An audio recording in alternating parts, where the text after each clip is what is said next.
te muri tu, te muri ora ki te katoa. Homi e hui e, tai ki e, kia ora. Kia ora, thank you very much. Well, good morning, everybody. We're here today for Plan Change 5 of the Regional Coastal Plan for Southland.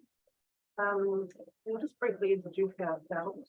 My name is Sharon McGarry. I'm an independent Curious Commissioner based in Christchurch. I'm a little bit frustrating in that there's not much on the internet about me except for decisions, which makes people a little annoyed as to who these people are that we take these decisions. So just really briefly, the four of us are going to a little bit of background about ourselves. We're not expecting the parties to do that as we go around introductions. I have been working in resource management for about 30 years now. I actually started my career down here in South and I had about 5 years as consents officer and compliance officer from 1995 to 2000, which was about the period when the commercial surface water activities were just starting to be controlled. And then I did all the coastal compliance for a couple of years. So there's other review structures that have gone on recently, and there's not a lot of those on the mooring. I've flown and all been by boat, so just down on the coastal structure. I had a great job back then, I'm not sure why I left. These days, the last 15 years, I've been working just as a Hearings Commissioner up here in the country. I worked from Northland to Southland, and then I do it under Chathams as well.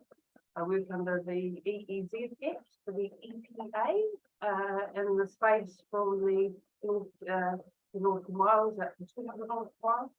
And I also work for the EPA under the Fast Track Act, which I call Fast and Furious. So, my background is actually in marine and freshwater ecology. That's my undergraduate degree, and then I went on and my master's in I very much first also. So I'm obviously an accredited chair to be able to sit here and chair this hearing today. The decision making program. So that's probably enough about me. I'm just going to pass on to my fellow commissioners to introduce themselves. So I call Linda Ludlow, third term councillor, started my Southland. Have a background in education, professional education, but then moved to youth management, motions. I then to nearly grown up this.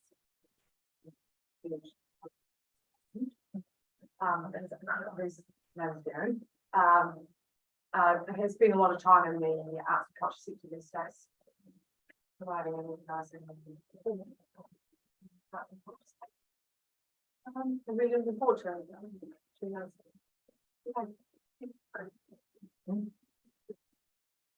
Ko wai ho, ko raki te moka, ko wataki te awa, ko te tiri muri ho te takata, ko hake te tātua, ko rapu wai, waitaha kati mamoi, ka tauhu me tātanga mahaki te iwi, ko Karen Christoph Wenua na rega tēnā koto, tēnā koto, tēnā koto. So you heard there, obviously I whakapapa into Kaitahu, a range of places. I can give you all of them, that could take us all day. And also, wisely, my parents chose to come from some of the same waka. So my roots back up in the north in Mahaki, and my meaning to those people and what they go through now and have gone through recently with the weather events. We're all well connected. So my background, I'm now an independent director. I come to you from a varied path, but I've spent the past 4 years really just in terms of what I call it like professional decision making. No surprises, I'm Māori, so I don't stick to one name. I look after people, so I do a range of work and things like RSLG, we look at workforce issues, I want to grow the award. The environment, I'm here. I'm on the HESNO committee of the EPA, and I'm also working in the energy sector because that's key to our future environmentally. It's a privilege to be here and to be assured that as much as I come here as a local manager, because I do have roots to this part of the world, that really wants to be here. Good morning. I'm Neville Cook. I'm a councillor with Environment South and have been quite there. My background initially was I came from Timaru. We moved around the country a lot, so I've lived in most parts of the South Island and some of the north. I had 36 years as a policeman, becoming district commander down here for Southland at the end of my term there, and exploring the best playground in New Zealand, the whole of Southland. I spent a lot of time in fuel and hunting and recreating. So I've actually been to pretty much every sound and bay between preservation and Milford, with both with Doc and part of my hunting experiences. I'm here today because as part of my job in Environment South, and I'm chair of the Consent and Compliance Committee, have been for about 5 years, and I have completed the courses for making a decision on the RNA at a chair certification level. And the people of this room, thank you.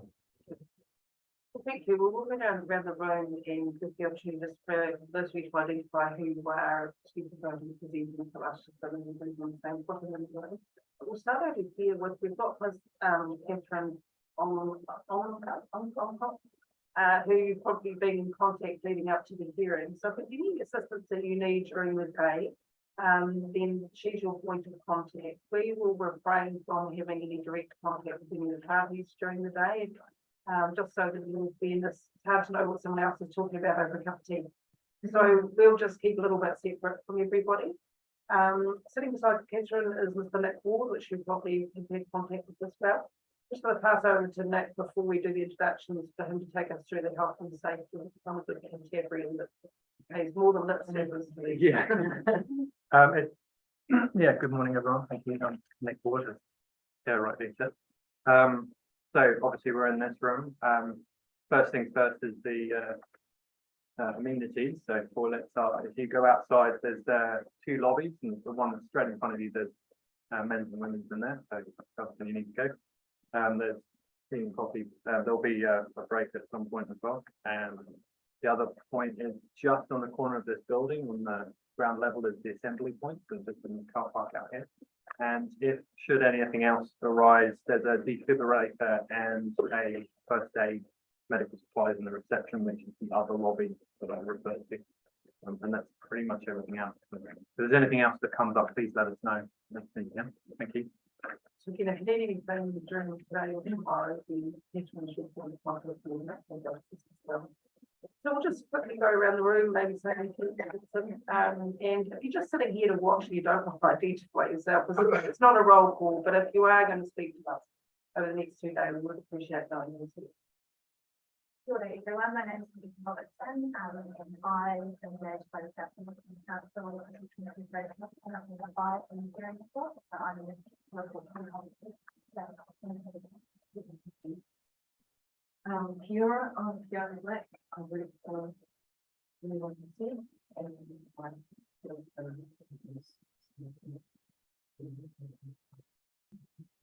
I'm Kiora, my name's Paul Norris. I also work for Reading Team. Currently the acting executive, and have a long association with the Health and Social Organization in my time of motivation.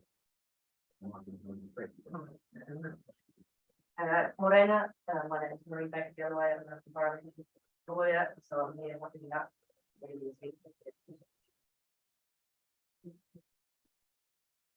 So if you want to get quiet,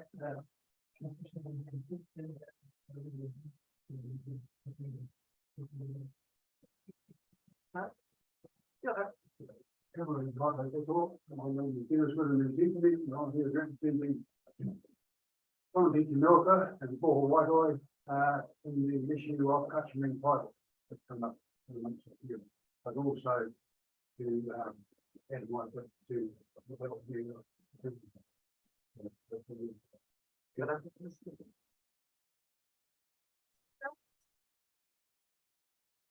It's fine.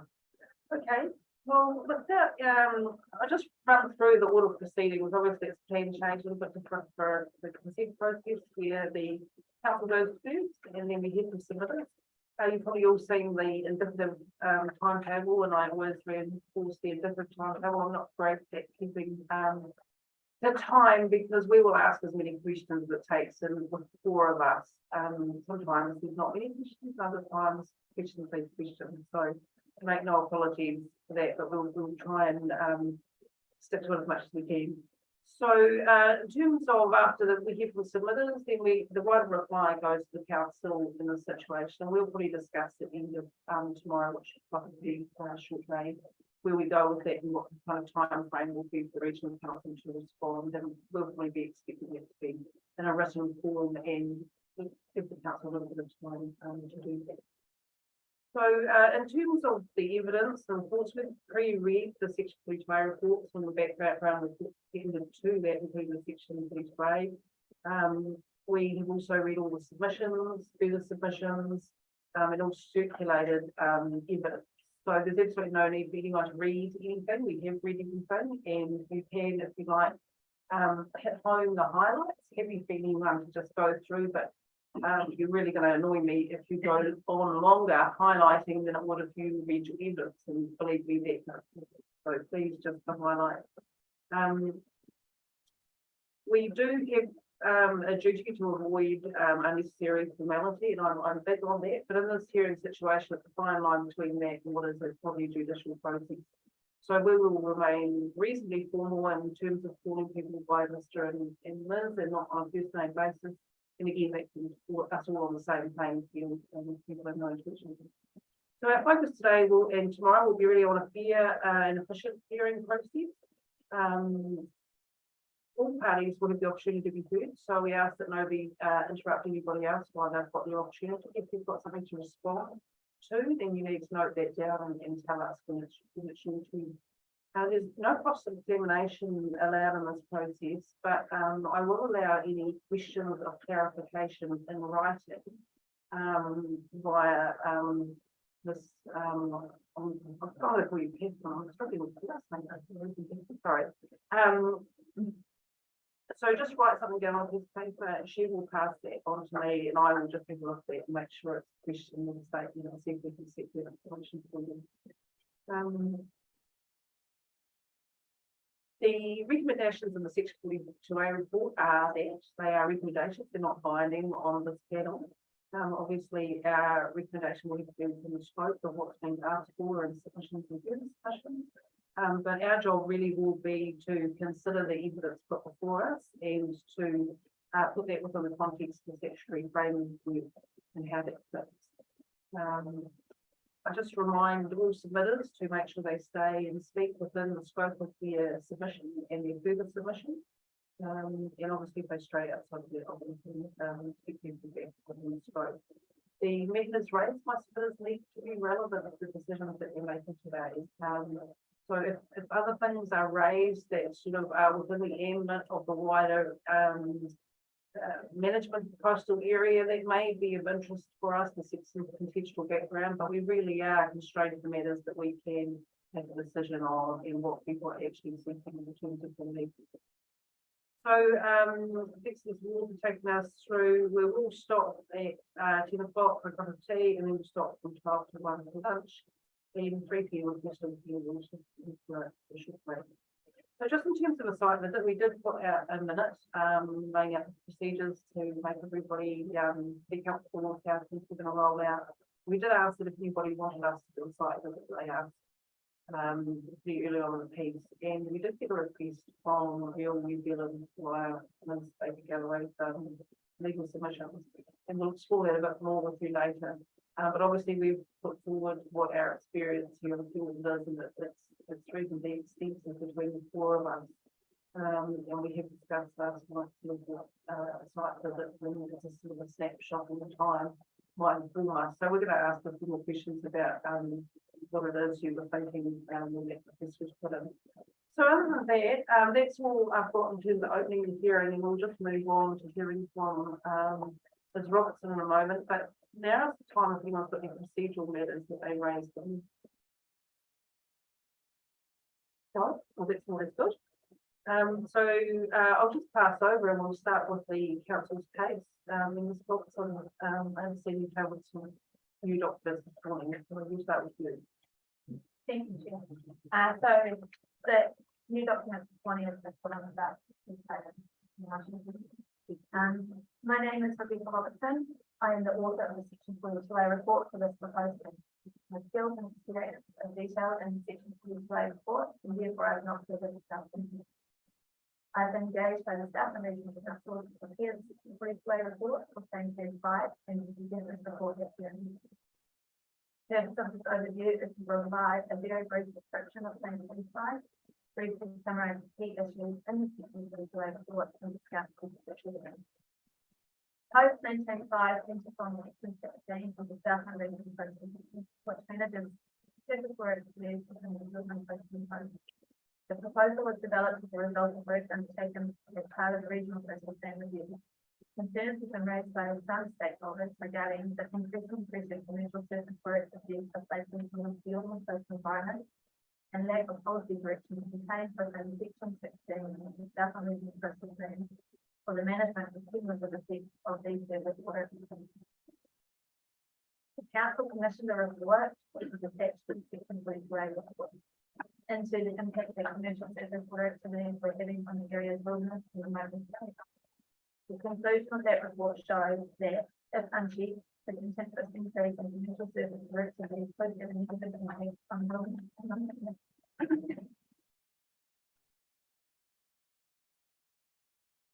Values of the ordinance. The primary intention of proposed Change 5 is to give effect to the New Zealand Coastal Policy Statement through the introduction of interim intensification measures into a more comprehensive policy framework and be developed through the wider coastal community process. The proposed plan change also introduces policies focused on increasing protection for marine mammals, increasing integrated management of the New Zealand coastal environment, and greater recognition of fuel flavor names. The proposed plan change 5 has been prepared as a keeping measure until the South and Regional Coastal Plan is reviewed in its entirety. The council is intending to notify a proposed regional coastal plan by the end of 2024. There are a variety of views on proposed plan change 5, from supporting the proposal to opposing it and seeking it be withdrawn, as discussed in detail within the commission. I have identified the following key issues in the hearing report, which the hearing panel will need to detail. Firstly, the need for proposed plan change 5. Several committers have questioned the need for proposed plan change 5. These concerns include that previously there was significantly more votes in Portland, for example, during the 1970s and 1980s, and then COVID-19 forced operators to adapt to changing the experiences offered, but this does not happen to the conditions that experiences offered post-COVID. I understand that historically there may have been more useful in Portland and that current use may be transitioning back to post-COVID-19 experiences. Complete monitoring data for the period of January 2019 through to July 2022 shows an anticipation of commercial surface work activities resulting. Further, the efficiency and effectiveness review of the South and Regional Coastal Plan suggested the outcomes of the Section 16 of the Regional Coastal Plan may not be being achieved. As per my Section 42A report, I consider a precautionary approach is necessary due to the risk to the significant values of the ordinance. This approach is different from the three of the CFCD. I therefore consider the provisions of proposed Change 5 are required. I acknowledge that some submitters will disagree with this opinion for the reasons it contains within the convention. Wilderness and remoteness values of the field and water report. Concerns have been raised by several submitters regarding the use of the Nimbus report due to potential for conflict of interest with those interviewed and concerns raised during the interview regarding the independence of the report. I acknowledge there are limitations in the report due to it largely being based on operator interviews rather than benefits and differentiation. However, I consider currently the Nimbus report as the best information available regarding recreation values from the field and coastal environment. I acknowledge that some submitters will disagree with this opinion. Management of marine mammals. Concern has been raised regarding the overlap between council's role in marine mammal management under the Water Management Act and the Department of Conservation's role under the Marine Mammal Protection Act. I consider that both the Department of Conservation and the council have a role to play in the management of marine mammals and the integrated management of the potential adverse effects on marine mammals will be effects in New Zealand coastal policy statement. Exemption for certain activities associated with the metaphoric harvesting. An exemption from the provisions of the proposed Section 5 for surface work activities associated with the metaphoric harvesting. The reasons given for the exception are due to the National and Regional Commission on Metaphoric Harvesting, and that the provisions of Section 5 do not consist to the National Policy Statement for renewable electricity generation, the Southern Regional Policy Statement, and the Metaphoric Development Act. I have not recommended changes to proposed Section 5, despite an extension for these activities.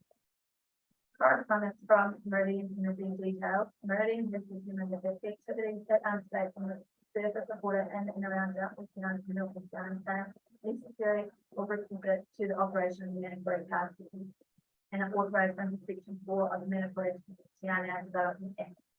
I note this is not been judicially determined, as is the case for activities under Section 9 and 30 of the RMA. I have not recommended an extension for these activities within Dr. K. Bird also is well known in the most studies of the Fuel and Waters report is not an administration. This is due to issues relating to the technical report being primarily based on process issues rather than content. Dr. K. Bird is however available to answer any questions on anything. Mr. Ash Reddle, Council's team leader at Quality Systems, is it online now? Mr. Reddle provided the technical evidence in response to submissions attached to Appendix C on the Section 42 report. Mr. Reddle is available to answer questions on the panel. Mr. Reddle can also be available tomorrow at the close of the hearing to answer any outstanding questions. Mr. Mike Dosberg, Council Legal Counsel, will be in attendance online for the Legal Commission hearing. Mr. Dosberg will also be available tomorrow at the close of the hearing to answer any questions that may develop during the meeting. Thank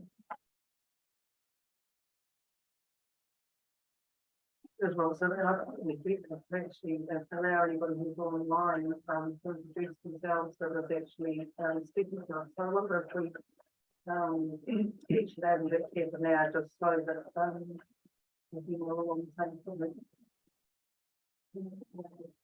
If anybody's just watching and that they don't introduce themselves, so I'm really looking for anyone who's available either for answering questions or is hearing for us.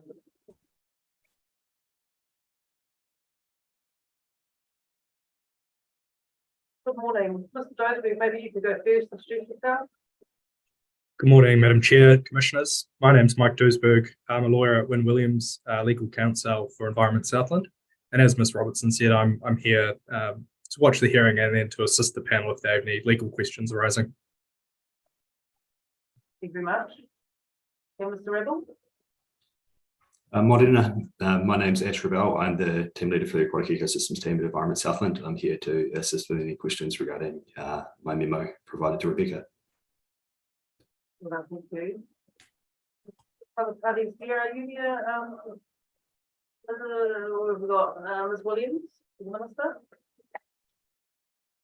Kia ora, apologies, I don't have video at the moment, but yes, I will be appearing later on behalf of the Minister as counsel.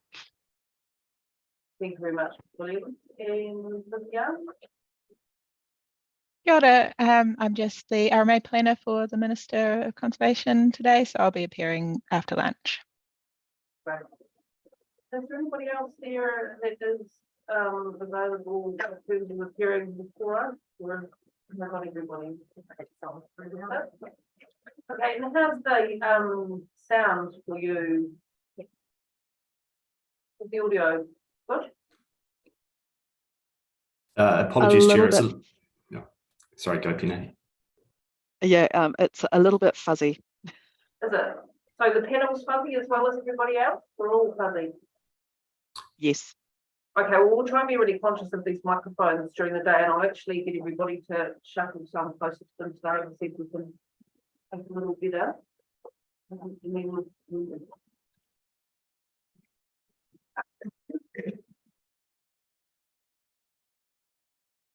Thank you.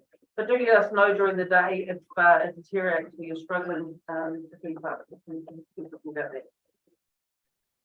Okay, well, thank you very much, Mr. Robertson, for your report, and thank you again for the addendum. You've also given us a table of consent, is that correct? Oh, yes, but that was just, in the evidence of Ms. Black, there was some questions about the government again, so we'll just provide that an update. The version of the table. I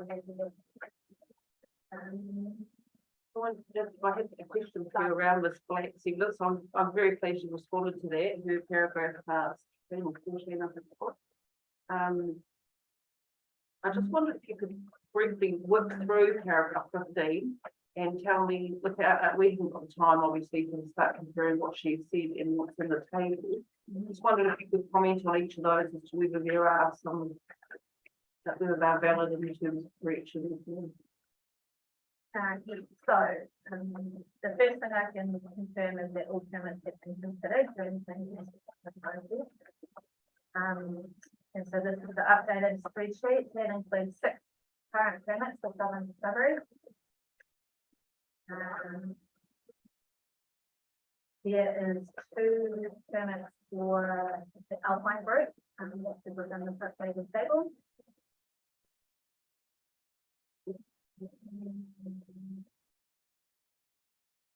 There were 3 coastal permits for island estate cruises, however, 2 have been deleted. And 1 has been sold, so there's no longer attributed to island estate cruises. So whose name will we see that one under now?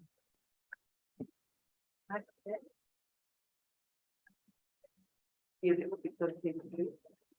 And in terms of the no coastal permit for the North Sound Road and North the operation of the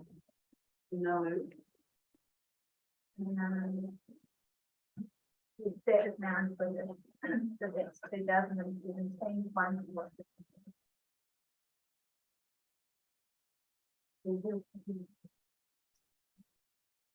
Yes, there should be more copies. And it was signed up online as well. We both got them there.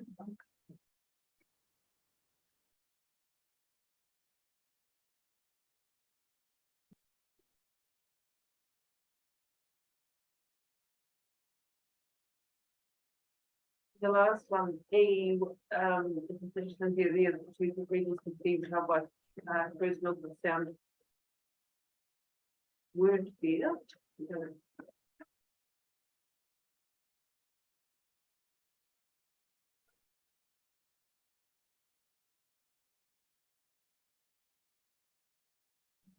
There are 2, but there are still 2. They are for the same vessel, but there are 2 vessels that have provided different equivalents. The one is the unsafe commercial surface work.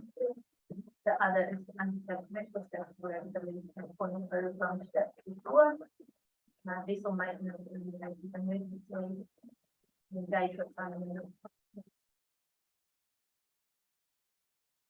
Thank you. That's very helpful. I like to have a little bit of time. They can go away to sort of hear and trust. Sort of people will agree on the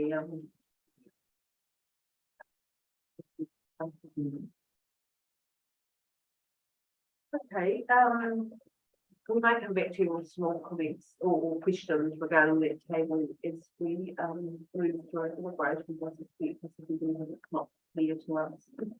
So we'll do just a bit of a take and just go through the report, and I'll have everyone jump in as like I'll complete 2 pages ahead. There's a bit of a theme to a lot of my questions, and that's really just completely understand the scope of this. My first question really relates to your assessment against the provisions of the New Zealand Postal Policy Statement, which begins on page 18 of your report. My first question relates to policy 11. Yeah, it's really the why the avoidance of the management of effects on Indigenous life and sex.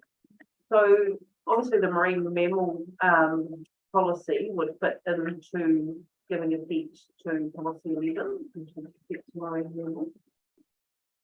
I'm just wondering, and I'm thinking about really this submission here, they're concerned really about the policy framework that sits here on these non-compliant activities and the interim audit guidance is there for decision makers. So other than that policy on the marine mammals, are there any others that we would directly link to the policy measure?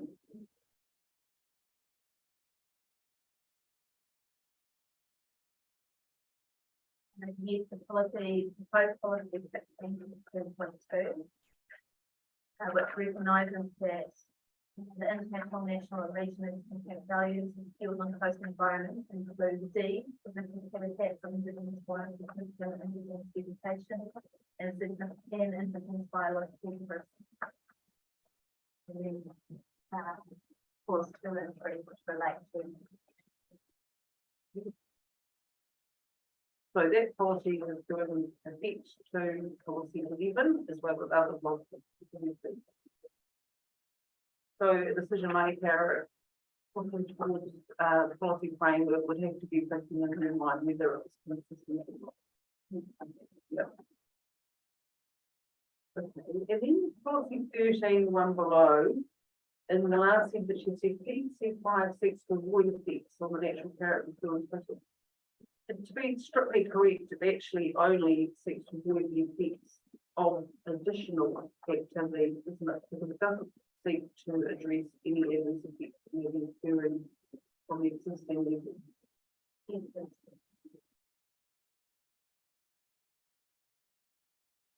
And then the same policy 15, again, you said there in the last PC5 seeks to avoid effects on landscapes and natural features, but again, you haven't specifically said there, it's really only additional effects, isn't it? So those matters of giving effect to those policies which relate to environmental bottom lines, 11, 13, 15. The intention is that the regional project plan review will look at whether those have been given effect to the existing.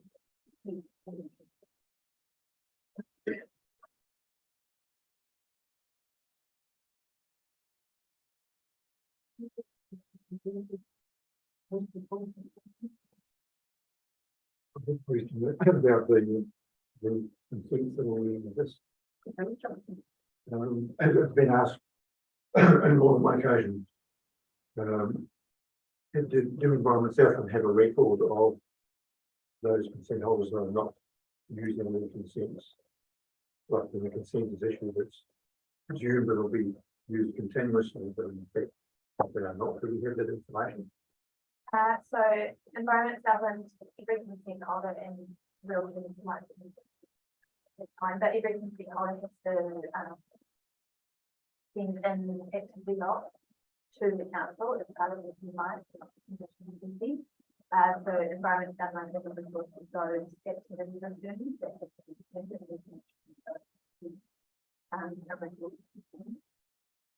but the activity reviews are not always complete, but they are research.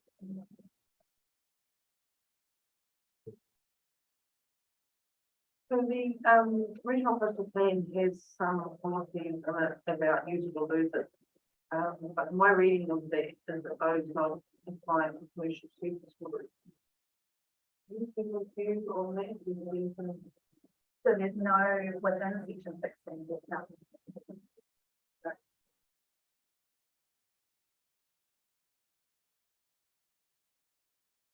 And again, is that a matter that's not for us, that would be a matter for the wider review of the original thing. Yes, that's the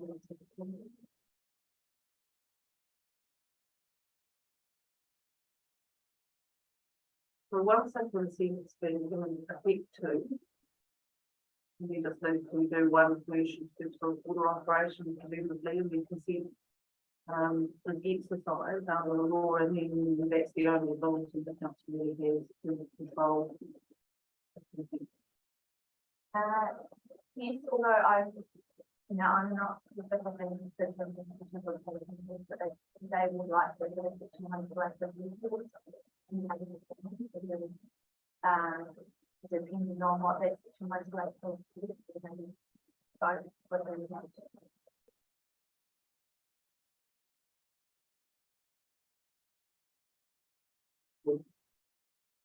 So I'm looking at your, context of my question, sometimes what you said is just, initiated, but the top of page 22,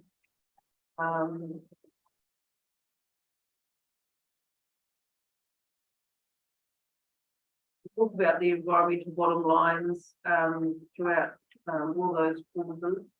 And I guess what I pick up from the evidence is about this balance between use and, the open sector and the in the word of this, the use of this word balance, and the question here is whether it's appropriate to balance things like people's use of the word, use any of the environmental, actually trump, not appropriate balance. So I guess the English is used in case for on the very clear and this is not those within the English is used that they are bottom line in the same belief. So that would be my opinion, they are bottom line. There is the case for to say that there is some leniency around territorial effects, but then also that for minors,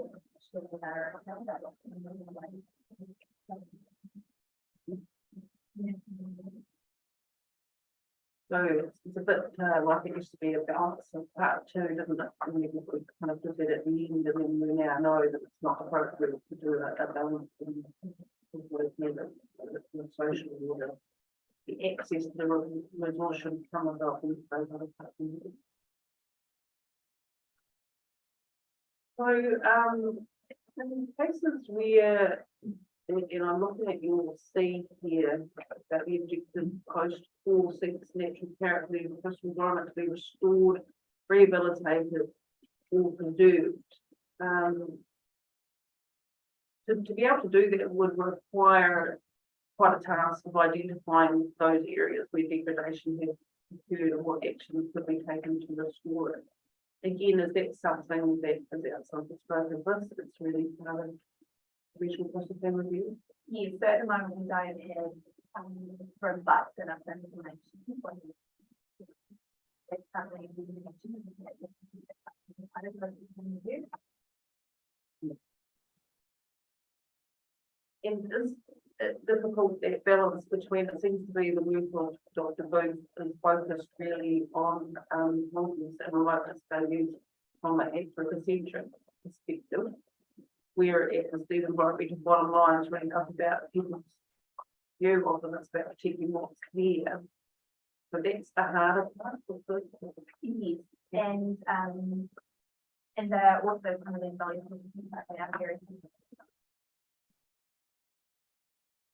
So as we go through our deliberations, we just really need to focus on the fact that this plan change is really about holding the line, and it's really about just maintaining the status quo and not enabling sort of the push to bulge or any risk of that prior to it.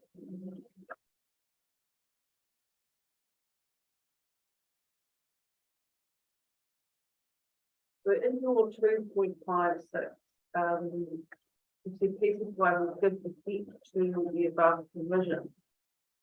So that's probably a little bit strong, and it will be a step in the direction of giving effect to it. Yes, that's probably more.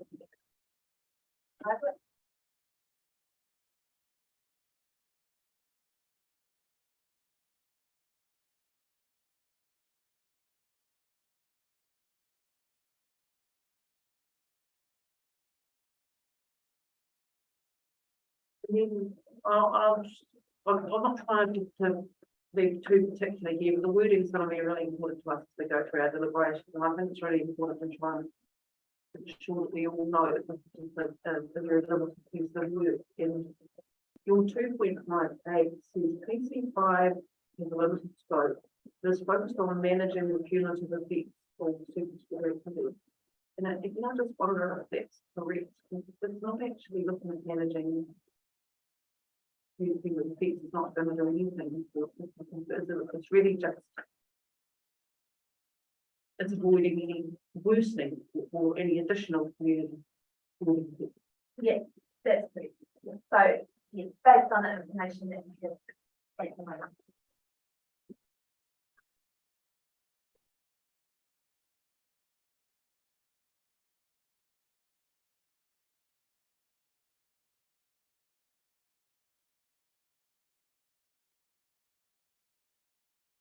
Well, have you seen the evidence that she's on your report? Have you got any further views on the issues raised in terms of going from internal waters to the water, opposed to marine? Because it doesn't see that that's quite a large increase in the sort of, and goes into other parts of the plan over than 16. Do you have any further response on that? Have we read the evidence from? No, I still consider it appropriate to use social environment. And my reason for that is when we're talking about internal methods, it is something that is supposed to be used. And I consider it to be the names surrounding the coastal waters. And so I think coastal environment is the most appropriate.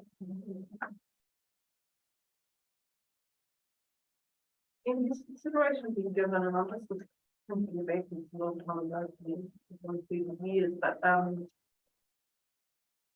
the definition of internal waters also relates to navigational control and use of harbour masters and things like that. It's not just narrow lake terms, my understanding. And that might be something we get to reply to us on this matter. And one of the foots in the door of doing controlling commercial surface water activity was the definition of those internal waters, what was appropriate there versus the open and closed. Is that something that's been considered through BC5, those other definitions roles and things like that? Yes, so the definition of, and I'll have to come back to you, but the definition of internal water, it does come from the harbour.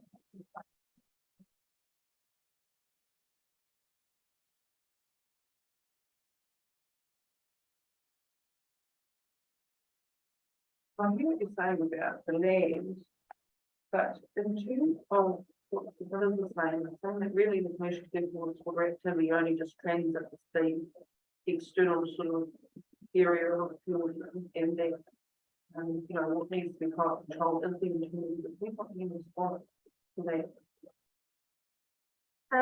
Yeah, I do understand where the amendment is coming from regarding the open coast water. I guess the coastal use of coastal environment is looking at the integration between the land and the coastal water.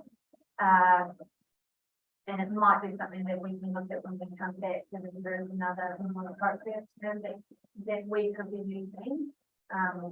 Because the intention isn't not the coastal water, it is the internal water and the integration and the like. That might be something. But it does say that it might be environment and the next one.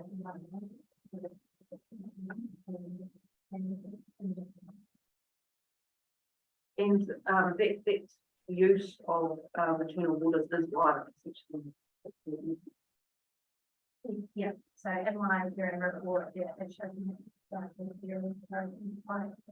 and internal waters, and I did see it out there. But it's my opinion that removing the reference for the conversation. And it hasn't been removed, but I do not widen the coastal environment justification.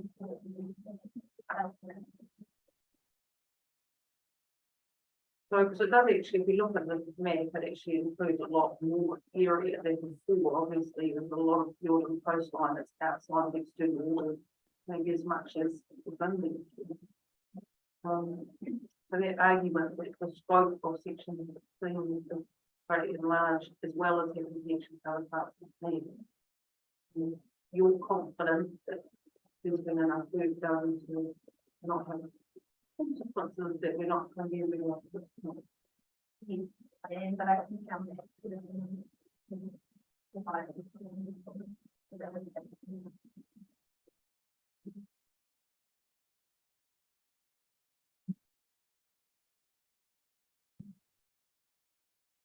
So Mr. Russ in particular raises concerns over which operators are interviewed. And I guess he's concerned that they haven't included neither the, these concerns haven't been taken into account.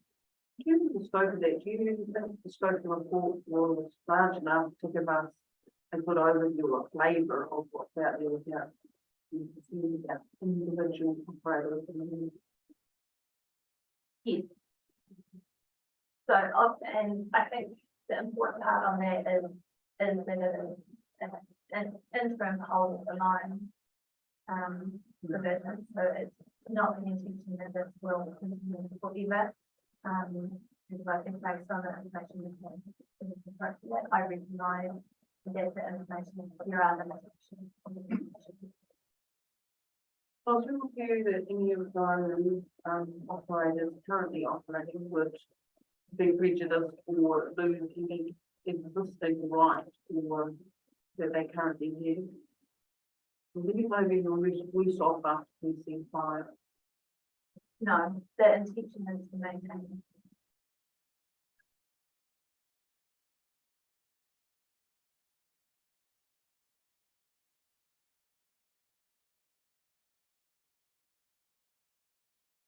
When I read the report and there's two wilderness remote value and some of the policies aimed at that. Are they linked, I'm trying to just pull those links back to part 2 and back to the NZCP. Are those protections of wilderness values and sort of the experience of people, are they more linked to community value than those other sort of strictly intrinsic value policies? Yes, they're linked to immunity values. They also do within natural features as well within the landscape.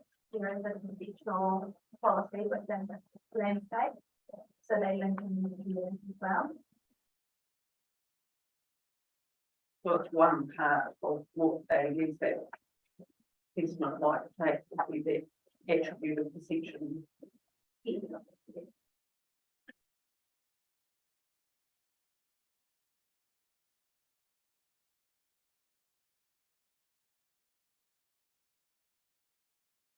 And again, is that where, if we're looking at part 2 matters or NZCP's policies in terms of amenity values and sort of the experience of people, that would fit in that category of policy or even inclusion. Yes.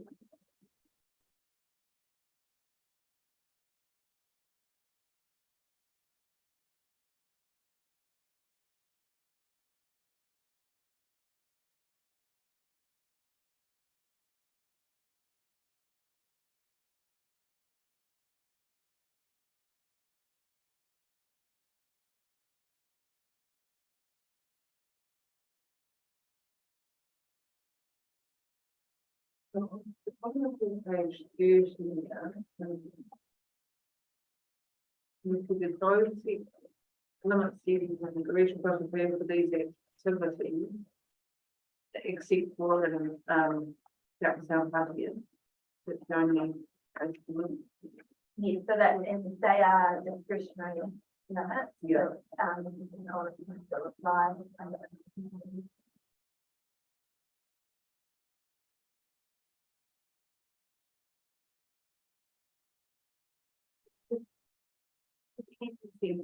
the famous policy that was to try and capture all existing operators and fundraising things slow. And I understand there's a exceedance of the allocation, and some people would say that it's just something operators were known about at the time.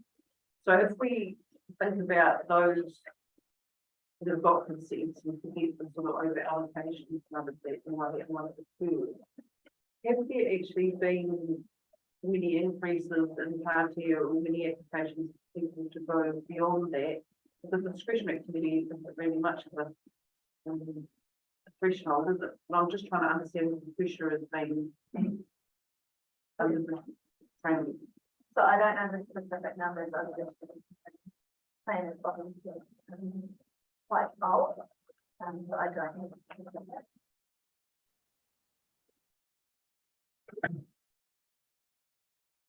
I may be able to find the information out for you. I would like you to cover it rather than apply there has been an increase in activity or whether any perceived increase has been accounted for as a operating. And I guess I'm looking robust that recently mine has been used.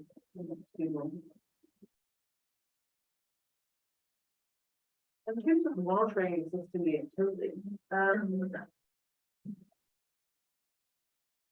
there's no independent monitoring undertaken on any of the activity other than receiving logs, so really just operates informed activity. Operator complexity and compliance, which may does do some monitoring out in the field. But obviously,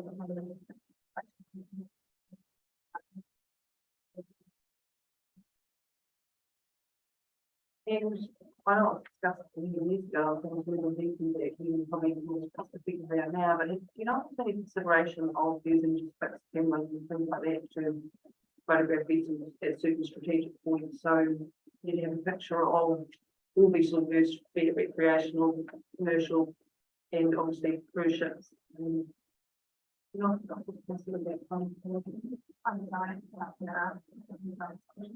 You would be interested in that, going forward.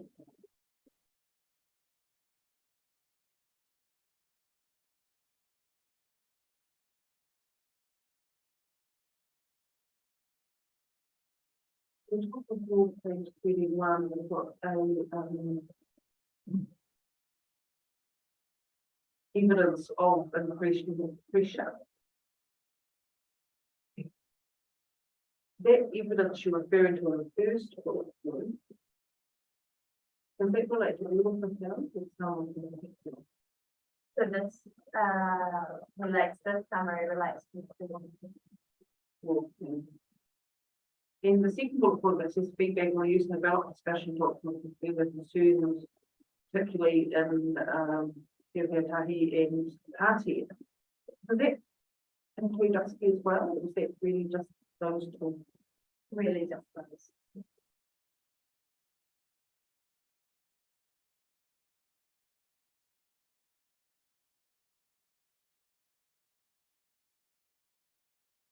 Paragraph 3.8, last bullet point 2 were attuned in your activity. Is that a rejection on section 8? Was that from something expression to tune? Yeah, under section. Yeah.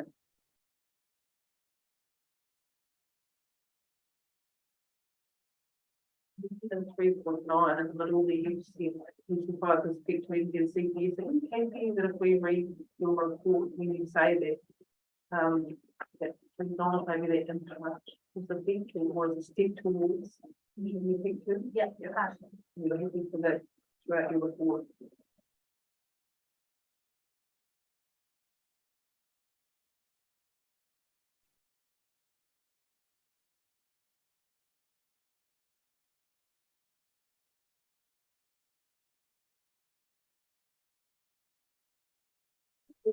Find the report on page 32. Simply, describe the user by form. If I read through, I wonder where conservation work and marine services, that the commercial service for the activity. Maybe you could explain to us a bit more as to whether that is taken into account under section 3, or how it's not included in the. Okay, so this table is from the business identifying the concerns for the coastal waters report. And at that time, management agencies were not included as part of it.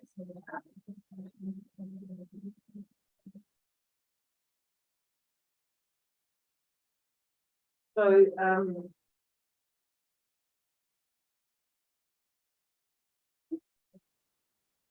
the provisions, maybe you can step us through that, whether those are included or intended to be included, or whether those activities But as I said, transiting through isn't included in any professional services or activity without, it's recognised as a thoroughfare, isn't it?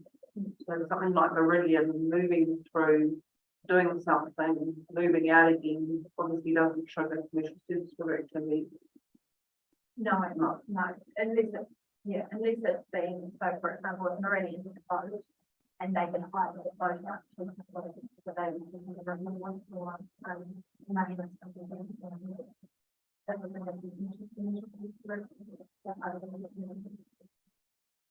It's a real difference, isn't it? That if you own your own boat and you're out there doing your own thing, you pretty much come under the below any of this framework. But as soon as you start charging yourself out to somebody, not just getting money from petrol, basically, then you're over that efficient. So it wouldn't capture conservation, if the Department of Conservation was hiring a vessel. Yes, but the Department of Conservation does have, it would be a big role.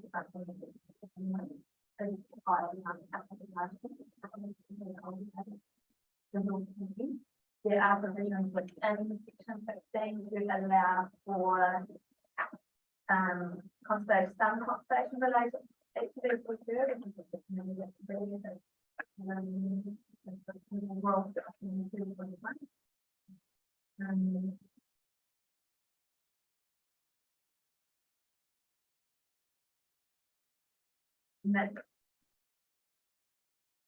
Commercial service for activities that are performing the statutory function of the central or local government agency or statutory body.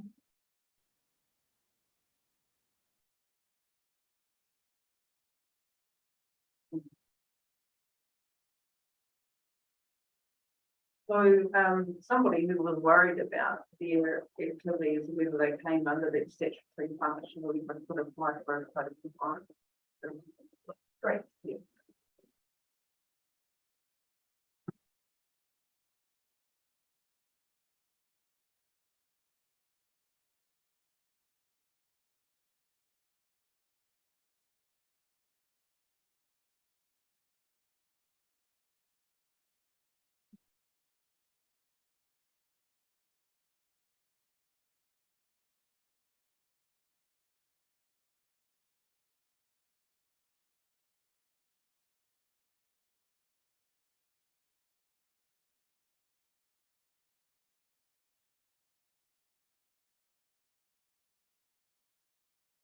In relation to Meridian, you did touch on it when you were the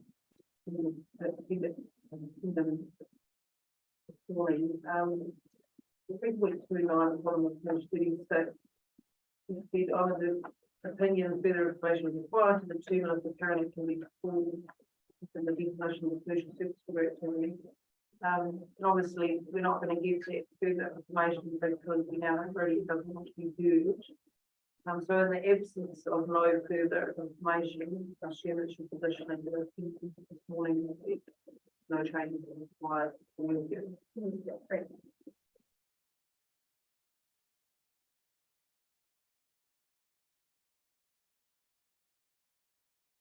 In terms of the submissions regarding the lack of management of recreational vessels and cruise ships, again, that's a matter for the review of the visual plan.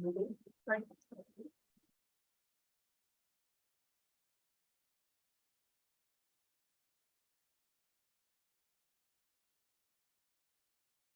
And again, in paragraph 4.6, last sentence, the submittal seeks that the permitted float plane landing area and the RCP be retained. Again, that would be a matter outside the scope.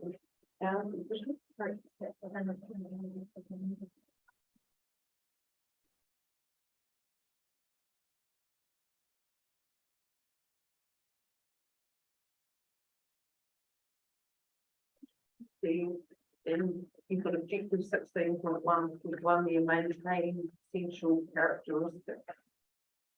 Now I find that very interesting reading.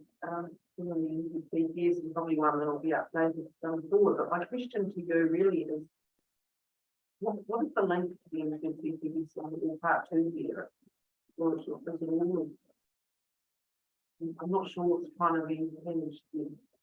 So if we look at the word maintain, no change. So I would say that by maintaining, which is that we are giving partial effects. So we will be giving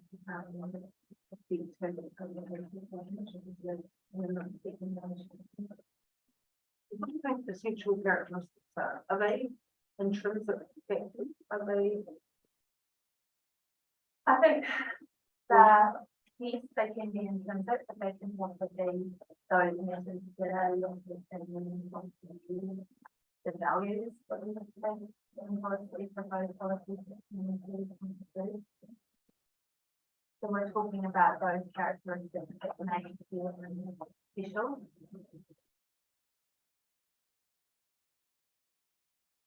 So that would be intrinsic and a couple of things like community values as well. Of course, I'll give that to you.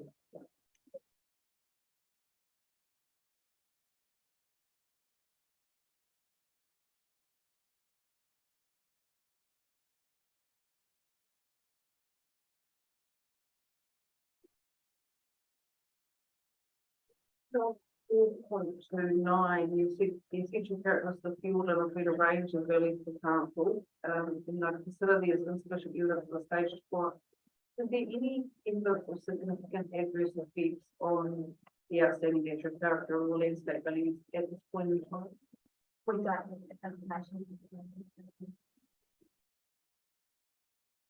Not even on a location by location. Not, no.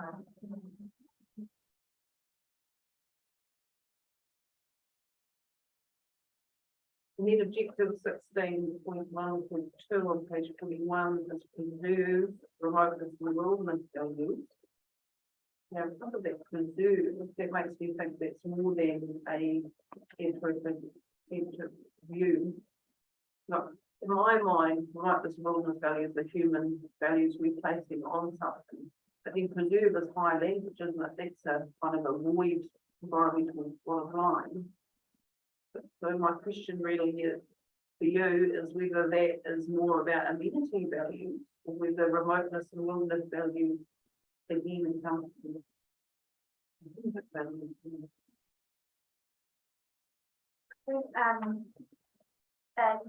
An area can be built without someone being there, so it does have an element of nature. But at the same time, it falls under amenity values as well, as the values on media. And because we're talking about experience in an area of experience value, so it probably about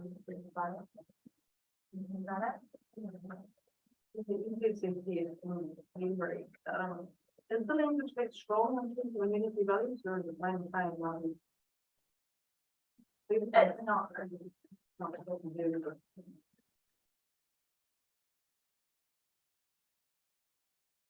the maintain.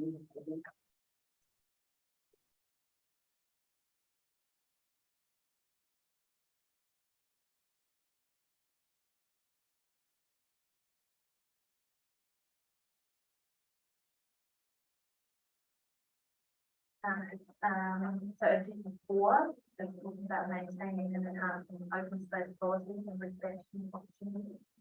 Maintain and enhance.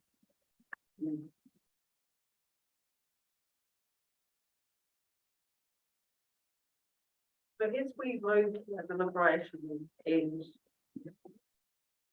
we may become aware of where the language of the existing plan may not align with the language of the NZCPs.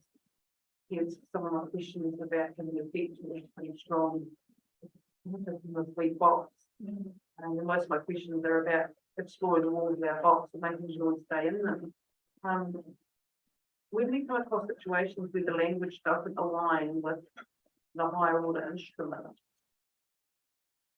but there's no scope for changing, how does that how do we deal with that? And obviously you'll deal with it through the plans here, but how do we, So I think, management of remote environment values is challenging because yes, it falls within amenity values, but it also falls within landscape values and their contextual quality. So I think in terms of the NZCP, you can do the two layers of directness and the amenity values aspect, but then there's also the protection aspect of that thing. So we really need to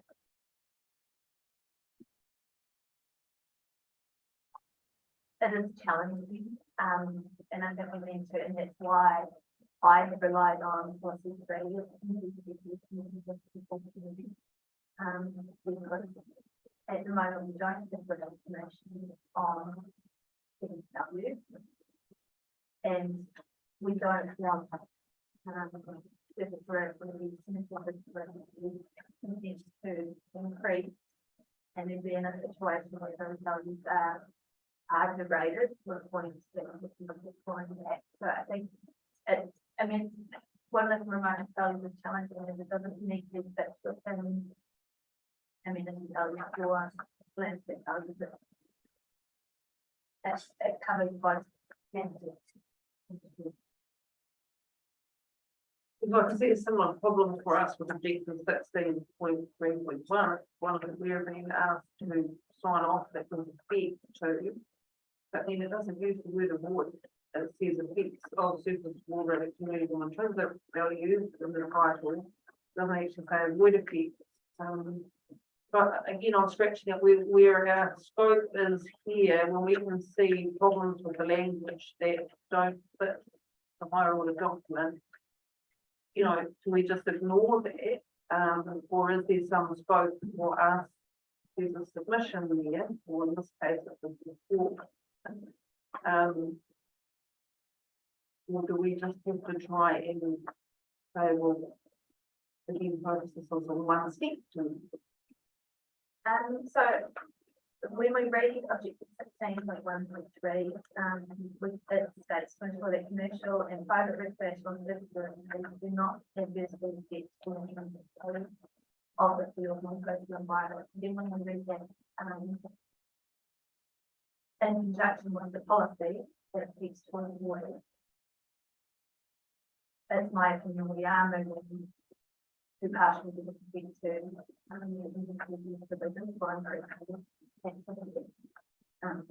and that's that those words do not adversely affect.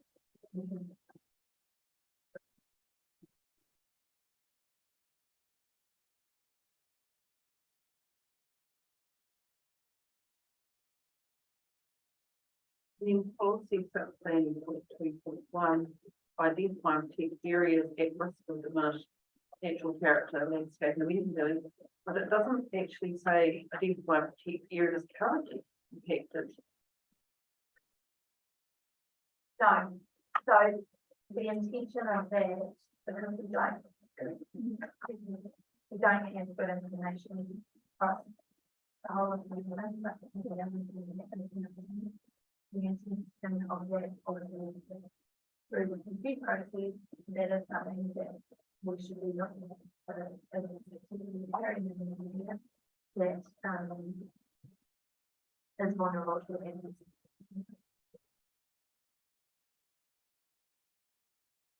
So again, you're suggesting that we just look with that wording in the interim, and that's something that would be looked at through one review. why it goes in review when we have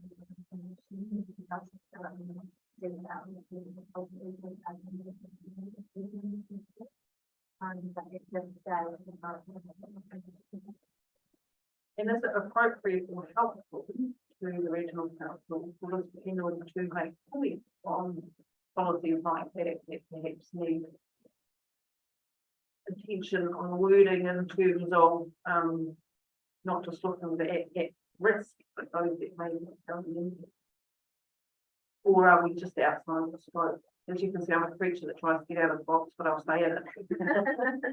well, I think we have we get to look at the submissions on it as well, and there's one submission, and it looks good, I think it's but I don't think there's any reason why, and the recommendation might, on the other end, might.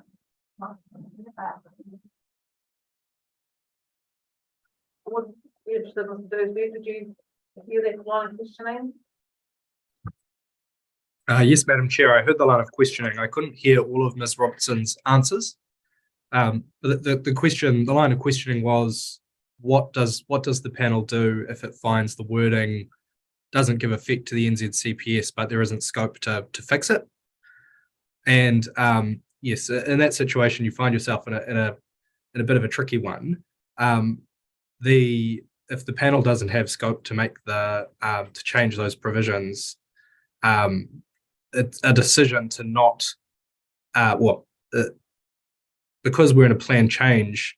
It's not like you can say no and reject the objectives and policies. You do find yourself in a difficult situation, and so what we have seen occur in the past, and I think this is entirely appropriate, is for panels to make findings that provisions do not give effect to the NZCPS or do not fully give effect to the NZCPS. And that is a matter that you can record in your decision and the council can consider in future processes. Thank you.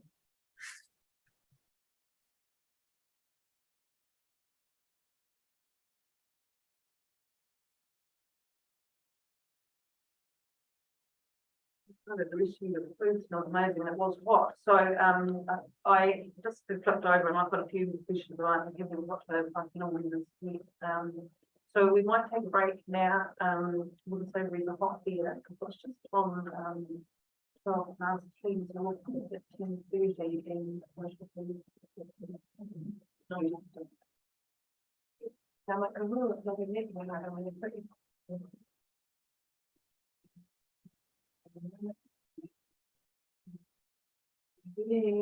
Time here.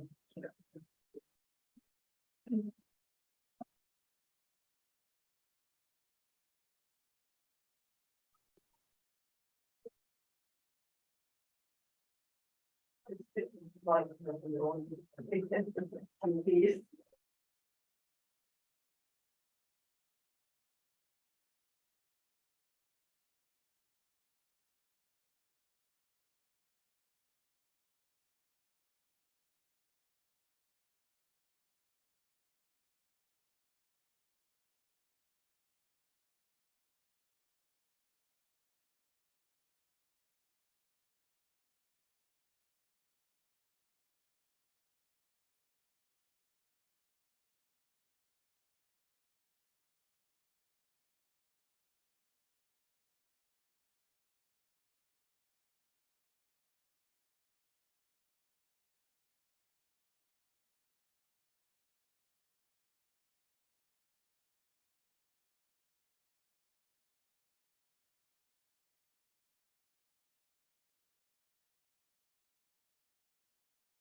Okay, welcome everybody. And I just want to reiterate again, I make no apologies that we're behind time already because it's just impossible to judge how long this string is with questions.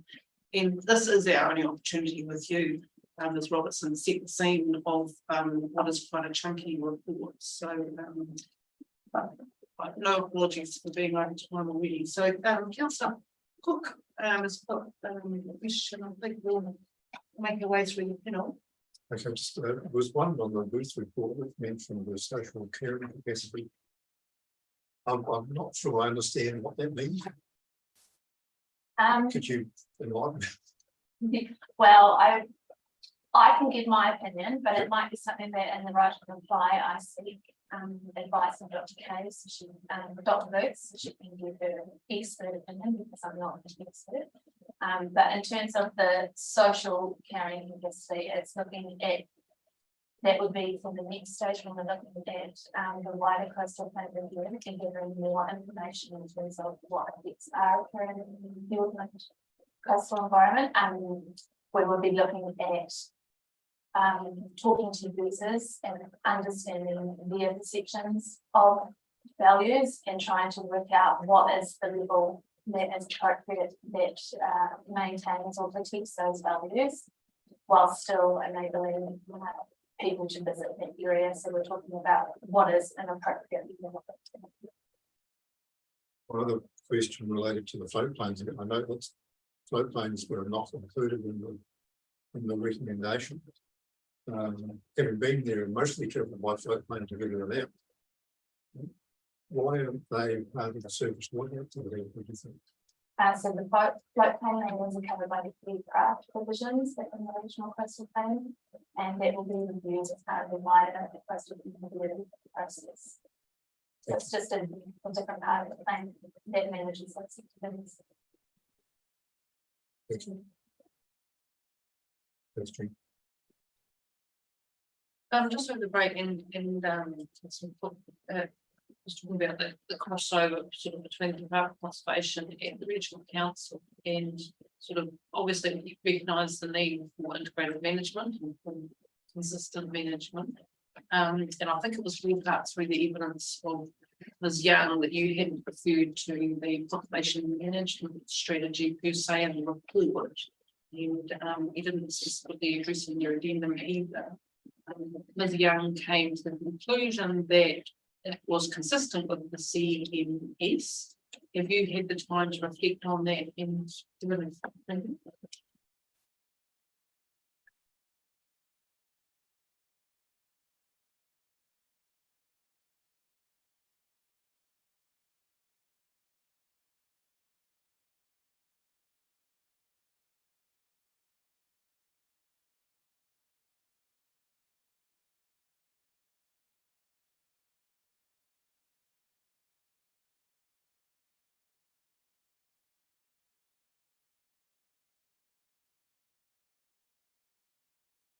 Yes, so in the section during the plan development process, we assess the proposal's consistency with the Southland Marine Food Conservation Management Strategy, and there is a small paragraph on that talks about the CMS within the section 32 report, but it's my opinion that it's consistent with the CMS as well. What's the reference in the section 32A the agency? It is section 14.19.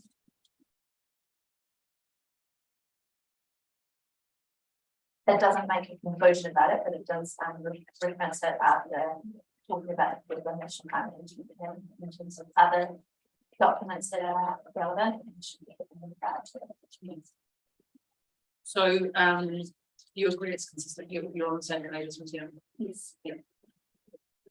So the whole idea of having one regulator on the land, one of the sea, it's quite a challenge, isn't it, to control things, because often somebody will say, I'm getting a rental consent, claim the concession, but doctor say, well, you get consent and then we'll deal with the concession.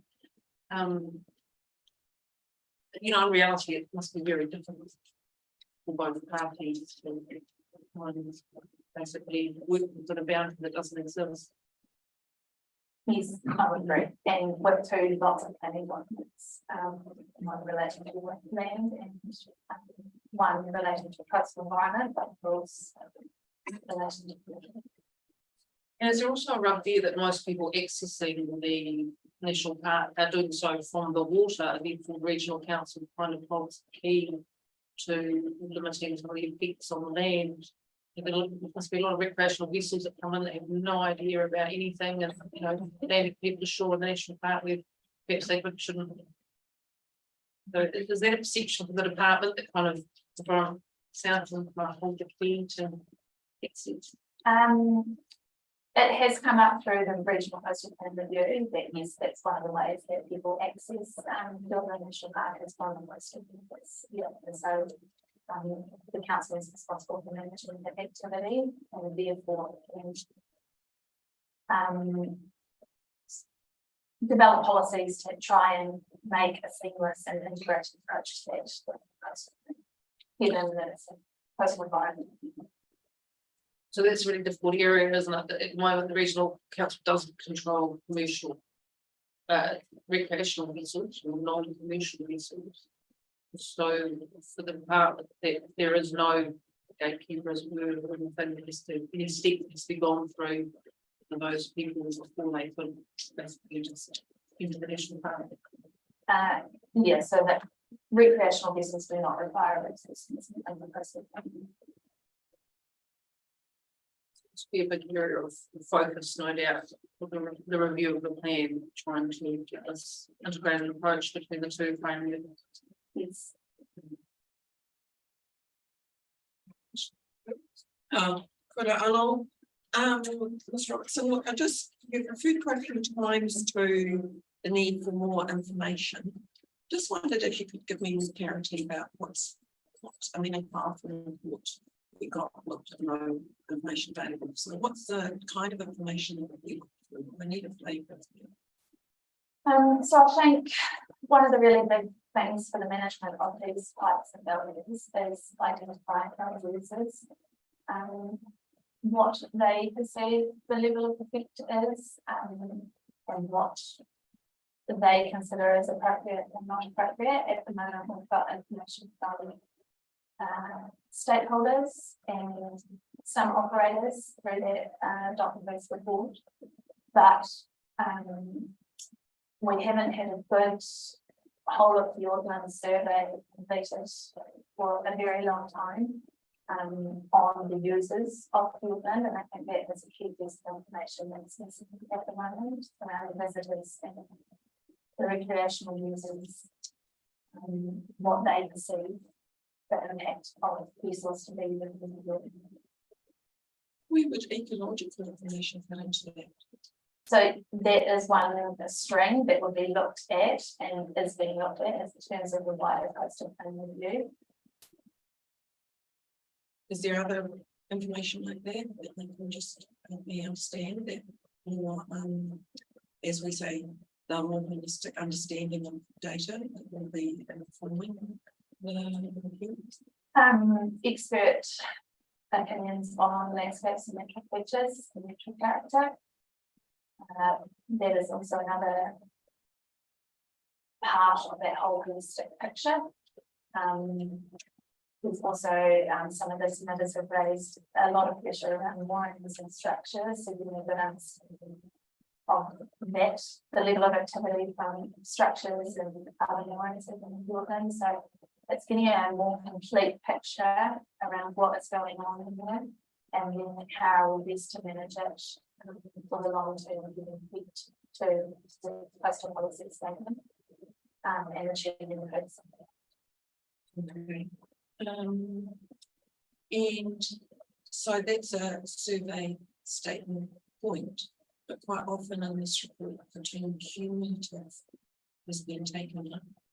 So is there a sense of you would be looking at what that two means when you go to look for data.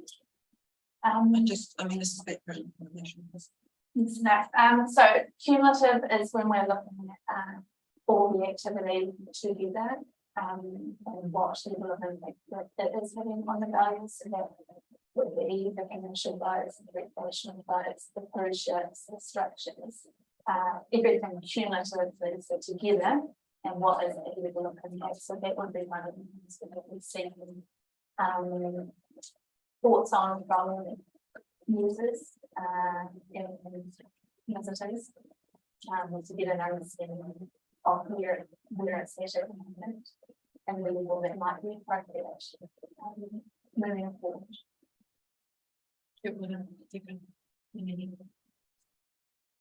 Well, no, the advantage of being the last person to ask questions means that mine have all been asked.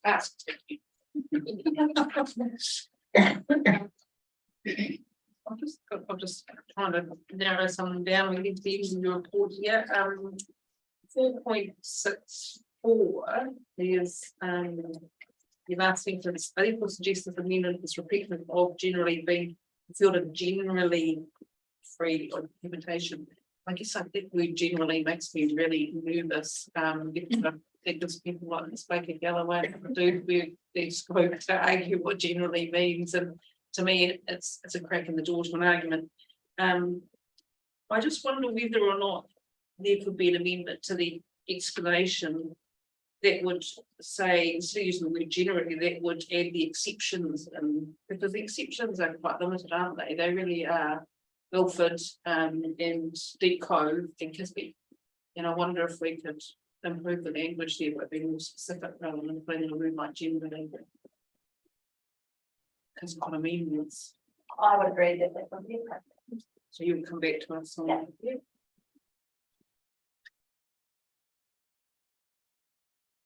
I love to find things that are in scope.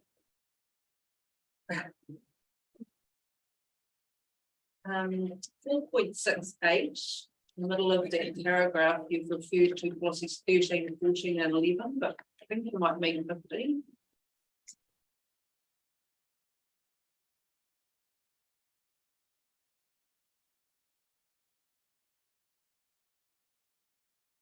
Needs to activate to leave them thing. Yep. In the whole paragraph 4.70, and it's for this argument about the use of maintain, preserve, and protect. And my question here is why not use the wording protect and maintain? Why?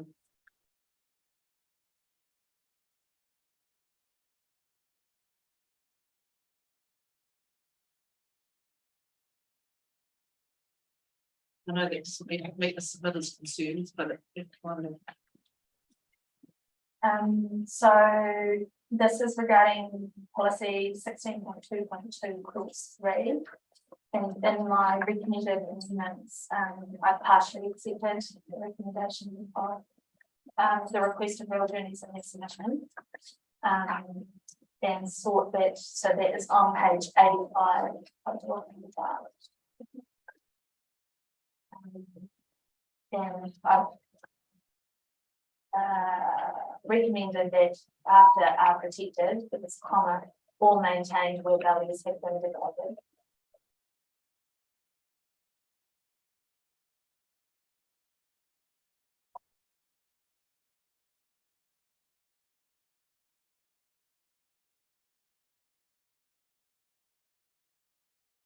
that's. I was looking at the track change, well, that was for notification, so, okay, so in your report you have, that we can just read out. It's on page 85. Your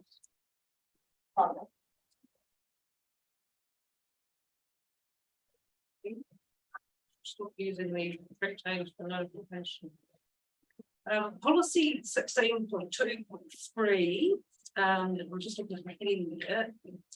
The void or mitigate. I just wondered whether that should be avoid and mitigate. It's not a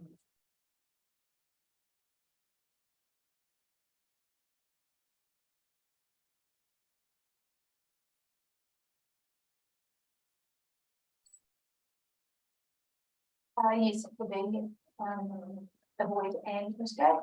Yes, yes.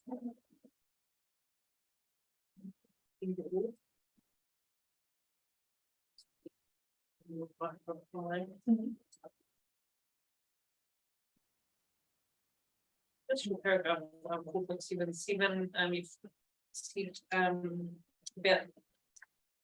Splitter outlines fuel and vessel noise generally diminishes to an insignificant amount for at least 12 hours a day overnight. And obviously you've raised the precautionary approach there, it's fully understood.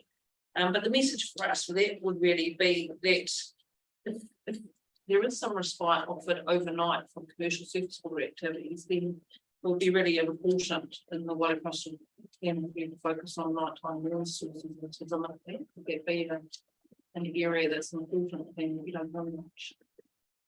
Yes, yeah, through the wider coastal here.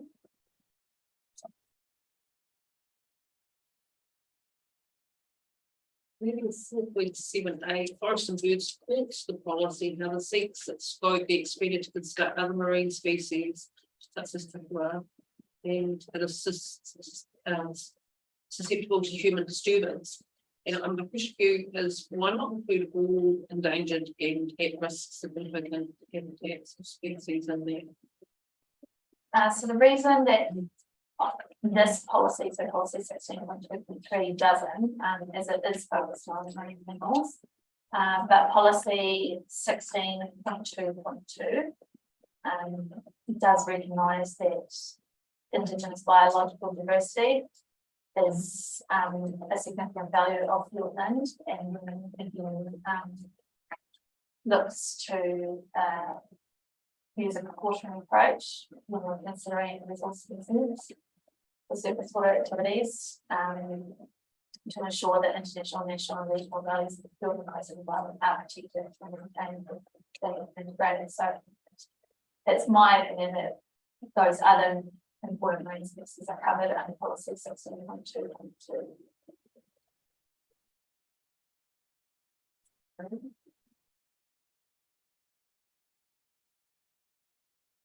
We 8.0, last sentence, the broadening of policy 16.2.3 will create duplication within section 16. And I'm not sure what you meant there. I just wondered whether you could explain what you meant in terms of creating duplication. So policy 16.2.5 talks about non-commercial uses.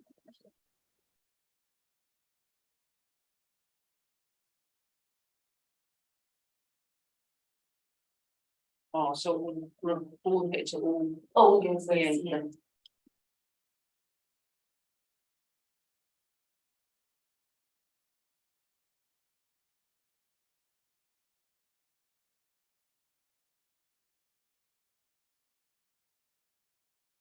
Point two, does it refer to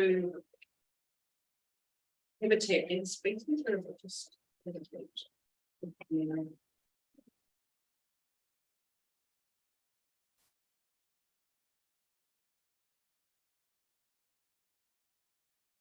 It covers both habitat but also Indigenous biological diversity.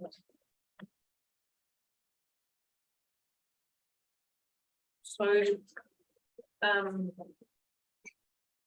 because a threshold in terms of the NZZPS is significant habitats, isn't it? This is no effects, basically, this is a void effects, isn't it? So it includes any effects, not just significant. So to give effect to NZZPS, you need to avoid effects on significant habitats and then on any Indigenous species that are threatened or at risk. And that doesn't really pick up that subtlety, does it? So policy 11 of the NZCP is regarding protecting Indigenous biological diversity. And so clause 1D does include Indigenous biological diversity. So it's not, it does cover it, in my opinion, but it doesn't specifically say species. No, but what I'm saying is it actually sets the threshold higher than what the law does. The law says that the threshold for anything that's not threatened or endangered there's actually no significant adverse effects on those species. Whereas this policy says, and it could well be that through this process, it's justified at a higher level, but there's no consistency with policy 11. You see what I'm saying? Yes, yeah, I understand. Setting a higher threshold. There might be something for to Yes, attune to in your right of reply as well, whether that is appropriate to set a higher threshold than also.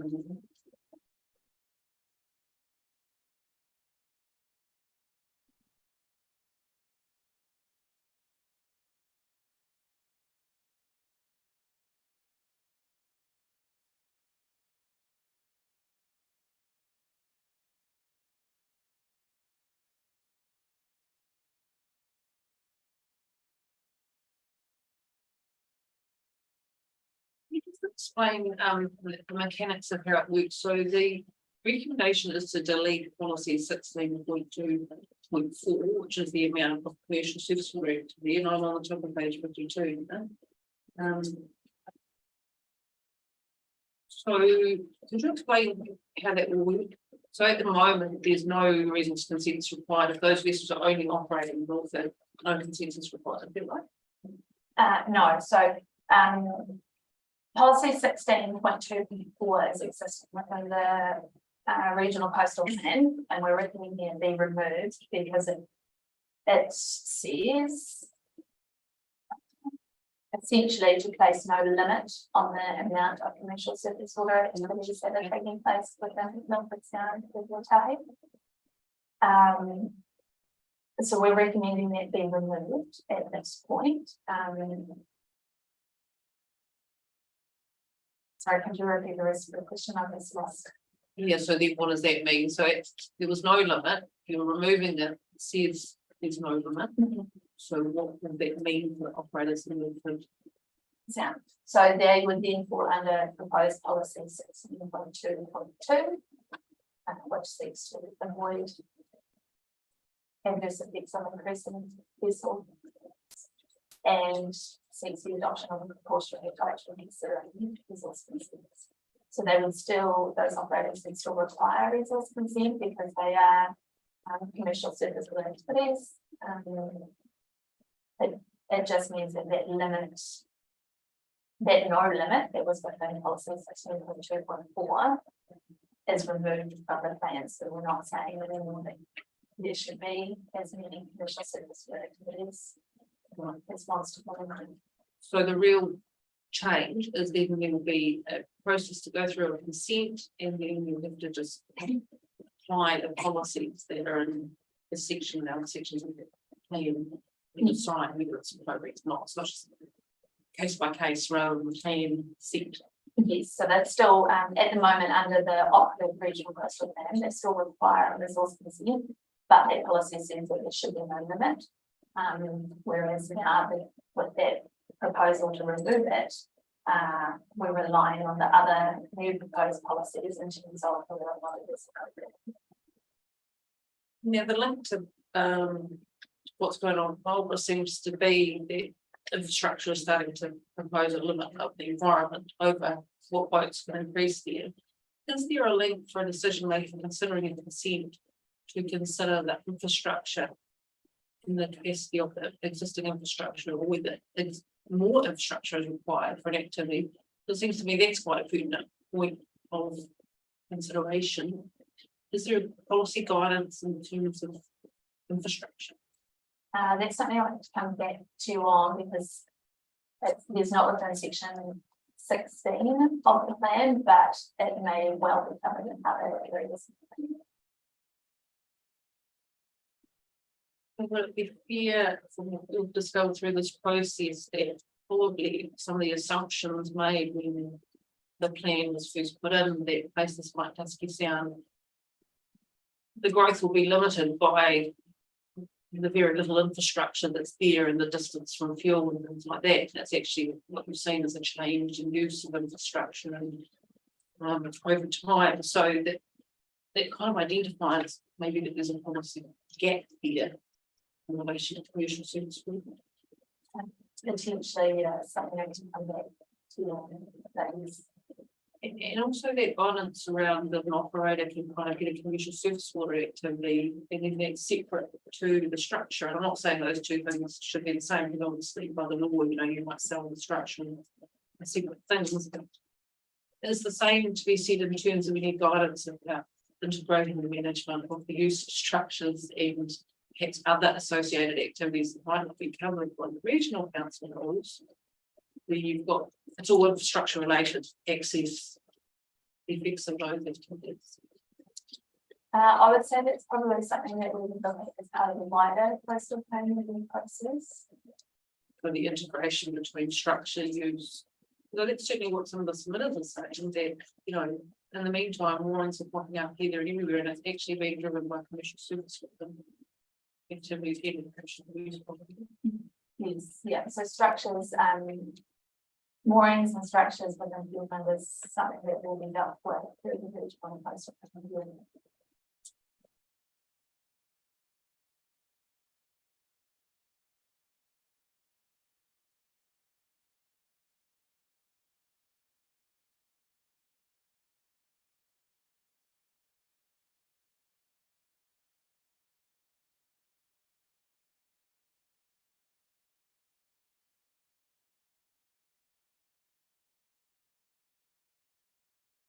The dual name issue.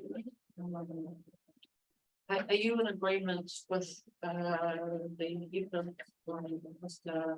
Wanana on behalf of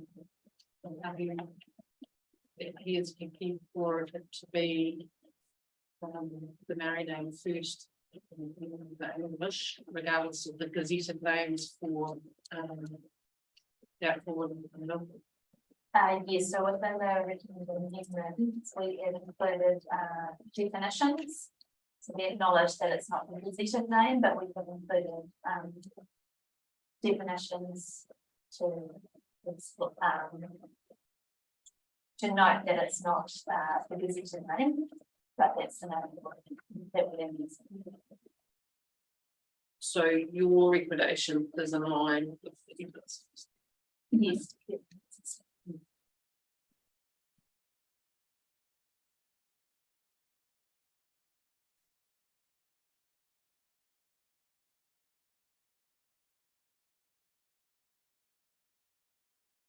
We something on 4.1 to 4 now on page 56, and you talk there about, you've acknowledged that there maybe is a disconnect between the policy heading and the policy.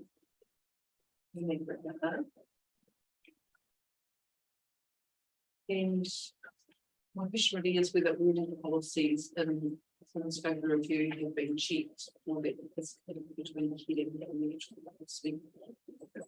Yes, they have been. This one was one where it has been worded better. Sure, good.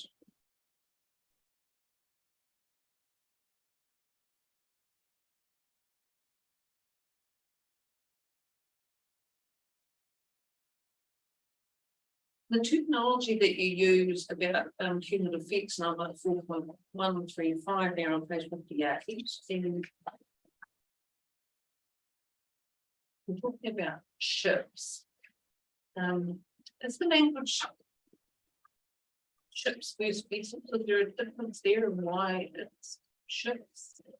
Yes, so ships is the terminology used within the wider coastal plan.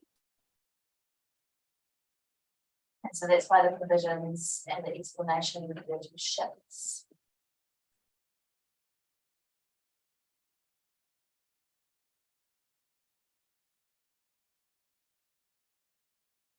If that terminology was to be considered, then it would be part of the review, and it would be an overall change in terminology. Yes.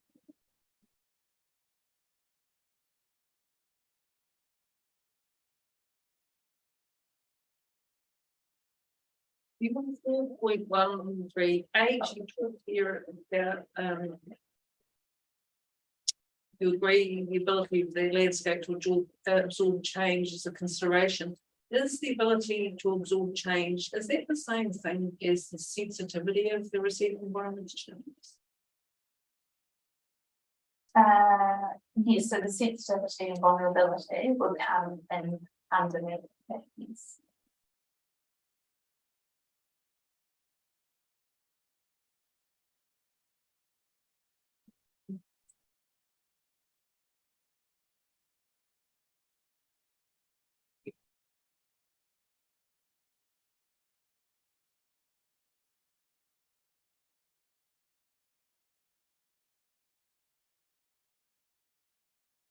Jumping over to 4.167.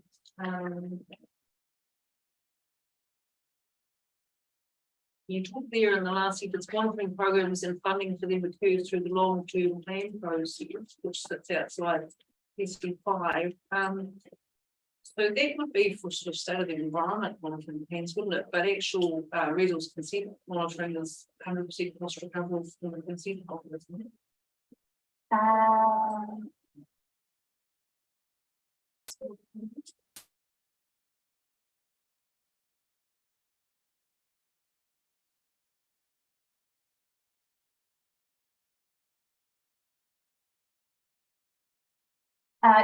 Yes, so there is an avenue within resource consents to monitor those. But I think some of these programs or some of the monitoring, it might not be a monitoring of resource consents as such, it might be more wider. So it might be professional users, it might be all the structures, so that would be for the monitoring process. So, for example, if the camera has strategic point to see exactly how many some movements are going on, it would be that state of the environment monitoring rather than just commercial service. Yeah, that's my understanding, but I could find it to you.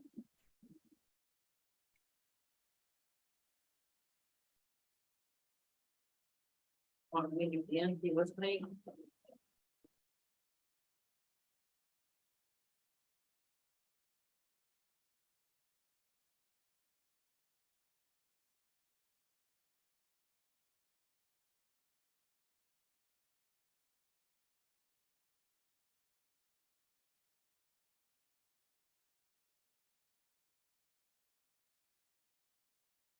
Paragraph 4.213, page 69. You see, I therefore recommend clause B is clarified that this is relating to proposals that did not lawfully exist as at 18th of July 2022. So lawfully exist doesn't mean that physically undertaking it. Lawfully exist in that context is have a consent to undertake the activity. Correct.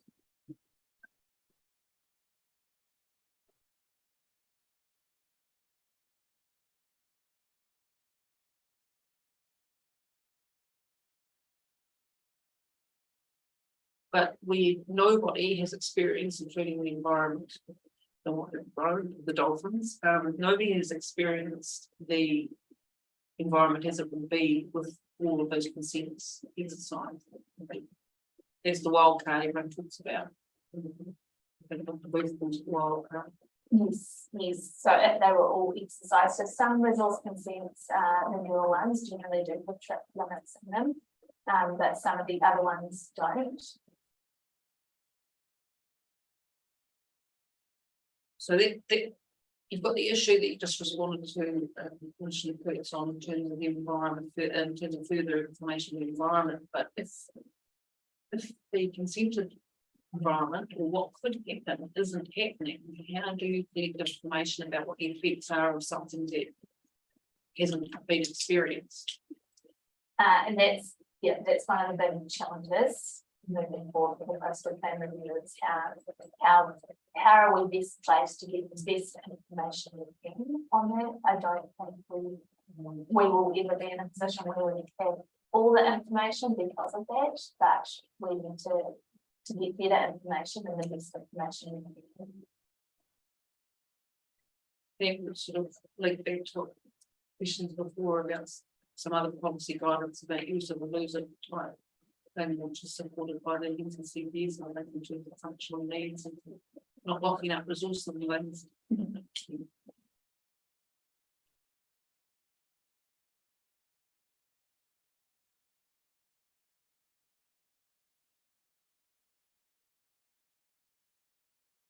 In terms of where the plan's going, just to give us a flavour, the natural character and outstanding landscape assessment has been completed. So there were some reports completed, but they have not been released publicly.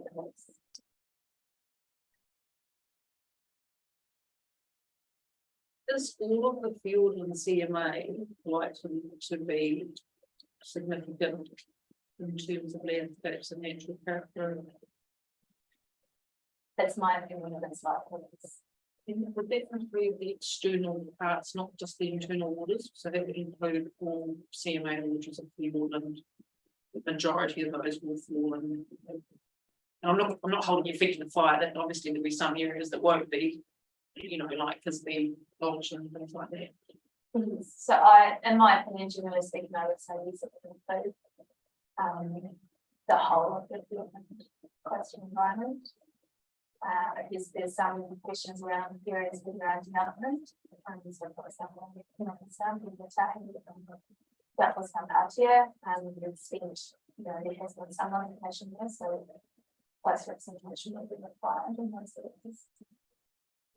And is the assessment being undertaken as if those consented activities are part of the environment?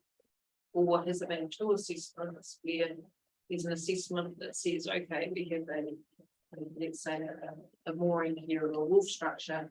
It's got a consent for 10 years. It's not part of the physical environment in terms of it's a short-term activity. Do you know the basis of the assessment, whether there's been two undertaken like that? So basically you look at the environment without something and then with something, so that you actually understand the effect of the existing thing. Yeah, so my understanding is that there hasn't been two studies done, so just the one, and it's based on what's there. It's the real difficulty, and I've seen the track form into and around the country actually, where there's the architecture site that says what's there, and there's a marine farm there or whatever, but it actually, reports have said it's a temporary structure that is not permanent, and that it should be assessed as having a temporary effect for whatever runs. But the council's done their assessment as if those things form part of the environment because they have a consent at this point in time. And therefore you can never really address the cumulative effects of the mooring, the marine farm, the GC and things. And the landscape architect comes in and says, well, this isn't significant because of these features. Actually, that tells you what the effect of those features has been on the landscape.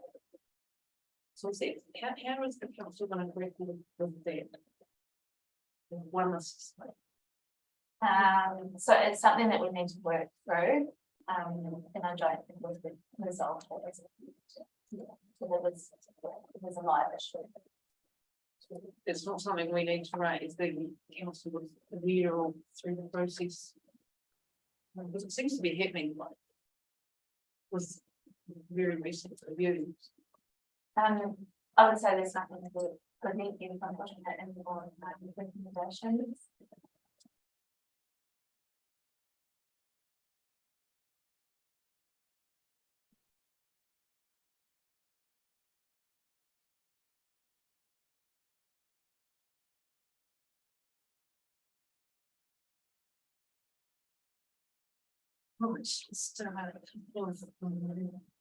The regional coastal plan has footnotes in it that say gives effect to New Zealand Coastal Policy Statement 2010. So there was obviously some retrofitting that went on of the New Zealand Coastal Policy Statement since 2010. My question to you is that at different stages you say that the regional plan does not give effect to the NCCPs because of the order of things and the way they occurred. When I see footnotes like that, that confuses me.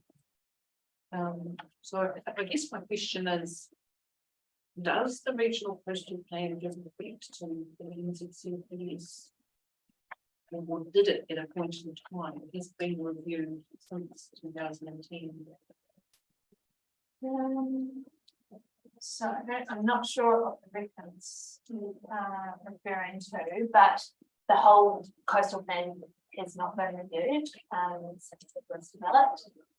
Sections of it have been, and I can't remember all what the my head, but there was a plan change about 7 or 8 years ago to deep code provisions around structures and lines and things like this, so that might be where that footnote reference is from.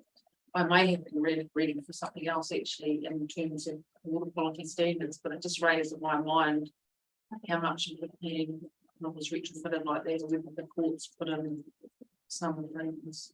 Yeah, so no, the whole coastal plan hasn't been reviewed, it's just used in a handbook, so this is plan change 5, so there's been 4 other discrete changes to the coastal plan at various times.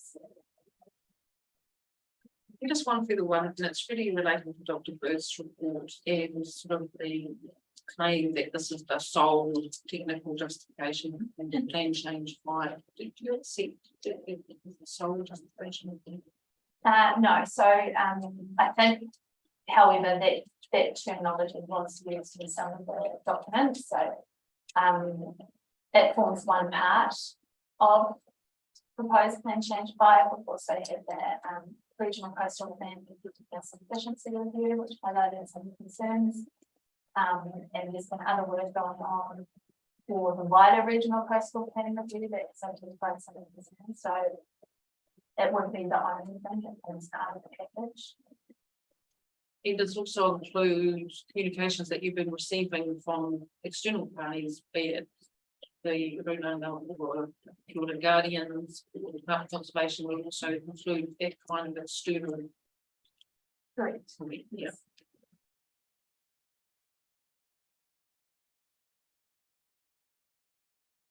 Okay.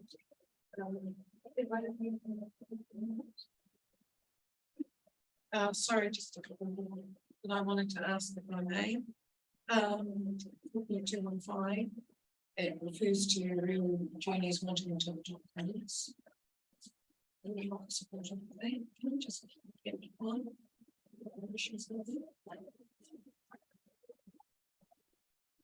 Page 69. So go back to the original submission. I didn't recommend that change be made because it would might limit it, whereas at the moment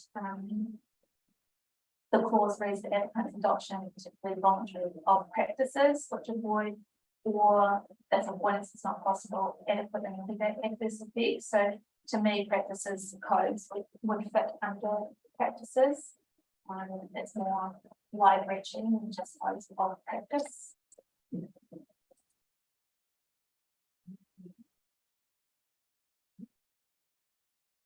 And separately from that, through to 4.246 and 4.247 on page 74. We recommended in the first paragraph of definition of wilderness, and in the following paragraph recommended the differences between Western concepts of wilderness and Indigenous concept of wilderness, and what's included in those definitions, and why we considered to use the Western definition is appropriate. So at the moment, it comes back to that information we have and working through that with Mark Bennett in terms of what wilderness means for them and how we can incorporate that. So we're looking to do that as part of the wider coastal plan. That definition that has been included in the first report, which drew on the operators, and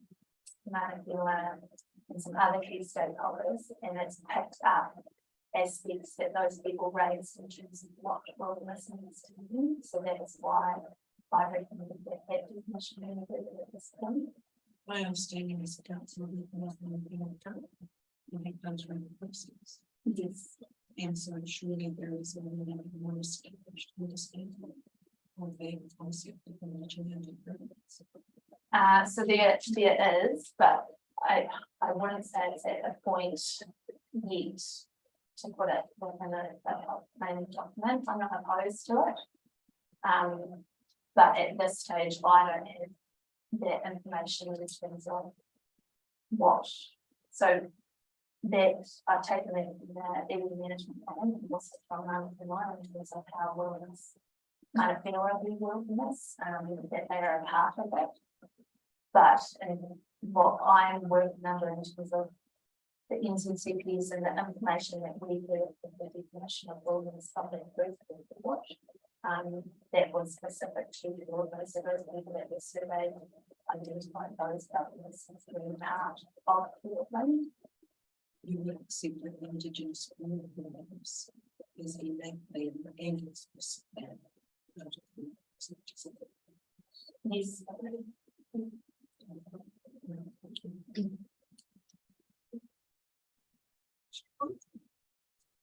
Yes, I do have. Would like to take back to page 57, please. 4.132. In relation to helicopters. And the field of underground guardians seeking clause 5 is expanded to include helicopter landings below the hydrowater and vessel based landing networks.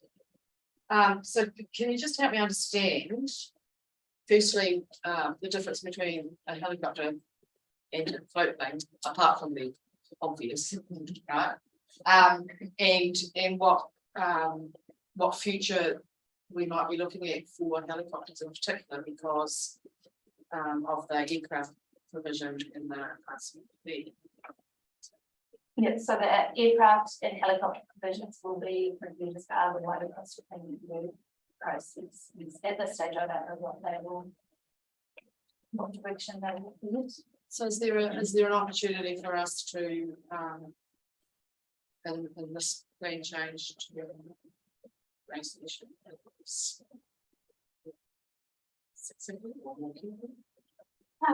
Yes, potentially. So I guess there's two ways. Well, there's possibly more than two, but helicopters obviously they land on beaches, but they can also involve commercial vessels. So it is connected to commercial surface water activities, and that's why with that ancillary activities and inclusion of that, we're looking into how can we manage the effects of those aircraft and small vessels or associated with vessels as well. So that's interesting. That's some of the questions before this course. I'm just really reading it. I'm not reading one of the report, which is probably dangerous, but in terms of my questions about infrastructure before, which is the same kind of question which has been asked here. So if somebody were considering a new application under the non-complying activity status, then the decision maker would go to policy 16.2.8 and you would have the ability to consider then or be directed to consider any increased ancillary activities such as helicopters. So what the access is flying them out. Would that include float planes or because that's just in defined areas that's not relevant? I'd have to come back to you on that. So float plane landings is in defined areas. It's generally I think, but I would have to come back to you on that. But the definition of ancillary activities does include all activities associated with commercial service water activities. So if the float plane was associated with a commercial service water activity, we would have to consider it. It doesn't actually say access means access or anything, does it? That, you know, how your passengers are coming in and out. So I guess you could argue from the, but 8 does talk about the presence and use of doing your job here now. The presence and use of structures, including moorings and related commercial surface water activity proposal. So that would be the kind of infrastructure related So for example, in Milford, if somebody wanted to increase their operation, the decision maker would have to look at the presence and use of structures, whether or not it was in fact usage space, or passenger loading facilities for that, nothing would come under here.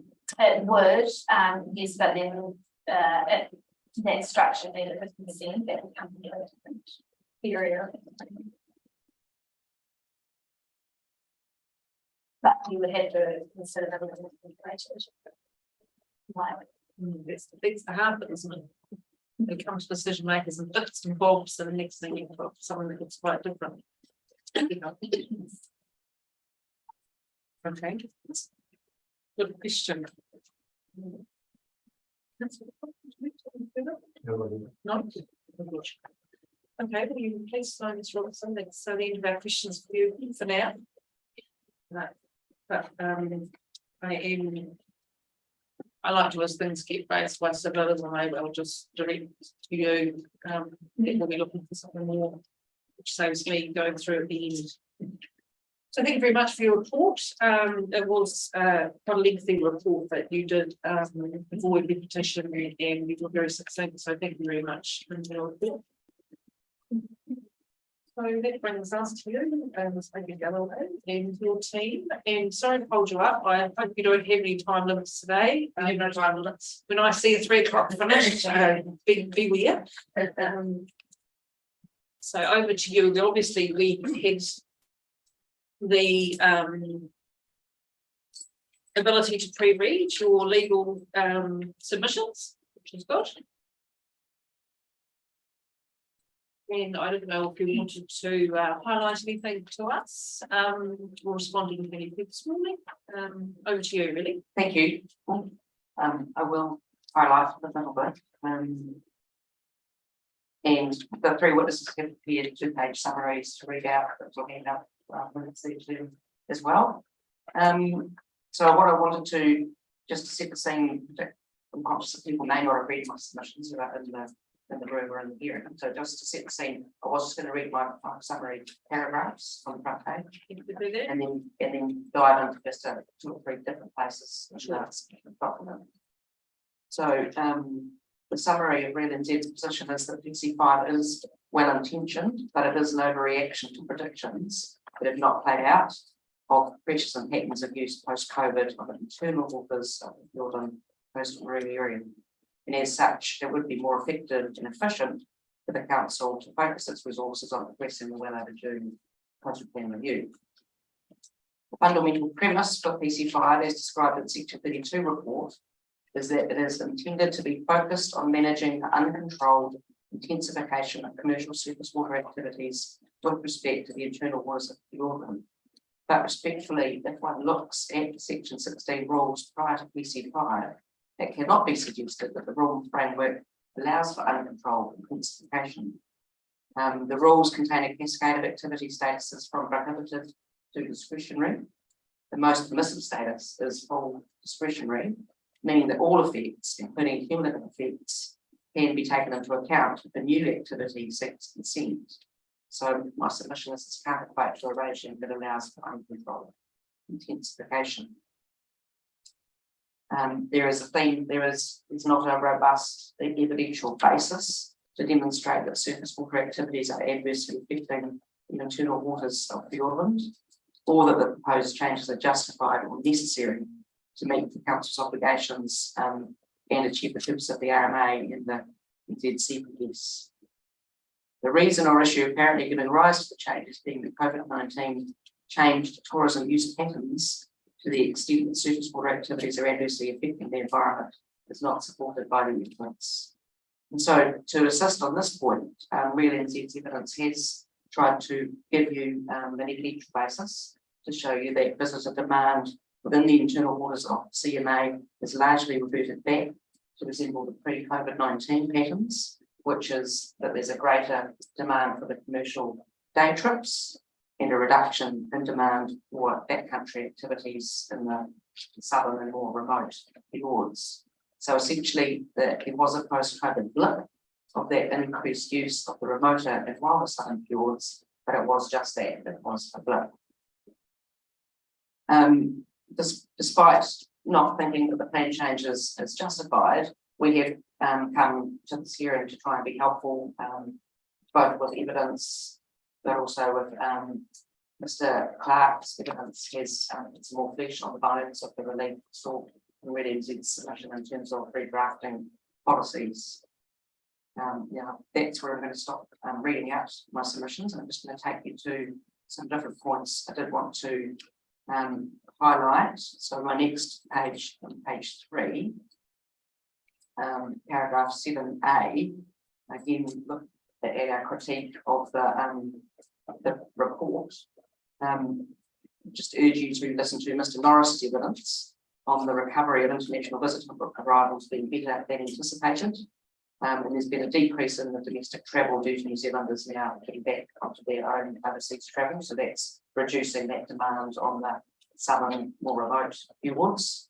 And Mr. Norris also states that demand patterns are trending back to previous patterns of greater demand for those commercial day trips that are easier to access areas.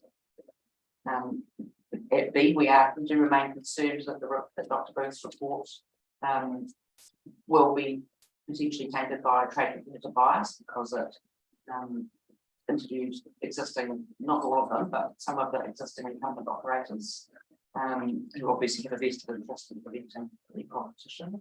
So the weight that is given to it, I submit justice to take that into account. And in respect of the evidence to justify the policy 6.2.3, which is the marine mammal policy, submit that the evidence to justify that is quite light. And I'll touch on later in my submissions about our preferred drafting for a policy that is directed at protecting marine mammals from the effects of commercial surface water activities. So paragraph 8, I highlighted some other features of the witnesses with respect to the evidentiary material. I don't propose to go into those in any more detail, except at the top of page 5, I just wanted to express our concern that this is, if the intention is to hold the line, it's only ever going to be an incomplete holding of the line because it's not assessing or controlling the effect of cruise ships. The provisions of section 13 are unchanged in their use as their triggers through as permitted. It's not controlling, as has been pointed out by the panel, the effects of helicopters directly or the existing effects of floodplains. So it's a partial set of controls with a light eventual justification. So the actual ability to achieve the objective of holding the line is, in my submission, quite limited. And that quote there was really hit me, my footnote 16, as to the effect of those cruise ships, which is just not being controlled by this partial plan change. The next section of my submissions is on the theme of referring the Environment Southland put its important resources into the full review of the regional coastal plan, not this very piecemeal plan change. In case you need that reference at my paragraph C on page 6, those are the plan changes that have taken place to date, where the result of those might have resulted in those footnotes, Madam Chair, that you were noting in respect of the New Zealand Postal Policy Statement, because they do all post-date NZ.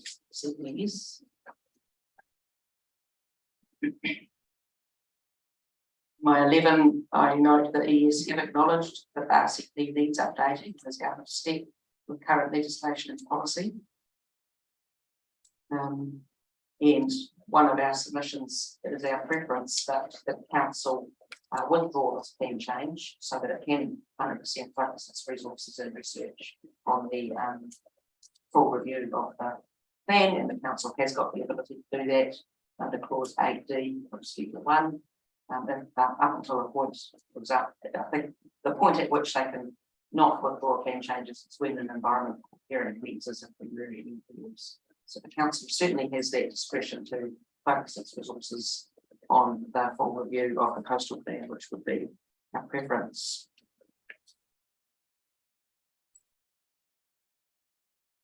At 13, I do want to point out a deficiency in the section 32 valuation, when it was looking at the options to achieve the objective. 32 evaluation only consider the status quo or prohibited status as alternatives, which in my submission is a significant omission. No party is sensibly advocating that Environment Southland take no action. And what section 32 evaluation did not evaluate was the obvious option of the full regional coastal plan review.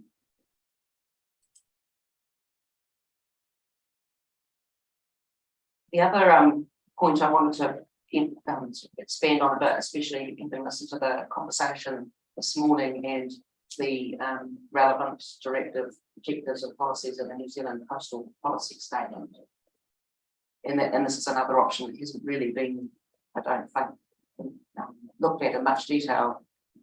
The New Zealand Coastal Policy Statements, objectives and policies are relevant to consenting decisions under the coastal plan, particularly if there's a general consensus that it's out of date and it doesn't give full effect right now to the New Zealand Coastal Policy Statement.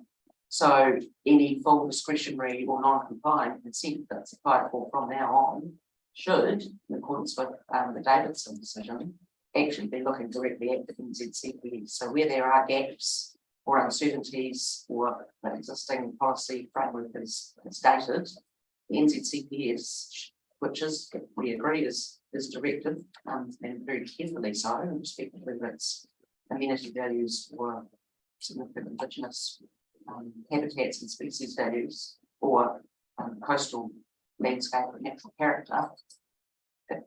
It's not like we're dealing with these consents in a vacuum. The NZCPS is that authoritative direction that would hold the line in the meantime while the regional coastal policy statement goes through its full review. And so that's the point I make at paragraph 16.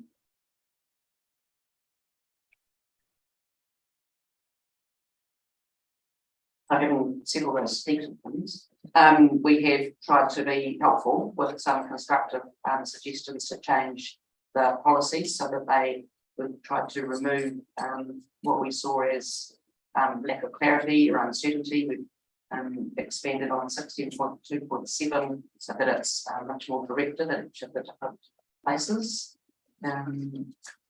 So Mr.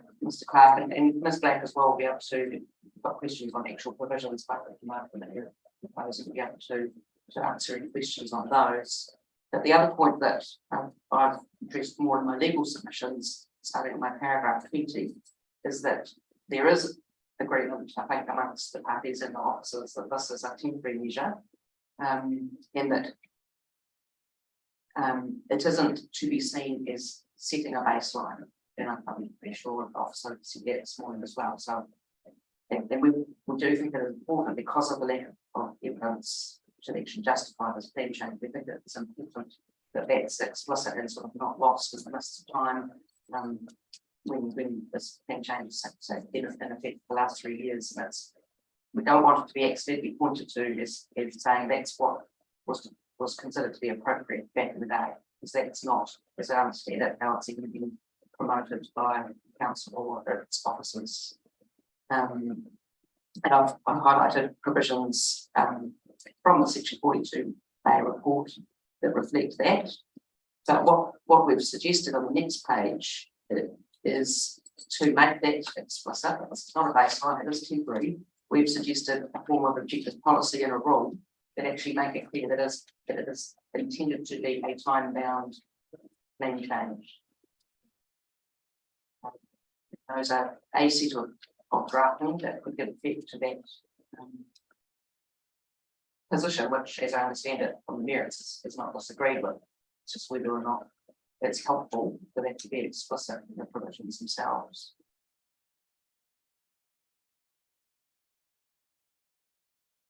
And in my submission, particularly is if we are having resource management replaced, again, as time passes, people's memories forget what sat behind the plan change. But if it is actually in the plan change itself, in 5 years, say when people are looking back and know, if we are doing these new natural built environment plans for the whole region, when we're looking back at what is the current status of the coastal thing itself, but at least it's there very clearly in the provisions themselves and not just the very reports that people may or may not get.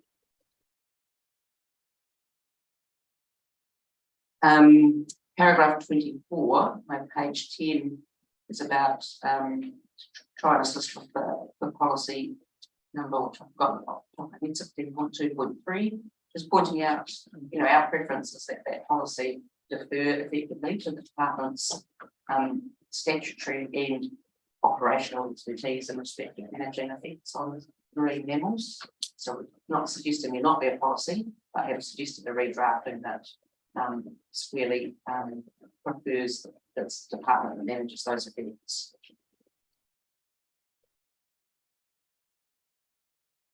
So those were the main points I wanted to highlight in respect of whether or not the commissioners need to do a site visit. Mr. Norris might be able to talk to you more about that, about why it was considered important for you to refresh yourselves as to the scale of the place in the character of existing areas in terms of intensity of use. Obviously, it's not a busy kind of year, but that was just, you know, the concern that we had is that some of you will have a great familiarity and others on another.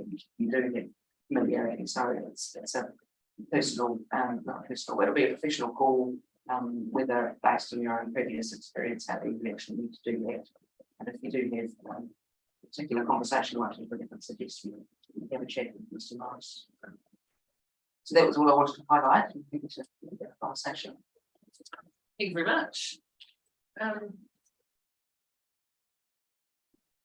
It's very high level. I wonder if you could step us through you've been so helpful that there's so many options. Let's put it that way. It's very annoying when people say we don't want this, but they don't tell you what they want. And if we don't get this, this is our plan B. And I think that's particularly the perfect approach. But that leads me to this question as to what is your number one request. And I assume from what you said this morning, your number one request would be to recommend that we recommend for council to withdraw PC5. Is that your first? That is still our first, but we have come with suggestions that if you proceed with it, you know, this is a better version of Can Change 5 that would work. Yeah. And if we don't agree with that, if we proceed to make a recommendation for council, then you're seeking the change that you put for us. There's no sort of there's no areas where you haven't put forward an alternative, is that you put an alternative for the matters that are important today, we've focused on what's important. So whilst we didn't cover everything in our submission in Mr. Clark's evidence or in my legal submissions, because what we're bringing to you today are the in this time-bound one's an interesting one. Is that within the scope of the original submission? I'd have to double check the actual submission, but given the full opposition to the plan change, I would say it is in scope of that general concept, which is either no plan change to make it very clear that this is a very temporary holding the line. It will be in scope of that plan. It's temporary holding the line, not a baseline. And so the way the rule 16.2.1 reads there, on your page 9, after the drop dead date of 5 years, then it will just revert back to being a discretionary activity, and that framework is still there in terms of that discretionary role. Yes, except for that deleted parts of it. Yeah, I'm just trying to think what other consequential changes might be required if that didn't. Yeah, there might be some more, but I guess the other reason for suggesting black and white time-bound provisions is it does assist with the motivation to really get on with the original coastal plan.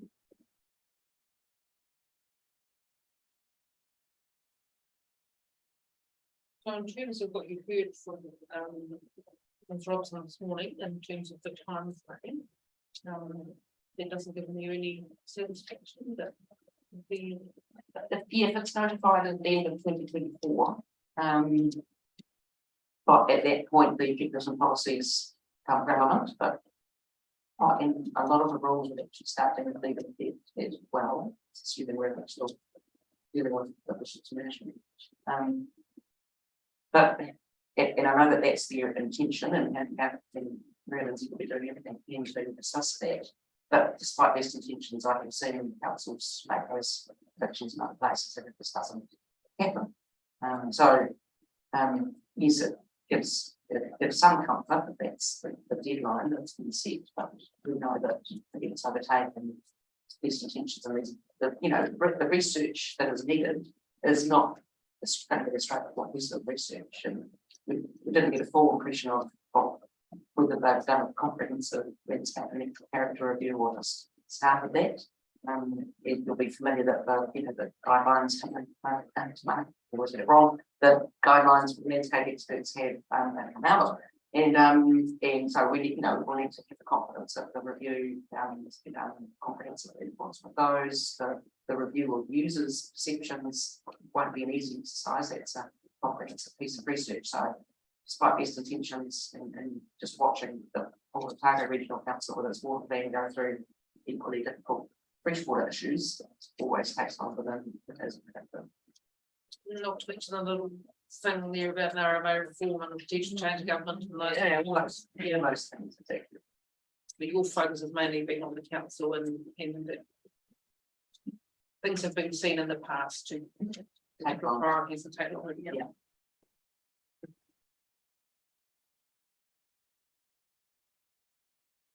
Questions from this back? I know the quick question about how you came to 5 years being an optimal temporary. It's an arbitrary number.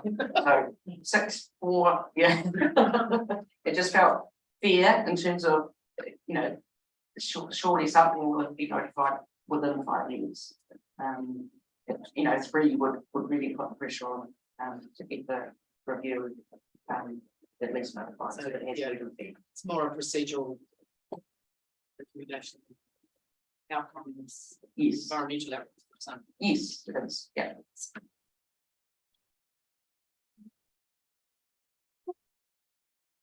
No question. I'm just. The position of Really NZ is very much polarized to the positions of all the government departments, the Marine Guardians, Marunanga. So why do you think there's such a different position? Nobody else is saying there is no basis for this. Nobody else is saying there's no evidence. What's caused this real, I won't call it disconnect, a very rigid view? Well, I wouldn't say no one else is saying there's no evidence. The answers this morning were quite accepting of the fact that the evidential basis is light, and therefore justifying the precautionary approach which this then change has taken. But I think that we agree with that evidential basis is light.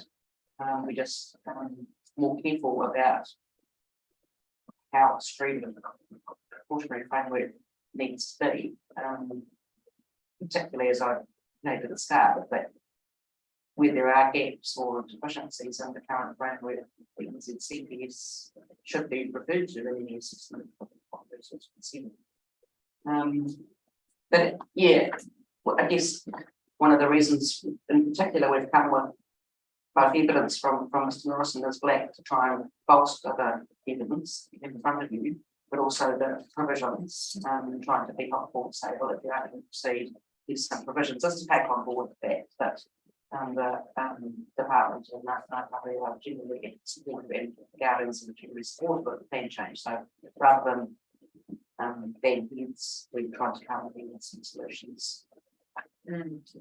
There's maybe the difference in perception in terms of you have the ability to see the changes of the patterns coming through in perhaps other these organisations on the whole face as a whole, seeing those patterns. Yeah, that's right.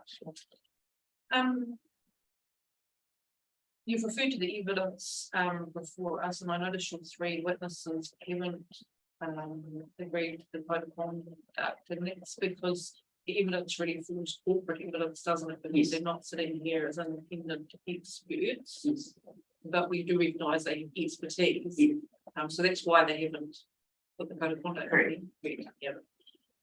So we just have to bear that in mind as we weigh in their evidence, and really put it forward to be helpful in terms of the projections and where those patterns are usually going. That's fine. And much of the evidence is factual, so it's not opinion, which is where their code of conduct is actually most important. It's like experts' opinions. To be given weight if they are in accordance with the code, whereas a non-expert opinion, if it's in conflict with an expert opinion, that's where that distinction is really important. But the factual evidence and the operational evidence has its place as part of your consideration. Yes. Okay, well, thank you very much for your legal submission. Very helpful. A little bit of time, so we will see move on.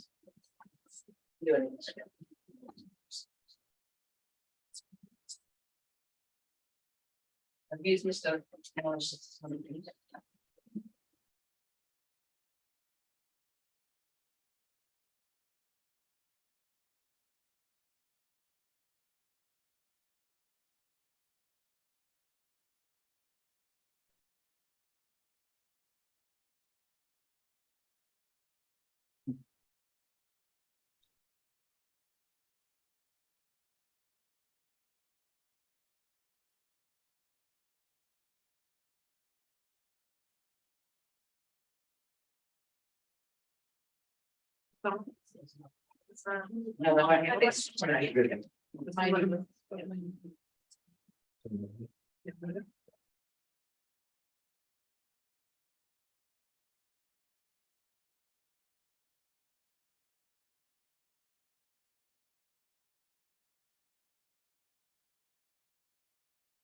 Welcome, response.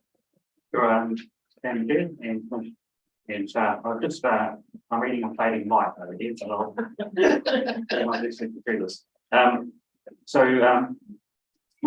I'm really into acting the chief executive, and I've worked for over 30 years in the New Zealand tourism industry. As I said in my introduction, I started with this company back in October 1992, and so I've worked in the Fiordland region and involved in all things on the coast since that day as part of my career with RealNZ. I've got considerable experience and knowledge of the industry, particularly related to the field of commercial surface water activities. It appears RealNZ is the lone tourism voice speaking to the Plan Change 5. However, council should not assume that other tourism operators will be content with PC5. We believe many operators currently do not understand the implications of PC5, and as stated in paragraphs 40 and 44 of my evidence, several of us laid off staff after lockdown, and like us having taken to recruit staff. Therefore, these smaller businesses do not have the capability to adequately assess and critique PC5, and do not have the funds to employ consultants to assist them in assessing. It is only because RealNZ has an in-house concessions and consent team, and because we have significant users of the plan, especially over the last 5 years, where the renewal of 85% of our Fiordland vessel coastal permits, 11 renewals out of the 13 commercial surface water activity consents that we have a greater understanding of the coastal plan, we believe. Tourism remains a vital contributor to New Zealand's economic and social well-being, generating wealth and supporting jobs in communities around the country. Fiordland CSWA are especially important to the Te Ao Manapouri economies, as many visitors to Fiordland undertake cruise in the internal waters of Fiordland, spending in these local communities when travelling through. Therefore, Environment South needs to be mindful of the potential effects PC5 could have on our economy, particularly if the coastal water review is not instigated in a timely manner. RealNZ and its related entities provide a diverse range of tourism, recreational, social and cultural benefits to the Otago and Southern region, and we are a major employer within the Lower South Island. and particularly in Te Anau, then contributing to the local economy. We have 120 staff between Really NZ and Real Beauties based there in the Te Anau Basin. Rightly from the company's inception, we have offered people unique opportunities to recreate in field and street environments, including undertakings in the commercial surface water activities in the internal waters and fieldland. Barriers should not be created to prevent New Zealand and international visitors alike from experiencing these environments, given the recognised importance that immersive experiences in nature have for people's well-being, including mental health. We are concerned that the perceived lift in the surface water activities in the CSWA is in the more remote areas in the terminal water field has been overstated based on an increase in activities within New Zealand borders through the COVID-19 New Zealand restrictions. As stated in my evidence, our field and coastal vessel trips are spinning back more like our operation models prior to COVID, with the bulk of our passengers undertaking day cruises, mainly in Te Whātai, Milford Sound, and to a less extent in Pākehā, Doubtful Sound. Specifically to meet the changing demands, we will be redeploying our vessels from this summer onwards from mainly day trips and single night backcountry trips in Milford Sound, Piahu Bay, and Doubtful Sound, Pākehā, reducing the frequency of these trips operating in fields south of Doubtful Sound, Pākehā. We are not alone in this, and most regular multi-day vessels that have been operating multi-day trips in the southern fields are experiencing reduced demand for field and multi-day backcountry trips. Like Real NZ, they are adjusting their schedules based on customer demand and reducing their frequencies of trips in the more remote areas of fieldland. That is, the tourism industry is a dynamic industry that is ever changing. Hence, we need a planning framework that is sufficiently flexible to adapt to these changes. For instance, after the February 2020 flood event, and I think a number of you will be aware of that, that was when the North Roads taken out for about 20 odd days back in February, 30 days with COVID, right? And during that period, we were able to operate areas in coastal field and provide visitors with alternative cruises in the PFA. We relocated another vessel to Doubtful Sound, Pākehā. Other commercial operators also gained short-term consent changes to meet the demand of visitors who could not access PFA Milford Sound. This also kept many local businesses now local community here viable through this period. PC5 would make such adaptations more challenging and likely to be counterproductive in supporting the local economy here in Fiordland. Accordingly, we encourage the council to recommence the overall view of the coastal plan within a short period of time to ensure PC5 is not in place for an extended duration, as it will frustrate businesses' requirements to adapt, especially given the need to employ vessels that are not as reliant on fossil fuels sooner rather than later. It would also allow for more in-depth, quantitative and qualitative engagement from the various users of the coastal waterway of Fiordland. And finally, Real NZ recognises that there needs to be adjustments to the coastal plan rules as they currently stand, as in few limits. We welcome and look forward to the opportunity of engaging in the full coastal plan review and encourage the council to move forward in a timely manner for this to occur. Thank you. Thank you very much for your evidence, Mr. Knight. It certainly does set the context for our scene, and you are a known voice in helping them do that. So thank you very much. Just on your summary, the PC5 will make such adaptation more challenging.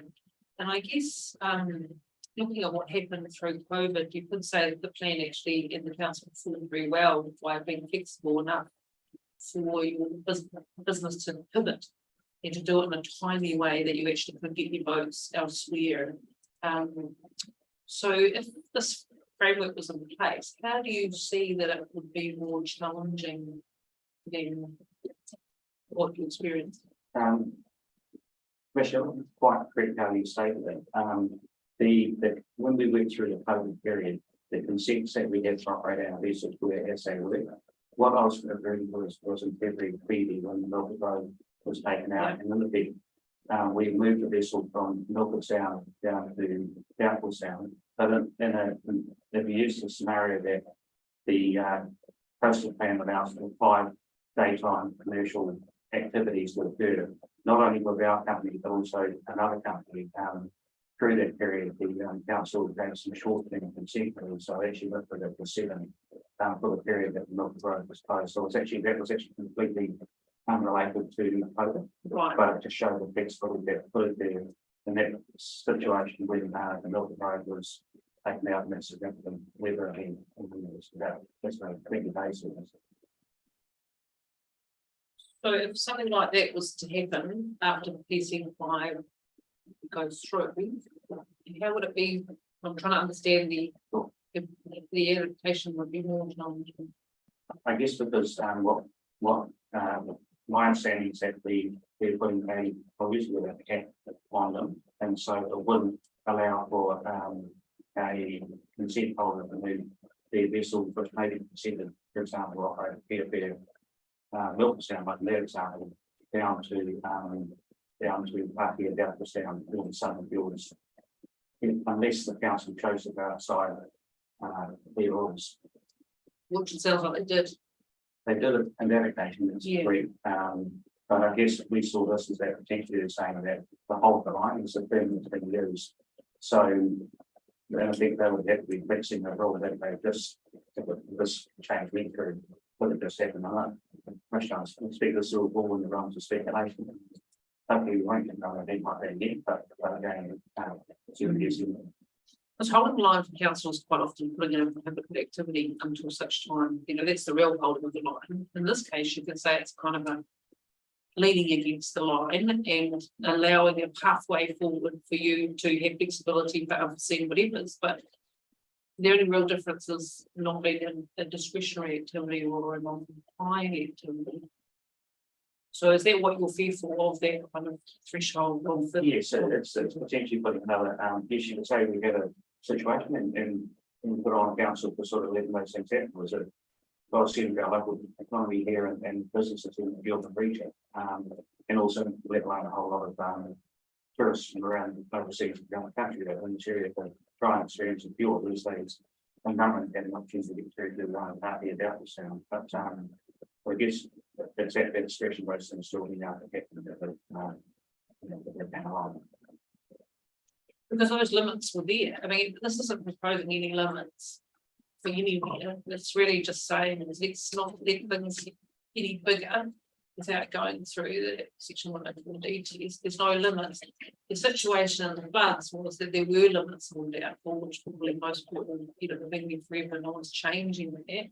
And there was flexibility there. So presumably the council could be flexible again to a short-term disruption. Yeah, that's very commission, they could be, and I guess our maybe our concern was that we just been through a thing change, but I mean the temporary holding the line situation like this, that we are at the discretion of the council on day still to, so the picture is not making a decision. They can say no, the limit is in the situation of 5 commercial day trips on it out the sound, so that's it. And we don't believe that would be the right thing towards the local South and the day of people in the field and community. So it's and had they been inflexible and held the limit line that you were frightened of, then that would have given you pretty good reason sitting here and saying that. Because they didn't leave a pivot. I guess it just brings another level of possibly putting the environment out in the situation that they've gone through the change. That was the work that they through and then almost being their own rules, almost in a short period of time that happened. So it's just wrong. It's the uncertainty really on your sort of how you like to limit that uncertainty. Understood. Let's do.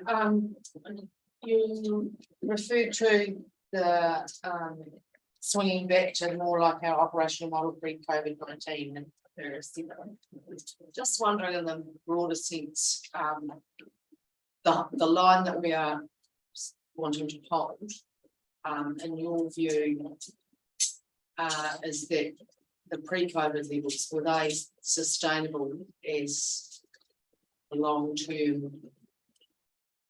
Again, I suppose talking more from a personal, I suppose, a little bit of company view, you know, we were welcoming almost, wanting the process plan to come up for review, so that, and I appreciate, and again, now I'm speculating, that, a lot of us on the basis the pressure them has gone down and council planners and so it's, well, it's not speculating, people I thought the correspondent said that the plan review was put out by 3 or 4 years as opposed to, sort of going through it in a timely manner, and I think that my memory was correct, I think it is, that was roughly the time that, this hold the line approach was, going to be put in prior to, because the process plan didn't take a bit.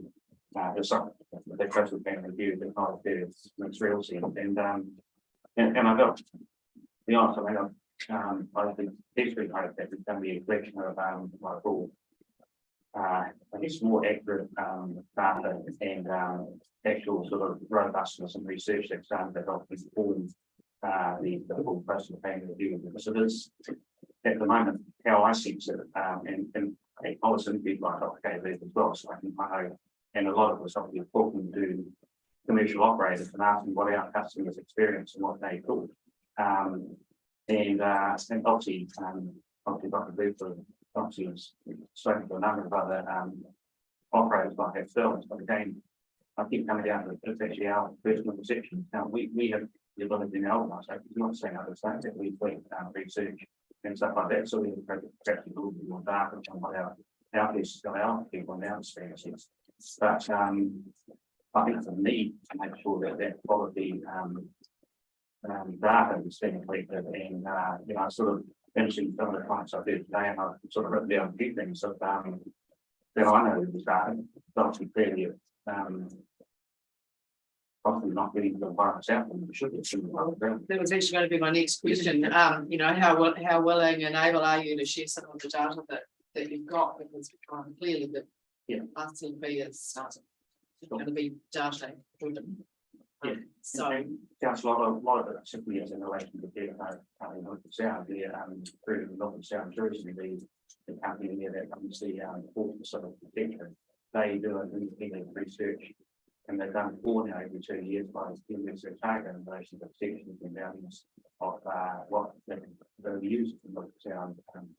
We share that freely with the Build Opportunities Project, which is and building copyright. They're also doing a lot of research for that. Now, I think that's a lot of it's relating to sound editing and lighting experience for some fields, partly without sound and northern fields and the other parts of the field.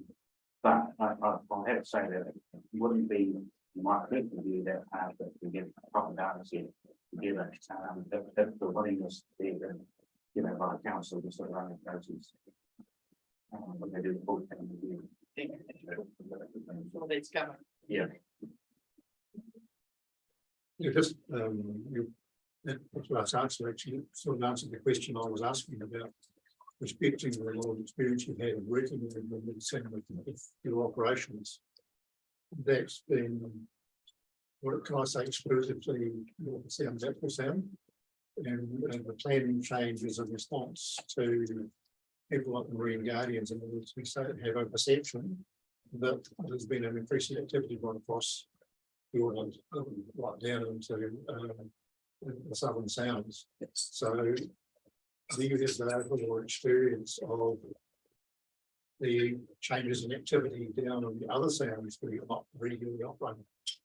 So we have to say, good question, and I appreciate the obviously we do have a business that operates in the southern fields as well, and using examples in the COVID period when obviously a lot of domestic New Zealanders couldn't go overseas for holidays, so they were choosing to sort of holiday, but because of that, the field and the region in particular, like one of our boats, we used our boat year round on southern fields and multi-day, but equally a lot of the other benefits and also equally now these are go back to the normal places that they operate in.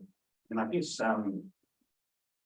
looking back in time, and probably made it now 15 or 20 years, and in my time experience of living across all of Georgia, I mean, including southern fields, there has been an increase in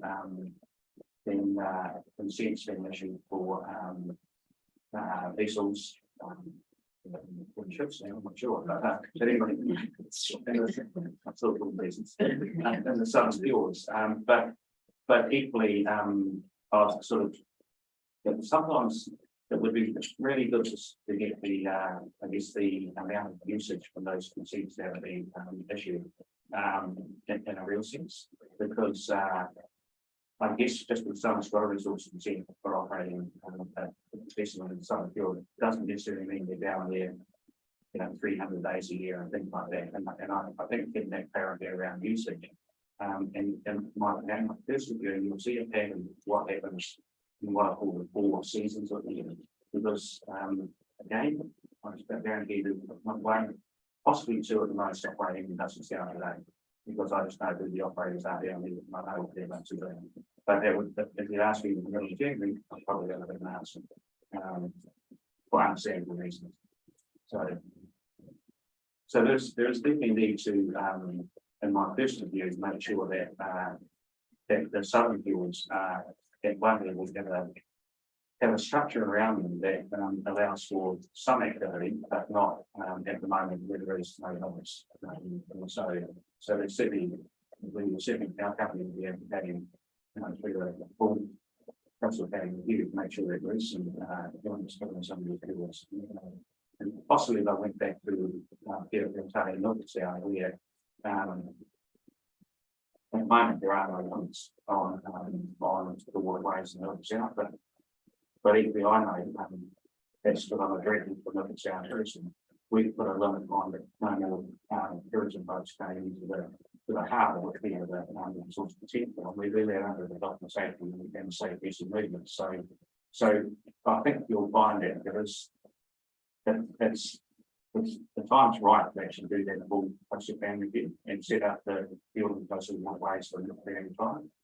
We desperately want to engage in that because as an organisation, we work in seriousness in the 50s, and so it's part of our DNA there. We want to make sure that we're doing our bit to protect and enhance the field and region, but equally through that, making sure that we can offer not only ourselves, but the consent vessel operators have the ability to provide safe and sort of share the environment with a range of guests that come from all around the world and within our own country. And unfortunately, not in our local economy, but actually the whole country, and we should not be lost sight of either. It's okay. This is your chance. Yeah. Could Arnold, Mr. Norris, just thank you for that example you talked about with floods. I remember that very clearly. So when that happened, if I'm right in understanding you, when you did the pivot, it meant that you had to seek a change in consent. That's great. What was for a field very You had existing consent, yeah, but it was usage, was it, that you had to increase, or what did you need permission for? So it was the other operators who had to, To to get days for application, but we had sufficient allocation. That you could do that? Yes. Right, okay, that's clear to understand, thank you. You've got a large vote, didn't you? No, you didn't press the side of your vote? We moved water from North Sound to Sound to operate under another consent. So you had consent already? Yeah. So you didn't have to go to council. Do you know for those other operators how long it took them to get? I was suggesting very important. Okay. Because it was very obviously. It's a crisis. Yeah. Possible time. And how long did you stay doing that operation? Over lockdown. Until the lockdown. We weren't expecting that, were we? No. Yes, exodus. Okay. Back to North Sound. Sort of like any February through for these started hanging on. get through them up again. Yeah. Then, Check up for all of us. yeah, yeah. Okay, but part of what you were indicating there was that you already had funding scale to do something to deal with that, but you are aware that across the industry that was slightly different because they don't have that. I guess what I'm interested in, it seems to me that you've got a very strong relationship with them. I mean, obviously, Rachel, obviously, not in the environment south, but with Department of Conservation, we have a lot of our activities occur. Yeah, and on the coastal waters of Bilbon, and most of them do access to the many parks. So the importance of our organisation having a strong working relationship with the local government authorities is very top of mind. And again, it's always been extremely important for the company to maintain and hold strong relationships. But well, that takes work, time and effort. And again, I suspect the small operators are sometimes challenged. Yeah, I think maybe it's also, you know, I personally find this point is not 15 or 20 people, and maybe it's maybe, but I don't know if that's but it's sort of, I think, yeah, I guess some people possibly don't understand that they don't get involved in these processes. It can have it could have a positive, but also equally could have a detrimental impact on your business and business of the region. And so I guess our company sees that it's almost non-negotiable to make sure that we're seeing good and engaged with the process. It's not just here, it's Department of Conservation that's everywhere to do with this. You know, we employ a lot of people in these regions, and we've got a lot of part equipment in these regions, so we've got to make sure that, you know, we're looking at, you know, this community, but also that we're looking at the environment that we live in. It's all of us. Small and important because that's what gives you already business. Yeah. So within all of your business planning, do you have concepts of there's a limit? I'm not talking about what we're doing here, but do you have a concept there's a limit of what we think is sustainable? And are you happy? Yes, yes, we do. We certainly see, you know, some of the fields now, first and foremost, where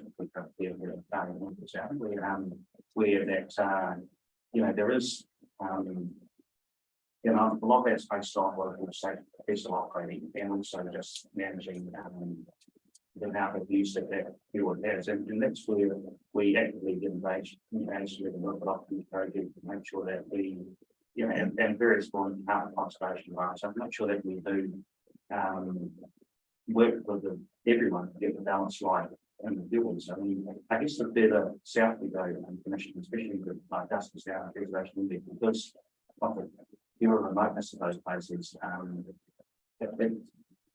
you know, it's not easy for anyone to get there, except, you know, on a multi-day trip or a helicopter experience or something like that. But then equally, I'm also reasonably big on making sure that just because of that reason, like my mum and dad wanted to, you know, that was in once in a lifetime opportunity to go and visit Dusty Sound, and if they could only do it in a, like a safe environment being, you know, hosted by one of the companies that do the students down there. I think it's getting on there also. You know, it's just getting that balance right between what is right now, because everyone's going for the same reason to get remote wilderness experience. And if I might get down there 2 or 3 times a year, by saying on average over a 5 or 7 day trip, I might see if I discounted say crate fishing boats, but again, there's not a lot of those either. You might only see 1 or 2 other vessels in a 5-day period down there. It's not like you see 1 or 2 every single day. And that's not that long. The concern is that there isn't actually, in my mind, a framework that sets, you know, a limit there. So who knows what happens tomorrow or the next day, but 15 people lined up and getting 0%. That's where the challenge is. It's sort of just can't afford this and using the opportunity. That's why we particularly need to make sure that environment's out and effects on, you know, industrial playing the field. That's really where that will be truly where seeing the I guess the parameters of playing the field for the field and coast. Not taking the money down now. So and just I appreciated the amount of data you provided. in your submission. So are you thinking that actually there seem to be saying an ongoing trend is that New Zealanders want to get more political this there's going to be demanding more experts. Yeah, also just generation things like, sort of, what the younger ones are coming through, not just the young students now, what they want to experience versus the different generations leading through. But I think the Northern and this region was always quite broad speaking, and so unique what we have here. I guess what it comes down to is you've got one field looking down here, very party, which is traditionally right party, will always be probably more accessible to the majority of people. The other fields, party, that sound like the next one, but again, you still need to just across the line, across the one, down the right, so it's just another natural learning variant. People me competing with their, just say their spare time, they've got one on a holiday, and so they may choose to do something else at that time. And once you go to the southern fields, you're really saying for most people, it's a sort of probably a 5 or 7 day type experience. And for that reason, they didn't go there once in a lifetime. We'll see it back in us now. I guess that's I'm talking about people that don't own vessels and don't have the ability to go there, which is probably 99.9% New Zealanders. And so it's good that there is an option and that we don't experience that, but it's making sure that we've got the right parameters for But you are anticipating we're going back, our company's going back to operating down there for 6 months a year, not 12 months a year. Using example, I don't mind saying that we were shooting about 2 trips in the first 2 weeks of August this year. We cancelled those about a month ago just because we didn't have enough bookings. I've just spoken to, I know all the operators down there. Most of them have actually needed for them to combine their trips for the next 6 months because that's fine. But hey, I think they need to get up the line and the Gold Coast or somewhere else in Europe because they haven't been able to go for the last 3 years. But that might change. It might change. Yeah, We get stuck there, then all right, then that's helpful. Thank you very much, Mr. Norris. Well, thank you, Mr. Norris, for your evidence. It's very helpful. I think one of the reasons that you and your team are comfortable to come along just conform is because you've done it before and you know that we're not as scary as it appears on the outside. So we do appreciate your time and the effort we've gone into both your submission and your evidence. And thank you. We're just going to break for lunch in a moment, and again, we're slightly behind time. My question really is whether 40 minutes is enough to get elsewhere and get something and get back, or would you prefer the whole hour to do that? So, do you think 45 minutes is enough? Or yeah. Okay, well, we'll break there and we'll come back just after 1, about 1:05, just to be the full 45 minutes. We are just going to have lunch here in the room, so I'll respectfully ask you to leave, and the door will be open again at just on 1 o'clock. And now, one other thing I neglected this morning was we had Mr. Ravel on. I'm not sure if he's still there at the moment. I haven't actually checked with the panel as to whether there were any questions for him relating to marine mammals and ecological things. So I will canvass that over the lunch hour, and if necessary, we'll just circle back to them maybe at the end of the day. So just see if he is available later on the day. That'd be great. Okay, well, thanks for joining. See you back after 1. Thanks.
Okay, welcome back, everybody. Mr. Norris, I bring it up now, but it's really about the site visit, and I've got no doubt that going on a site visit would be beneficial for my mental health. And I know that I would really enjoy it, and as all the panel said that they would love the chance to go out, but it's really what it might add to this process, and obviously the coastal plan review, that whoever ends up sitting on that, it'll be quite important that they go out and get a good feel for the environment as it is now. Bearing all that in mind, I wondered if you had something in mind particularly that you thought might be helpful. I guess there's a couple of options coming up, and again, not in these few days, but as example, in August, we've got a relocation people in the boat on Dusty Sound, they can bring it up to down to Sound. And it would probably involve like 2 or 3 days to go waterways of Dusty Sound. So just for the chance to sort of get a sense of that environment, as opposed to sort of being on the coast for like a week. And so just those are sort of, so I appreciate it, probably not some, look the sound that we hear about. So I suspect it's probably more that southern fields with Venezuela is probably more focused towards. And so there is probably a couple of opportunities coming up over the next 3 or 4 months. One that was in the area there, something that was benefit. And I'll just leave there as no. Well, that's interesting you raise it, because I think it's where we all got to as a panel that probably if there was any benefit, Dusky would be the place that obviously the main concern is about, and it's not something we could just do on a day trip. I know. In I guess timeframes as well, we have got some constraints on this side of the table in terms of availability until the end of this month before you'll be able to get into deliberations, and obviously the right will apply. There'll be a bit of time for that. So it could well be that August is a possibility. September is pushing it too far to inform our deliberations here. But it's certainly something that I'll talk about tonight, whether that is worth exploring perhaps an opportunity in August. Actually, up there, Friday, flying into Suffolk and the Dusky Sound, and probably coming out from the Sound on Monday. We're going to do a constellation but there would be an opportunity to sort of traveling from Suffolk back up into down to Sound over Friday, Saturday, Sunday morning. Right. And you have enough availability on board for the 4 of us to do that? Yeah, so on that particular trip, we'll get probably the right sort of 16 cabins and probably have the 6 cabins. So we'll be doing the constellation like an option for Australia, so we will ways while yeah. Oh, that's very interesting, because that's quite a different than what we were thinking on the solid table, sort of Milford or Deco, and that would inform for us. So we'll certainly think about it overnight, and we really do appreciate you coming forward with an offer. Thank you very much.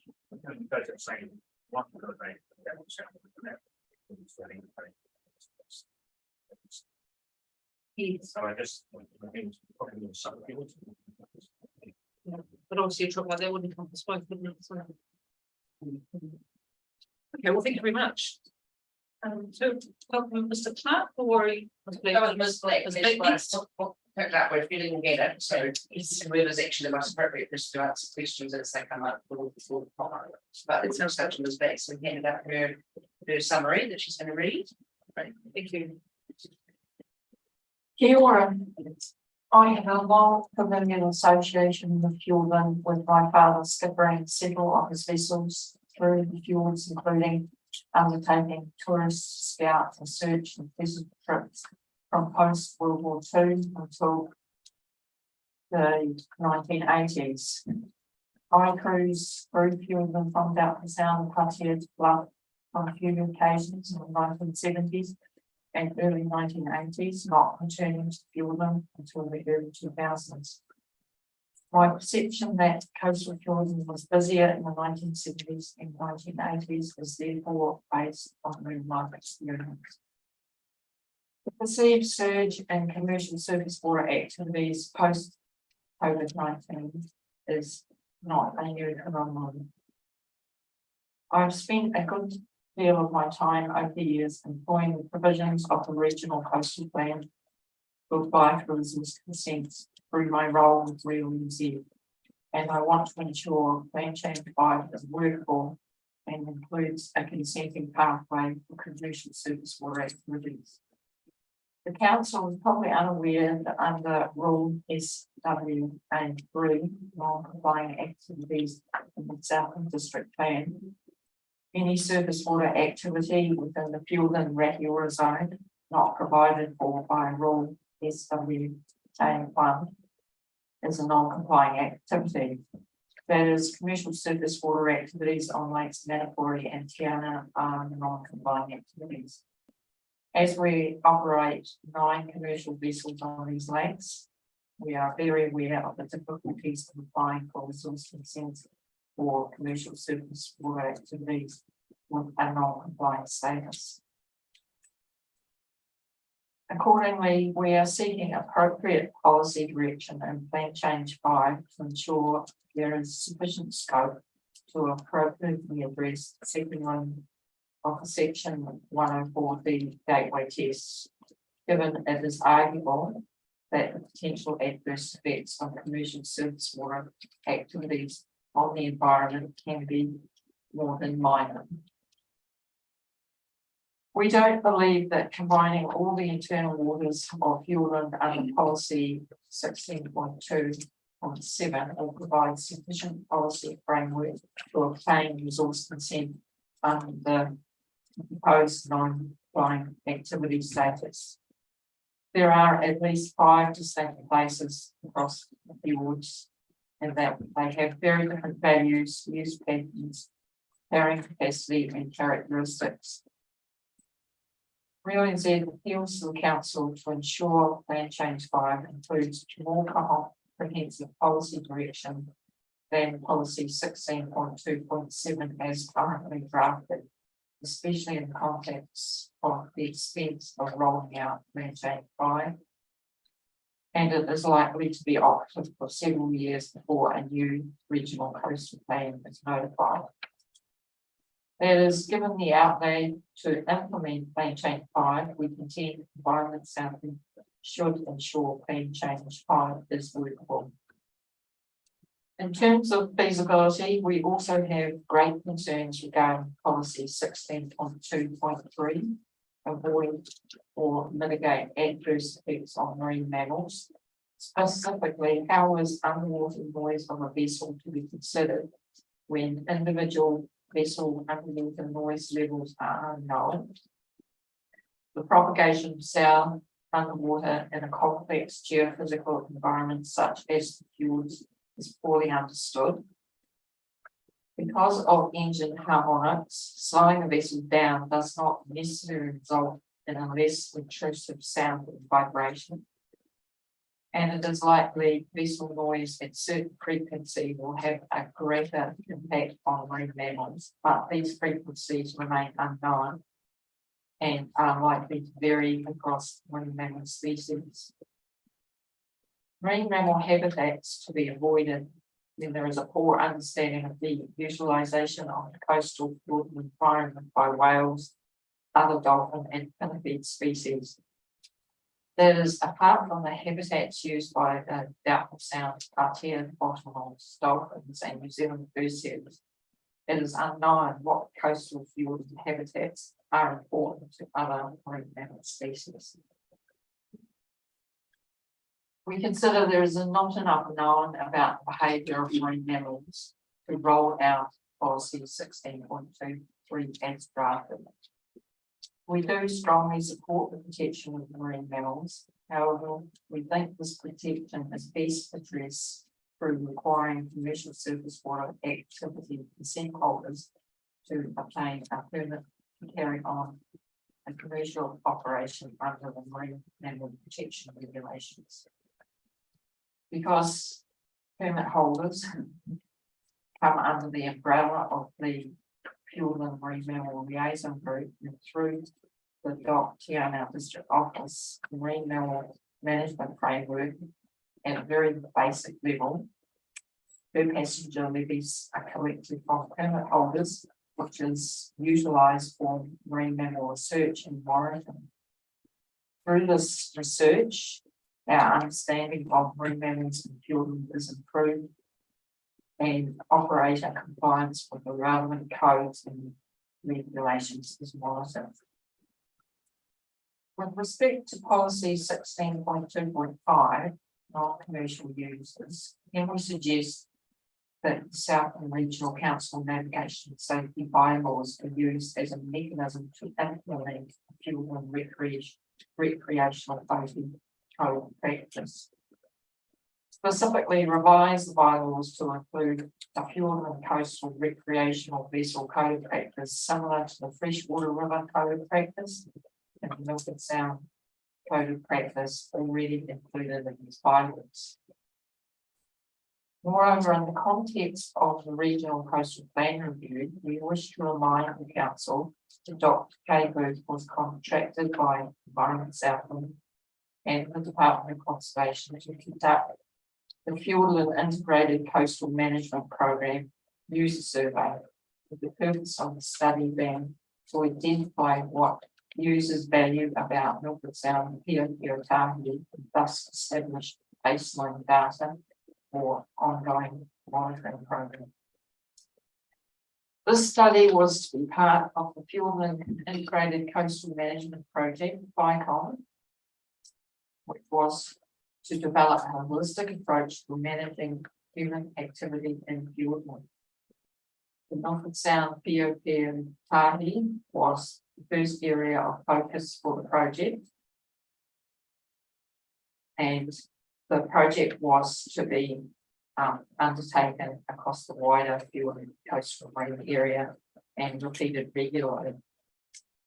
Nevertheless, this Milford Sound survey provides some baseline data and a model to gain a greater understanding of the perceived effects of surface water activities on Fiordland's intrinsic values to progress the regional coastal plan review. RealNZ looks forward to working with Environment Southland and other stakeholders to progress the regional coastal plan review, as like the department, Fiordland Marine Guardians and Te Marama, we want to ensure the internal waters of Fiordland are protected from inappropriate and unconstrained development to remain a jewel in the crown of New Zealand's tourist attractions. Thank you. Thank you. The paragraph 10 of your summary there about the navigational and safety plan. So you're proposing, is that something you put in there really for the council to plant a seed for the review, or is there some changes to the proposed? Well, it was through later work when I was looking at the navigation safety bylaws about something else, and I realised after I made the submission that there are other codes of practice, and because under the existing operative plan, nothing has ever been done about a code of practice, that this would be a mechanism, and it's just something to highlight to the council, that there are mechanisms that might have more teeth that could be effective going forward. So probably more for the review process than specific changes here at this point. Well, there is a change in this, perhaps evidence to 16.2.5 that was policy.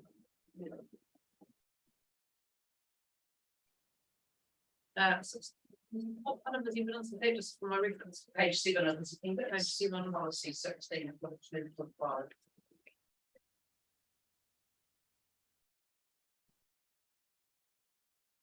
Okay.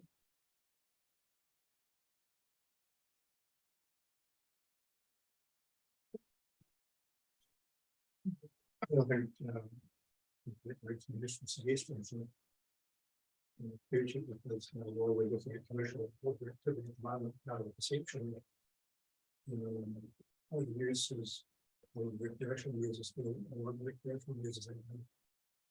Yes, that there's some statistics out there that I've quoted about how, especially since after lockdown, there was even more recreational bikes purchased, and the size of the recreational bikes on the Fuels Coast got larger. So they're actually capable of going from like Dalton Sound down to Dusty Sound, and the same with going into Peter and they'll go right down through some of the fields.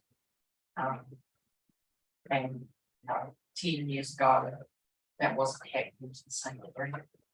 And the other thing that happens is they often travel in convoy for safety reasons, and also over the law, you know, there's a huge amount of recreational boats going into Doubtful Sound, Partia and Liquid Sound to go out as the other fuels.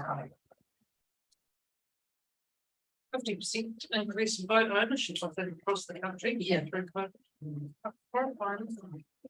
Probably also in their backyards now. While they're in Fiji.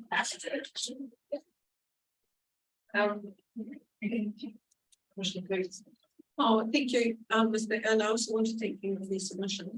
Obviously, you have a lot of knowledge there. Could you just help me understand a bit more when you've spoken in paragraph 10 about the relevant codes and regulations that you indicated would be part of the framework that was something for that? Yeah, the council's navigational safety bylaws includes 2 existing codes. And that another code could be written up for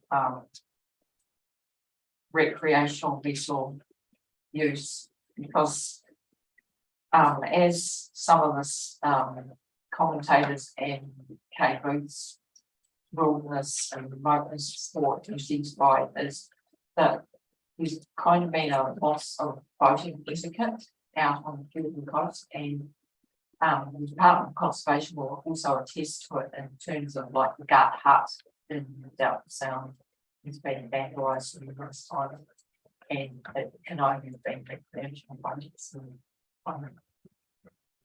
And the other challenge that the Department of Conservation has about in Doubtful Sound Partia with the dolphin protection zones, that it is actually recreational boaties who go out, take most direct route out, and they go out really fast, and they're going through the dolphin protection zones in excess of 5 knots, and they're more likely to create a dolphin strike than the commission. Thank you, I understand.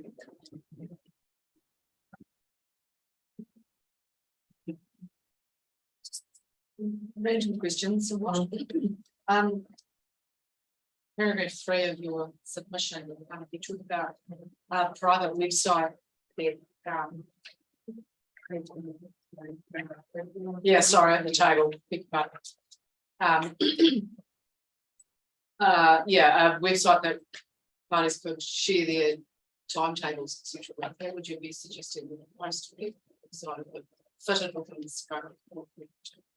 Well, it's one of the things we've been advocating with the Department of Conservation as well, is like we set our timetables like 2 years in advance, and so we know when we're going to be down in the southern fjords, and we know how much guided walk activity we're going to need on shore, so that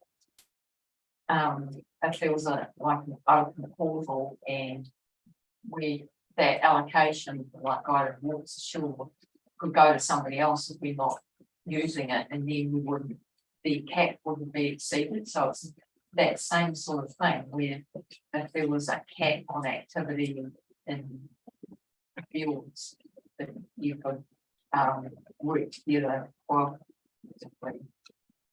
make sure that you're not there at the same time. So how would you post that website? Do you think see that as an environment? Well, I think the surface water activities is the more appropriate that it would be an environment southland. It's a bit like the Cruise New Zealand website where the, you know, the departures are all published, and presumably there's supposed to be somebody looking at it to make sure that you don't end up with 3 vessels and North and South at the same time. At the same, if that information was publicly available, so other operators could see when we're going to be there and move their arches on a couple of days, so that we're not all there at the same time.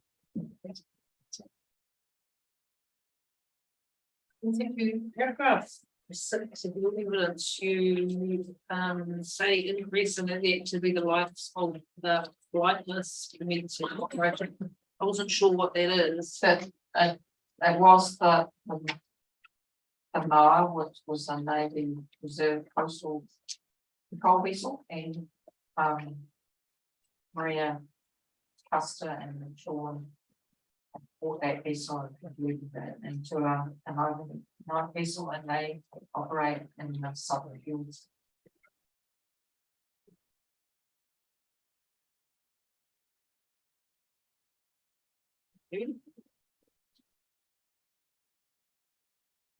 A correction because it'll matter when I look at it in a couple of months, or a couple of weeks, I mean, paragraph 13 referred to the 2, I think you need 1 and then paragraph 13. Oh, yes, yes. So correct that to 1, everyone.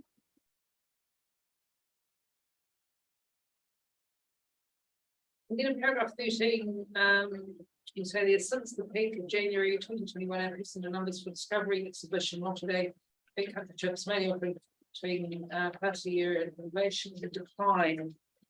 Was this trip, was the trip offered pre-COVID, or is that a new trip that you responded with and then it's declined?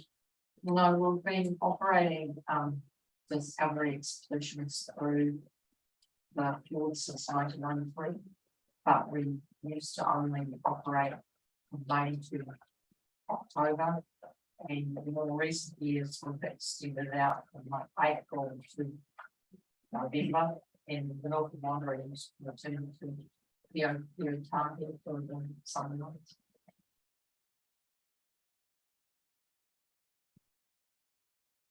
Into your paragraph 15, was the table, you probably haven't had a lot of time to look at the table by Ms. Robertson this morning. No, I haven't. Yeah, so I'm happy for you to come back when you've had a look at the table, and I'm happy for you to do a compare and contrast and just come back if there's still anything that you think seems to be incorrect. I'm sure Ms. Robertson would appreciate that as well. And I mean, the question really is whether it's answered your A to E queries.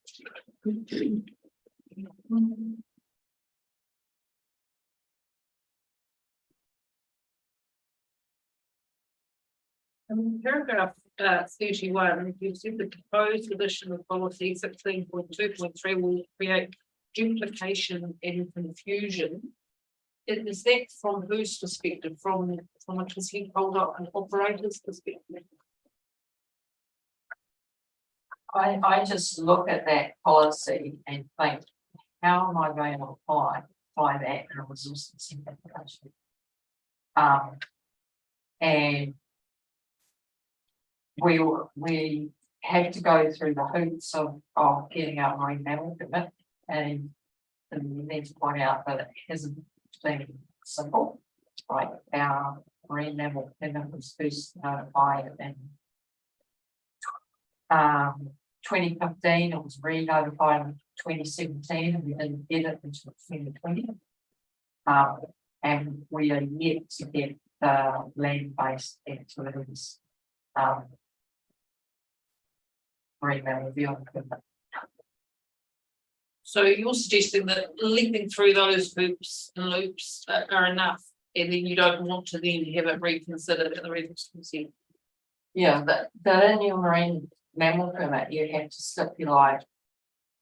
Each vessel use the frequency of the trips they're going to do, the list of skippers, list of nature guides, and that's why it had to be notified twice because we changed our schedules.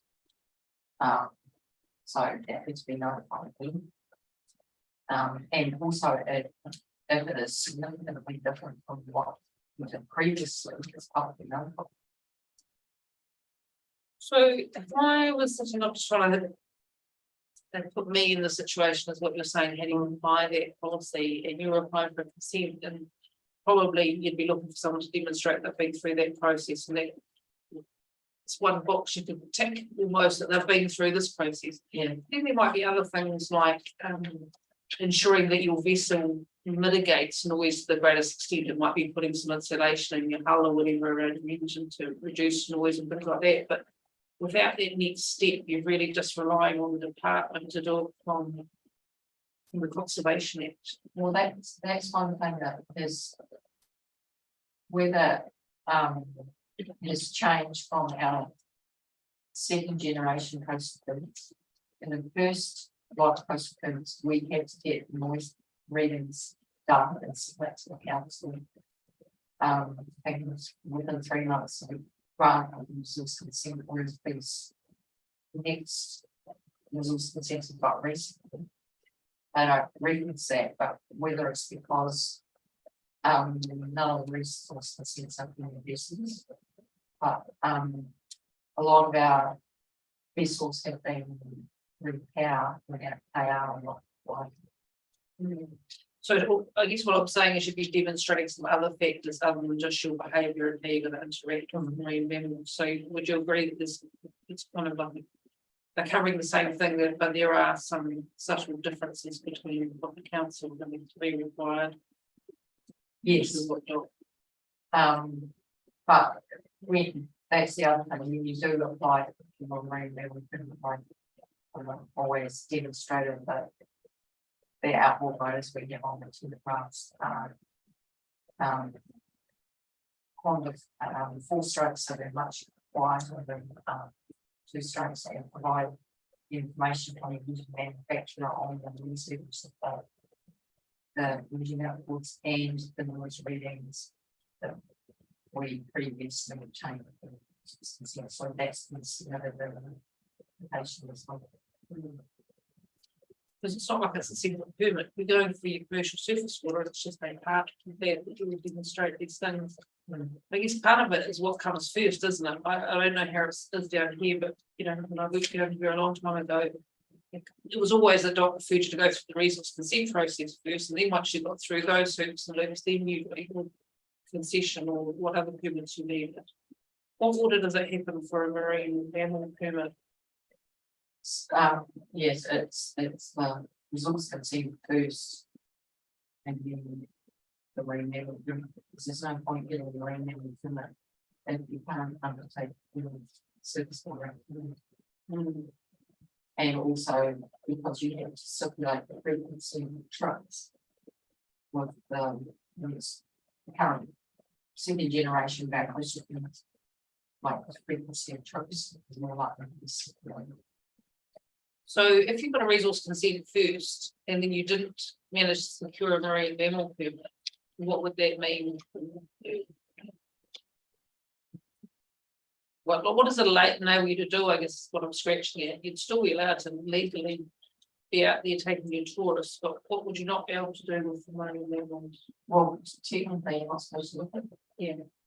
So you're getting at the point that it's one process. Yeah. But then you can see that probably the resource consent process probably needs to come before. Yes, it does. So presumably you could write it, make sure a condition is written, unless you apply for a marine mammal 6 months or a year in advance of resource consent.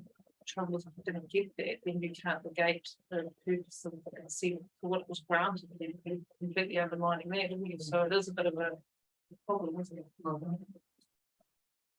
And the confusion and duplication is from your side of the table in terms of having to go through two separate processes with two different organisations. Yes, and that what you've got to just demonstrate to the department is much more practical than what in that policy.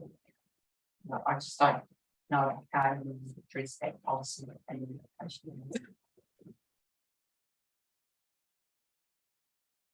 You say more practical. Do you mean really it's more prescribed, you know what they're after, whereas this is a bit like. Yeah, but it's basically just a question, you want.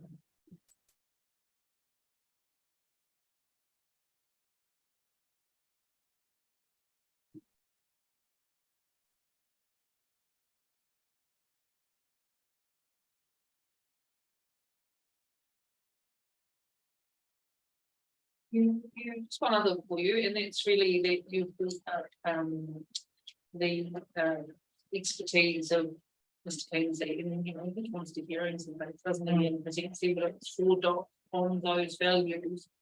Doc could have pulled evidence to this hearing and haven't. To me, that sends a message that they accept Environment Southland's evidence, and that they would just be reinforcing that because they're not challenging it. Would you accept that position? Yeah, I think so. If they were uncomfortable with that policy is written, that they would be submitting, but it's unknown how much within the department that was consultation further down to Tiana.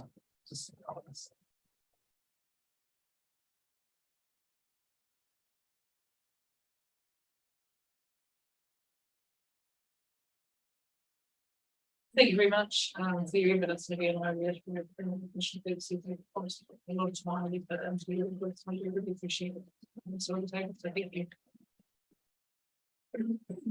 Okay, so Mr. Pat, stand last witness. Thank you.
Welcome. Thank you. Kia ora, my name is Brad Clark. I'm employed by Real New Zealand as a concessions and consent manager with responsibilities for managing some of the various resource management and regulatory processes the company encounters. Most of my work is based in the Parramatta region, so I just wanted to know that I was not involved in developing the original submission, the further submission. The audience had made on BC5. Rather, my involvement has come about more recently and has been limited to reviewing the section 42 and responding with some suggestions for any further drafting amendments that might give better effects to the relative sort and real easy submissions. In particular, my evidence is focused on policy 16.2.7, which Real NZ considers does not provide sufficient policy direction to land users attempting to assess the merits of non-compliant commercial surface water activities through the 104B evaluators. Well, the Section 42 report notes that the non-compliant status of Rule 16.2.18 does technically leave a consent pathway open for increasing vessel sizes. In reality, the current drafting of the policy framework does not appear to offer any genuine pathway consent for new or intensifying commercial service water activities. The amendments that I've suggested to policy 16.2.7 provide improved policy direction by increasing the recognition of the differences that exist in the attributes and values of each of the fjords and fjord complexes. For example, the amendments offer clear direction that the northern fjords hold more significant wilderness values than other places, and are therefore unlikely to be appropriate location for new or intensifying commercial service water activities. On the other hand, places like Milford Sound and parts of Hereford Sound have lesser remoteness to natural character values, but higher recreation and visitor values. Commercial surface water activities can be anticipated in these places. Therefore, recognition is given that new and intensifying commercial service water activities are likely to be more appropriate here in terms of the effects than they are in other places. It is expected that through a comprehensive review of the entire regional coastal plan, with all the background research, stakeholder engagement, and consultation that will entail, these differences in values and attributes will be fully borne out and captured and appropriate management regimes put in place. However, in the absence of such a review, and in recognition that while intended only as a stopgap measure, there are many factors that could mean the final provisions of PC5 actually remain in effect for a considerable period of time.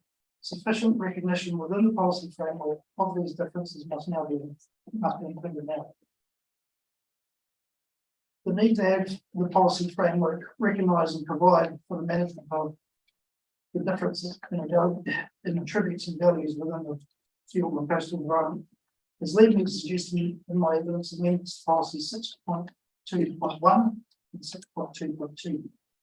These amendments will help ensure a more feasible consent pathway is retained to enable you intensifying commercial surface water activities where it can be demonstrated through the consent process that their effects are able to be appropriately managed in accordance with the values identified for that particular area.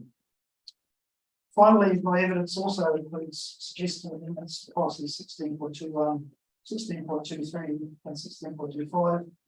These amendments seek to provide for a more effective and efficient management of the adverse effects on marine mammals and the effects of non-commercial users on the internal waters of the field.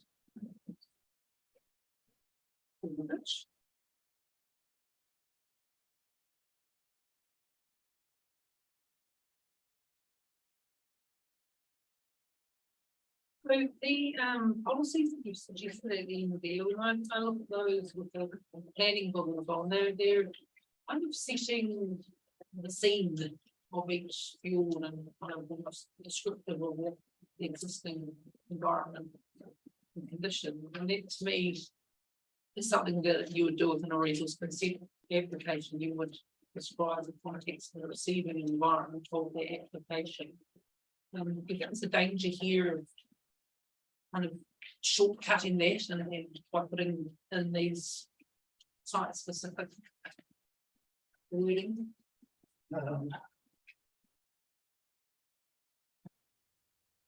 think it's still fairly high level, so the resource consent would be detail and more regular site specific where your activities are occurring. So,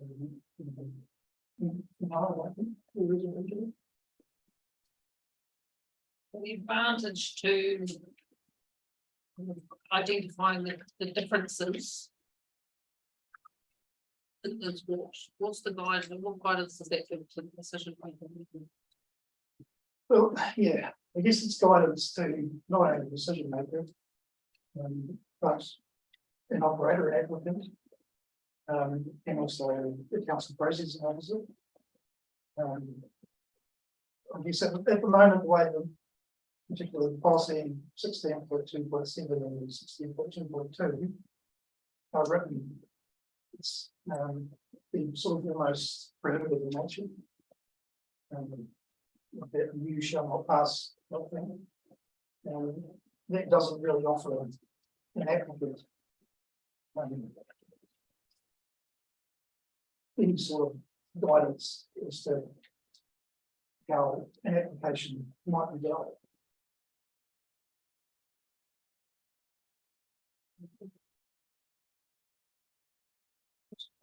No, I'm on the school place. Good thinking.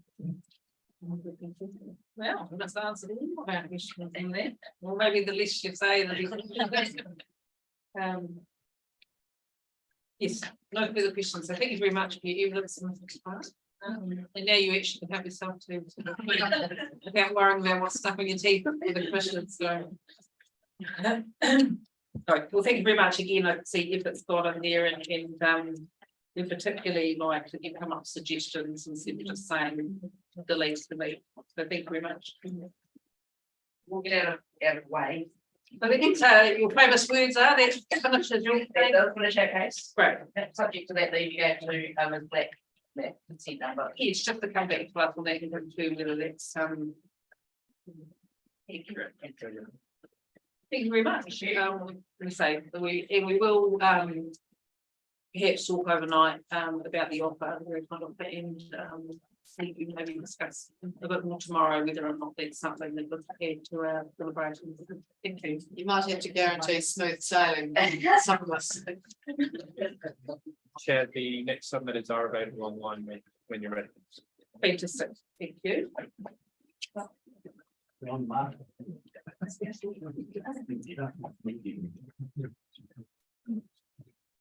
And I acknowledge I'm talking about you, Mr. Kingsley, and you've snuck into the room. That's all right. You woke me up out of my reading part of the paper. Yes, but you don't answer me questions, do you? That's right. Okay, so our next is hearing from the Minister of Conservation. So we'll just take a moment just to shuffle seats and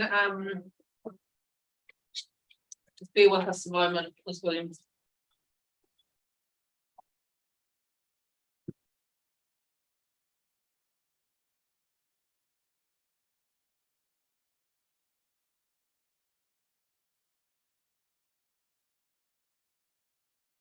Can you confirm that you can hear us there? Yes, we can. Yes. Can you hear us? Yes.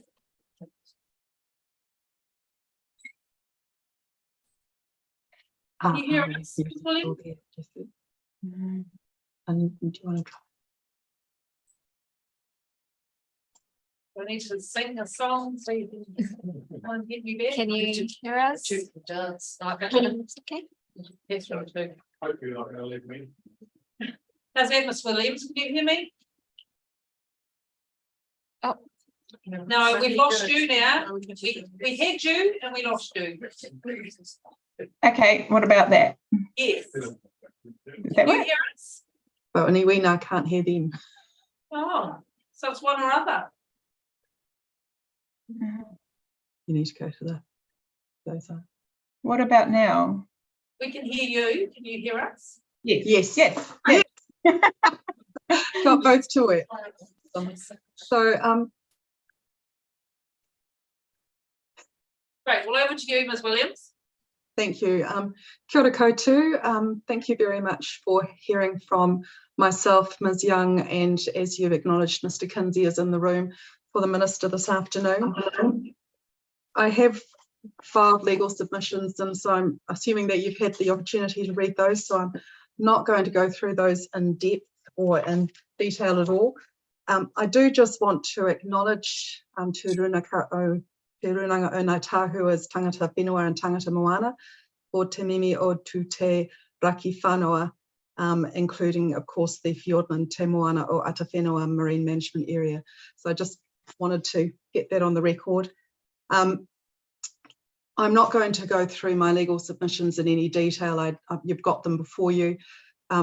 Probably having listened to the submissions and evidence from Real Journeys, Real NZ, I do just want to speak briefly to their proposed change to policy 16.2.3, which would add in some additional detail around specifying the permits required under the marine mammal protection regulations.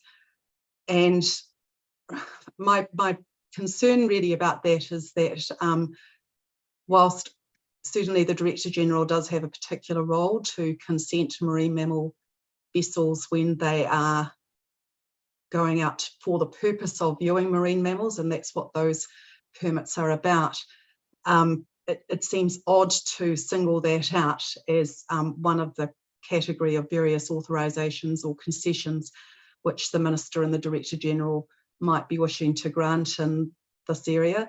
And so the Minister's preference would be to have to not specify that or single that out as much as anything else, because our concern would be that then there may be people who may think that that's all that they need to do and not understand that then if they are interacting with the national park that they also need to go and get a concession potentially if they're undertaking guided activities in the park. So we would prefer that it not be that specific. So your support, Ms. Williams, is as with the planning officer at the moment as the report has been drafted?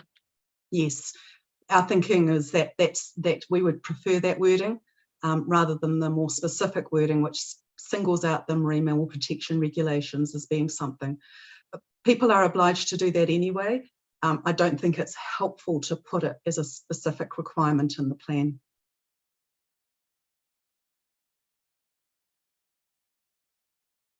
Thank you.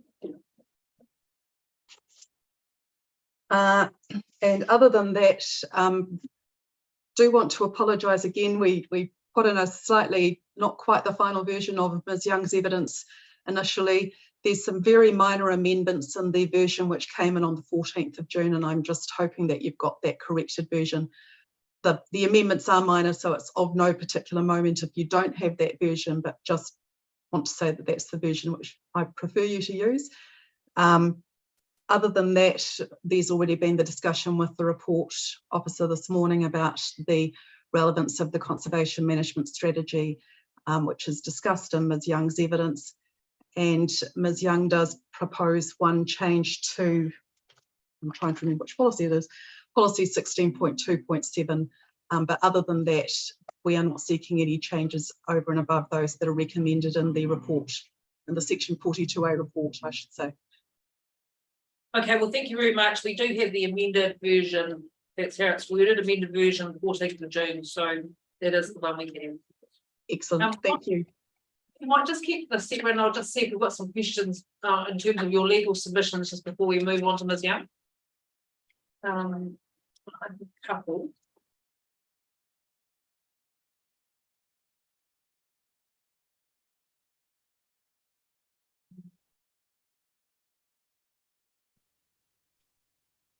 I guess your legal submissions, for me, Ms. Williams, sort of just highlight or underline the importance of the integrated management approach between this and the department and the conservation management strategy and the national park plan.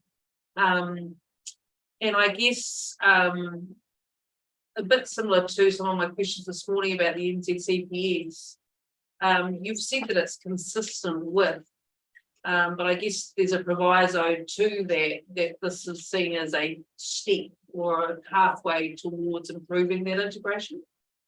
Absolutely, and in my view, policy 16.2.3 in particular, as well as the revised, because 16.2.2 is effectively completely rewritten. So those policies in particular really are steps towards giving effect to the NZCPS. And overall, the plan change is consistent with the NZCPS. It's kind of a big step to say that it gives effect to without having gone through the full coastal plan review. And obviously, we're supportive of that occurring as well, but support this as something which gets us partway there. And I'm not sure if you were online this morning when I was asking Ms. Robertson some questions about particularly policy 11 and 13 and 15 and those environmental bottom lines, and some of the language in not just submissions but some of the evidence concerns me somewhat about this balancing of what I see as maintenance and protection of amenity values with some of those other environmental bottom lines. And I guess my question to you is, do we need to be careful about using that word balance of things like amenity values versus those environmental bottom lines? I think you do need to be careful, and I agree that balance is it's not perhaps the best word to be applying here. Policy 11 and then policies 13 and 15 are very strict. They are avoid. I've just set out briefly that avoid means to prevent the occurrence of.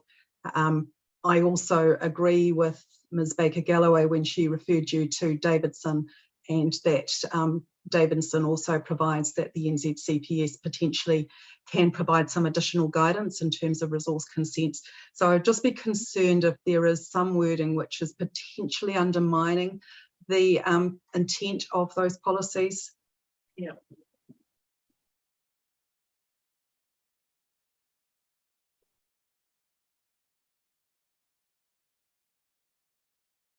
So in terms of those Part 2 meters, and you referred to Davidson, obviously, and yeah, you know, there's obviously some things there which are more social, economic, amenity value, and then those that are more ecological. And it seems to be most of the evidence we have seems to be more on the sort of anthropocentric perceptions and maintaining an experience for people rather than just maintaining the environment for its intrinsic values. Yes. Again, that's not open to us, is it, in coming to our conclusion, even if it is small in scope, that we can't go balancing those Part 2 matters? Not in this instance, and that again is where King Salmon is very helpful in confirming that the coastal policy statement can be more directive and can provide for more protection in this particular part of the environment, because these values are so important and because these values are potentially at risk. And again, I would highlight there policy 3, the precautionary approach.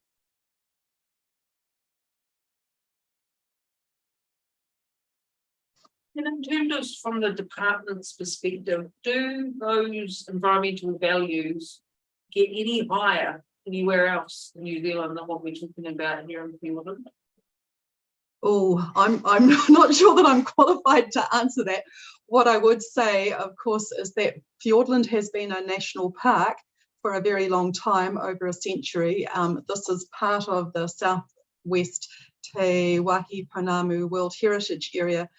There's extensive recognition of the significance of the values here, both from a landscape perspective, also from an environmental perspective, and of course for these significant biodiversity values as well. So I'm not going to say that it has higher, better values than other parts of the country, but they are right up there. Right up there with what these particular, yeah.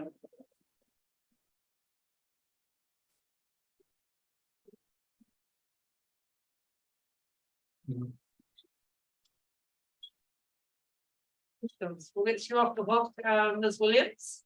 No further questions for you. Welcome, Ms. Young. We have your evidence, we have read it. Happy for you to hit any high points. Oh, kia ora, thank you.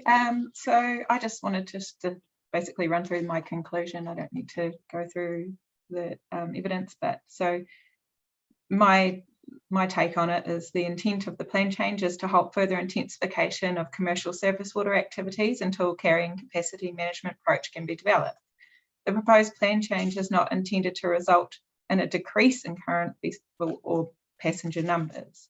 I support the Section 42 report recommendations in the main, and the only change sought was in relation to the heading of the recommended policy 16.2.7.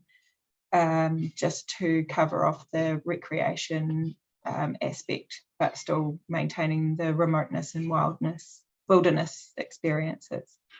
And also noted for completeness that the assessment of how the plan change has been given in regard to the Southland Murihiku Conservation Management Strategy is a relevant matter that was required, but overall my opinion was that the proposed Plan Change 5 was consistent with that CMS and the other relevant legislation. Thank you, Ms. Jones. I have a couple of questions for you. One was really your paragraph 19. You've stated it quite emphatically, as says Ms. Robertson. You probably heard me this morning. When we read the sentence is required to give effect to these policies, and I don't know if we could quite make a conclusion that that's going to be the outcome. And would you agree with Ms. Robertson that it would a step towards giving effect to through the review? Yes, when I heard you talking to Ms. Robertson about that, I agreed with that approach. That makes more sense. Yeah. Then in paragraph 21, you say commercial surface water activities are currently not limited in the RCP. Well, they are limited, aren't they, in Patea Doubtful Sound at the moment? So you would agree that they are in some areas? Yes, I do. Sorry. Yes, I do agree with that.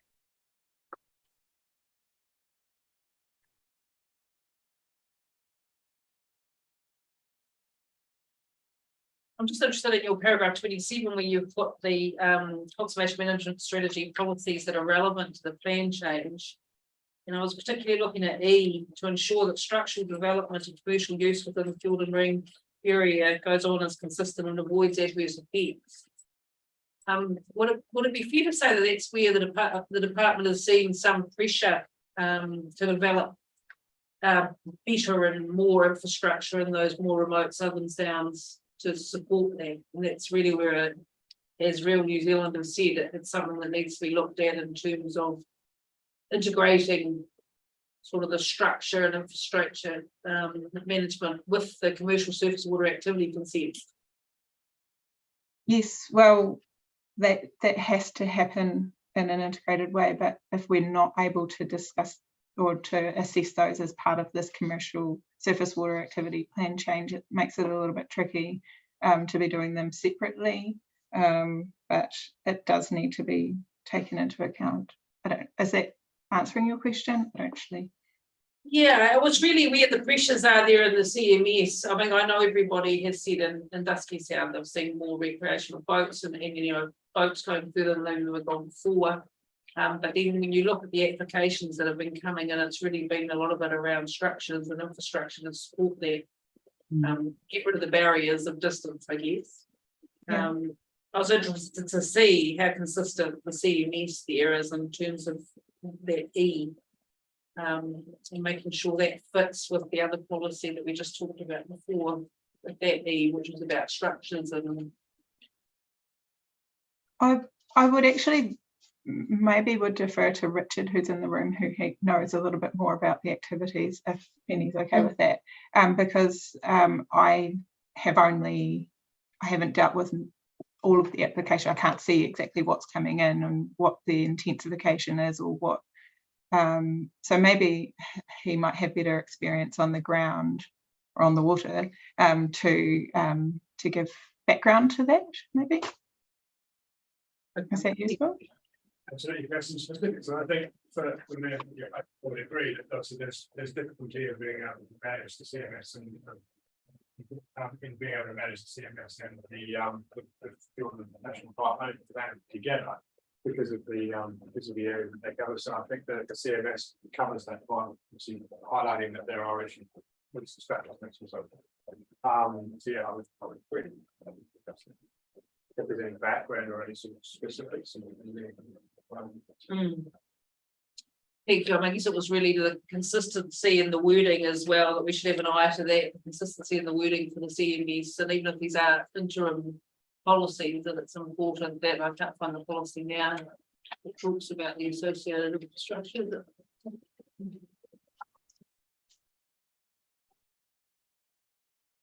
It's definitely something that should be worked on together, but bearing in mind that the CMS would be under review eventually too, so we just all need to be on the same page.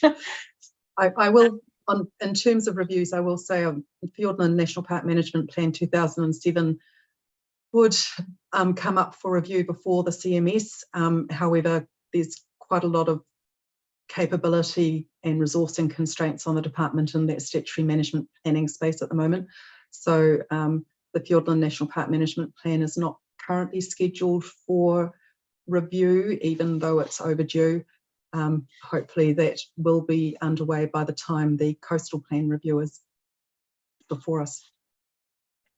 And the CMS will follow that, will it? Is that also due for review? Yeah, so that's certainly consistent through till 2026. I would expect that it would follow the National Park Management Plan. So in fact, in reality, if the plan is notified as intended at the end of next year, it is quite likely that the plan policies will precede the review of both those documents. Yes.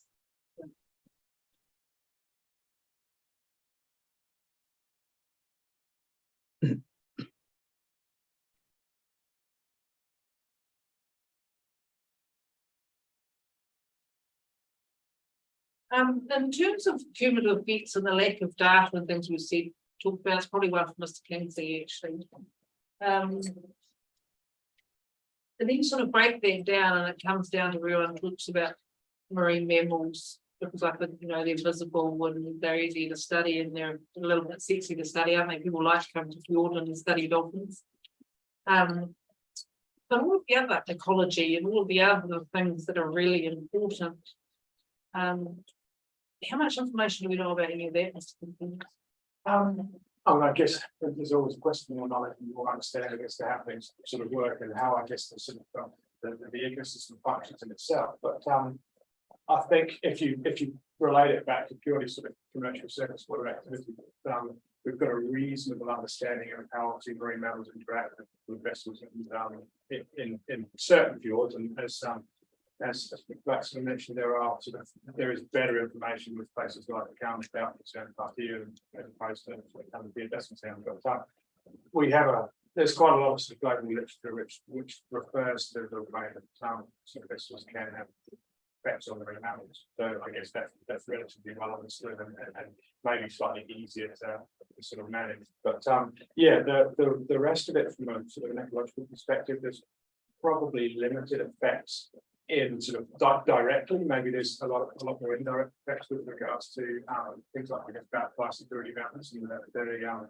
introduction of sort of unwanted pests and sort of side effects by basically being busy, although I guess that's mitigated by some good management. But yeah, I'm certainly no expert, but I think that maybe the commercial surface water activity, all the sort of the pressures is in the sort of available agri-business and the sort of business in that regard, as opposed to sort of that some effects that they might all have.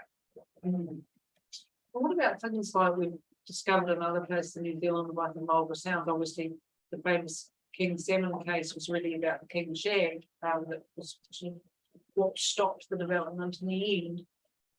In not a lot was known, except that it was assumed that things were already at some kind of tipping point. Obviously, it's accepted that, and that stopped further agriculture development. But nobody was really looking at the effects until that time, until people were saying, well, we don't know much. Are there other vulnerable, threatened and endangered species that could be in that similar sort of area where passing vessels too close to colonies or just general disturbance, you know, are areas where we don't know until we look? Yeah, it's a really good question. I guess with there's potential for seabirds to have there to be effects on seabirds, and I guess sort of specifically maybe sort of tarwaki or some fjordless and holidays, that sort of something. But again, I guess it's a question if you don't know what you don't know with regards to that. And that sort of King Salmon case sort of was quite a good case in point. I think from a point of view of that, you guys probably already know that there's quite a lot of rare and protected species under the grass black coral, then coral, some sort of invertebrate species that live on the waters.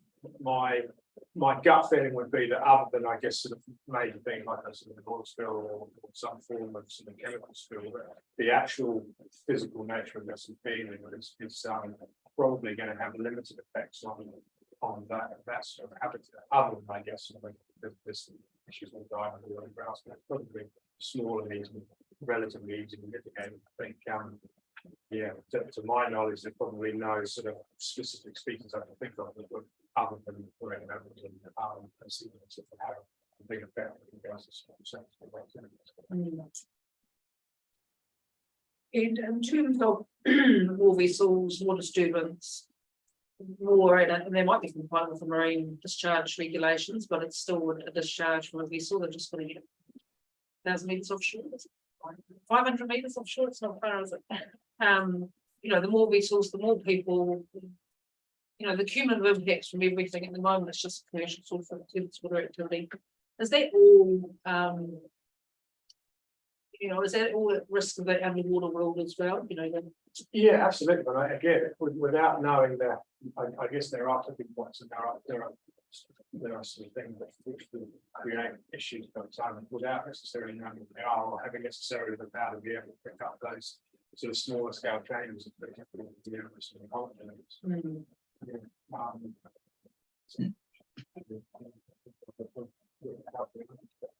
Yeah. and I guess we don't know much about the state of the environment prior to human impacts, other than if we can tap into Mana Whenua sort of observational information which goes back a long time. Yeah. There are some touching points with regards to, I guess, level of fish stocks and sort of invertebrate stocks. So historically, I guess going back to some literature for the Captain Cook's days or old historical documents which talk about there being larger stocks available. I guess one of the potentials with regards to surface water activity, but I guess also that recreation activity is recreation is valuable fish stocks, and things like that. I think there's probably been quite a lot of documented violence in those things, whether it's anecdotal or proper scientific, but that's going to be able to consider. But I think for everything else, we're able to know where our quality environment is. A lot of the monitoring that we do is sort of marine reserve monitoring for sort of, I guess, somewhat state of the environment, monitoring, I guess, the fish and crayfish. Great changes since we started monitoring in 2006. There is some work at Otago University previous to the which is goes back further, but I think our ability to be able to pick up those changes specifically from surface water consents and strategy.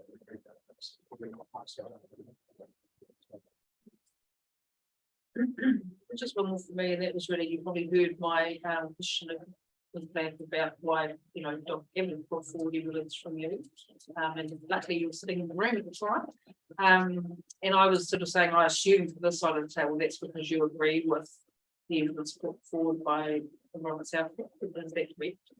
Yeah, I think we have, well, between the Pavey and himself and various others who have worked on the submission, I think DOC's obviously got the mandate and the legislation to be able to manage marine matters, and we do, I guess, a reasonable job of some parts of that, but there are elements, I guess, under the sort of coastal policy plan change that would strengthen those and just, I guess, give an extra point of clarification for some others that maybe need to explain their activities or the evidence and what they're doing that creates, I guess, more questions and a greater confidence of what's happening. So sustainable.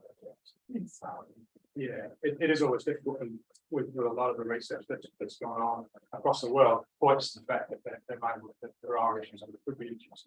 One of the issues one of the good things, I guess, from marine mammal reviewing perspective is that DOC's got the ability to be able to manage this commercial activity.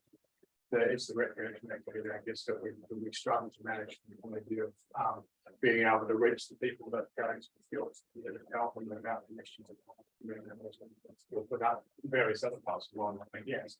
And so having a two-part of that is also strengthens things. On that topic, I do want to acknowledge Mr. Rebel and the memorandum that was attached to the Section 42A report. It was very helpful. Thank you.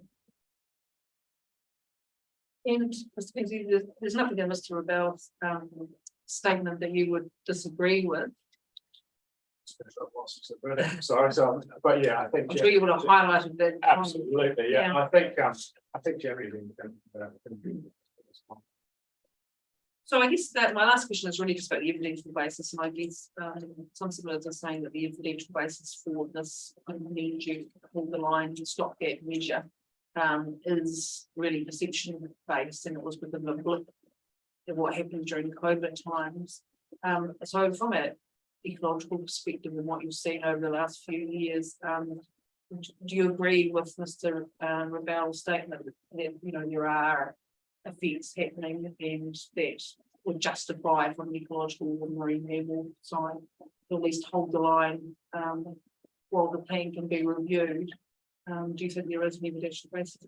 Yeah, absolutely. I think, we should go back to it, it's not known, we don't know what we don't know, but certainly there are elements to point to the fact that, I guess it's sort of reflection, which something talking about, marine animals and that sort of thing.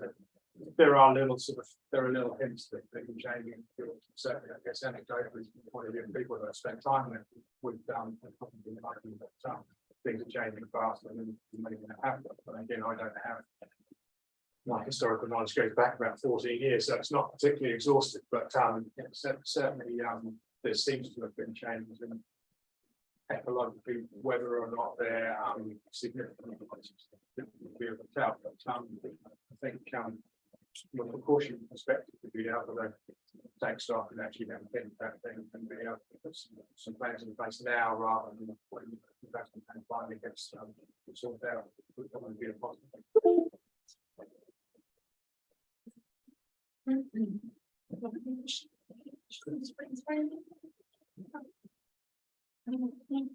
I just want to say things it is very difficult because what we've alluded to is, I guess, what we want to bring with this concept of cumulative effects. How far is the ecosystem affected? And we know that is a comment about animals, but but there has been raised by other perceptions, this perception that what if it's humans, what is it simulation, but we mustn't eventually the whole point of this sustainable. So that goes to the scheme. So you've been there a long time. What kind of monitoring activities has Doc been able to undertake over the period? Any sense is You mean specifically with regards to the fan chat? Yes, yes.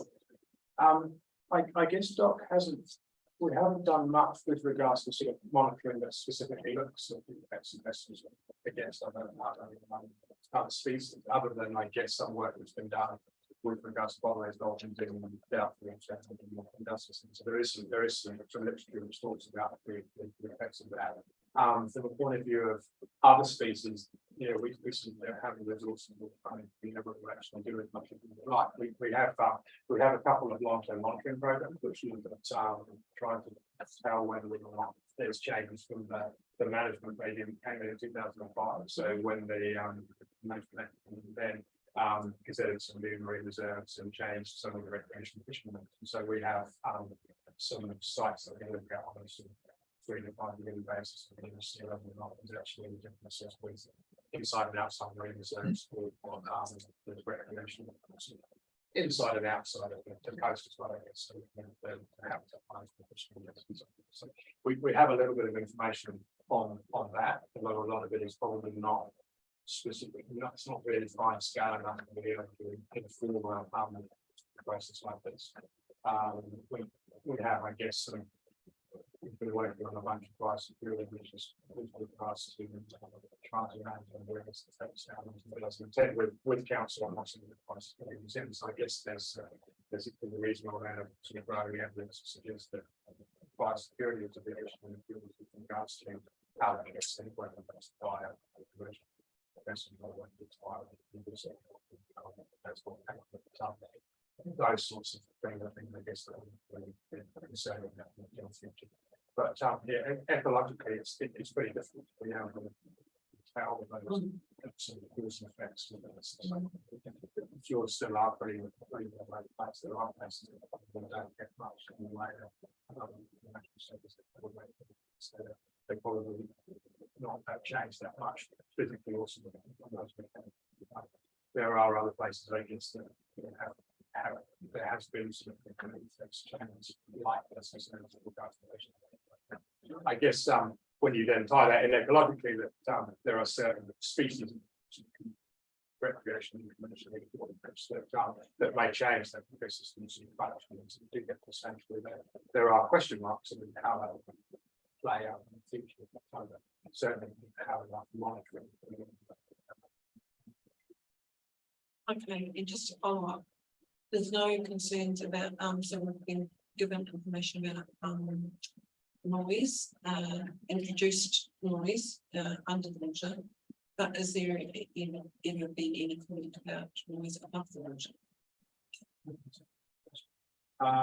I mean, vessels make sounds and so on. Actually, not to my knowledge, there may well be some work that's been done with regards to this. I think there's been a lot of good social studies on aircraft and what's doing so things in parts of the park, but certainly within sort of the marine environment, not although there may well be some comparative studies. Not to my knowledge. Thank you. Well, thanks, Mr. Kinsey, for being here today. We didn't have a break with you, but it's helpful for you to be here to reflect on what is before us. So thank you, we appreciate your input. Thank you very much.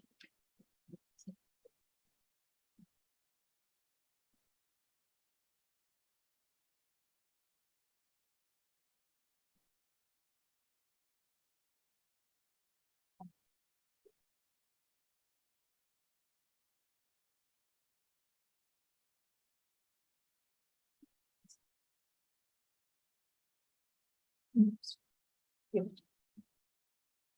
Sorry. Yeah, sorry, we were talking here and leaving you out. Well, thank you, ladies. It doesn't appear there's any more questions in terms of the minister's submission. So thank you for your time and efforts and both into your statements and also in listening in this morning and bringing your submission forward for us this afternoon. So thank you very much, both of you. Thank you. Yeah, thank you for your time. Great. Bye-bye. Thanks. General Marama were here and so we were running late, but see, then we go on a leap ahead and we go all over the place. So, Mr. Tiffany, I wonder whether we jump to you, sir, if you're ready to go. That's about ready to go. Sure.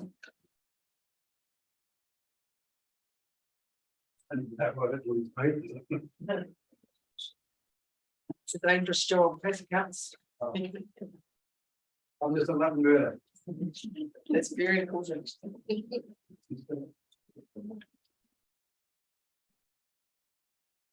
So the people on the internet can hear.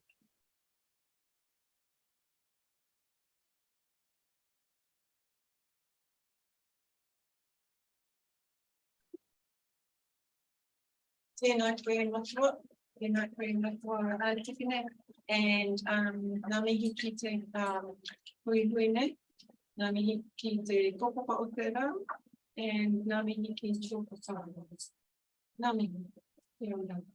Well, yeah, bye. It's something new for me, being people like this, talking about my own stuff, my own life, my own history. Yeah, so maybe we just get into it and see how we go. Tēnā pai, tēnā pai, tēnā pai.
Tiffany, are you ready? Yes, thank you. Because we're ready too. Okay, then. Anytime. I'm just, well, as far as the, building go, and what I've read of it was pretty heavy for me. I agree with most, but, there are things that need to be up, need more compliance, I think, on the people that are going up there. I officiated in the 70s, before 3 different boats. And, there was a lot of buildings and a lot of moorings and a lot of huts going up and bivouacs going all over the place. In the place where people were coming in the boats and planes and stuff like that, helicopters, jet boats. And that's pretty predominant watching Tuesday all the way up. There were boats that take us to the mountain lines at half time, they take hundreds up to fill them for the boatloads. Now, I might not be shooting, but we're all doing something in the bush, either putting up a building or an outhouse or something like that. And I think that in time we don't put a curb on that sort of thing and allow for fishing in a respectable manner. They've got to allow for the people to come to the ordinance. The ordinance is, those sounds are, in New Zealand, more important than fishing boats. As you said before, some of the before been in on the books as best space of the world 100 years. Well, it certainly is, like a video, that's twice looking for a moose. It's hard work. And it's unbelievable what it's like inside the bush. And I think that some of those sounds have got to be there for those particular boats that can take people that haven't got the capability that we've got to walk around. At least they can go up there and it's just silence for the birds or dolphins or sharks or whatever floating around the sounds. But these people pay good coin to go and see all this.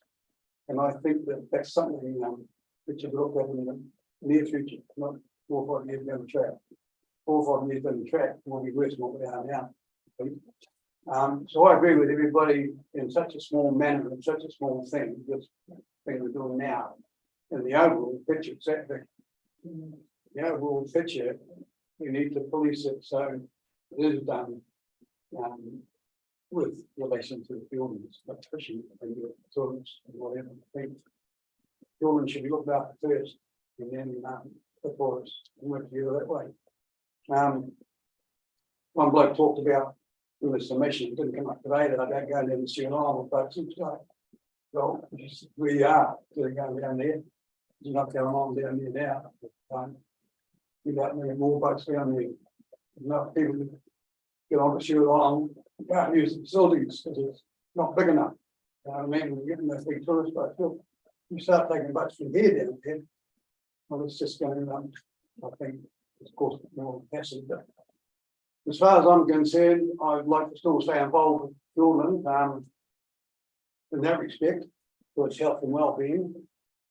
But why I'm here is to claim that my title I've got through your book or through your statements here and through the court for application of a customary title with the total of ability of the coastline. Well, I'm Waitaha Kapa Māmoe foremost, like the other. A bit of my title, and grandfather was my title, but I regard myself as Māmoe and always will. That's the Māmoe is Māmoe. A few years ago, 2002, I tried to get the title around our islands to stop the divers taking our pails and fins. That's the only place we can get a feed on our particular islands. Houston, sitting over here, he belongs to Port White on the island beside Thomas Michael. But we're the ones that have got the signature for the customary title. Now, when I tried to get him a title, we had a meeting, 2 sets of meetings, and we had all the Kotiaki there and Doc Matt and there. And it went to the zone, it was broken into 2 halves. Some wanted customary title, some didn't because I was doing it. In the end, 9 days after we had the meetings, Nigel Scott from the Cushman Marine Unit, Waitara, sent an email to the four Runa immediately to not support my application because it does not come under the realm of the Runa Waitara. Well, there's a letter here that was sent in with the stuff there. I think it's got it. It says what I this here.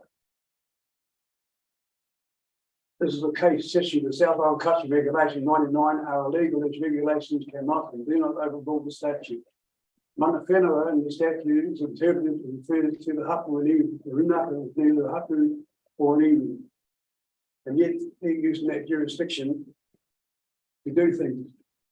And they've got no right to. That's as far as the right I go. It took 7 years of a 60-day thing we were supposed to do to go to the ministry, to all the figures, and it was supposed to take 60 days, but it took 7 years to get a refusal from the Minister of Forestry, Minister of Fisheries, and the Attorney General, both of them at their ministry. You're not going to get it because you haven't got the right qualifications for this thing. Well, I've got a letter here from Rose Brindley. I wrote to her, thank you for all the other thing regarding the application from the title reserve on something to Melka, please be more stated. You asked for clarification with following. Was the application correct in accordance with South Island Customs Regulation 1999? Were the procedures that followed done in accordance with my part as manager of this area and the fishes pursuant to the South Island Customs Fishing Regulations? With regard to the correct procedure and time limits, the public notification 100% has all been done from the law and regulations according to South Island Customs Regulations. This is their answer. I can assure you that the process followed somebody from Melbourne North Petty. The title application followed that set out in the Fisheries Regulation Regulation 99 and all aspects were in the time frame specified. So, and then I didn't have the right qualifications. I'm going to Mamalang since 1949, believe that or not. As a wee 7-month-old thing, and I'm still going. I think these two things, and we've got a couple of other things, but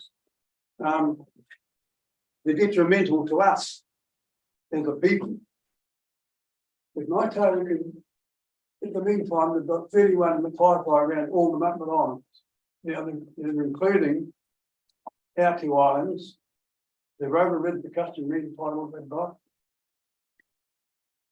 With no meetings, when I was in the court fighting for the customary title, they were putting it through NACH and putting through 31 applications for the right around all the islands, and they got around all of them.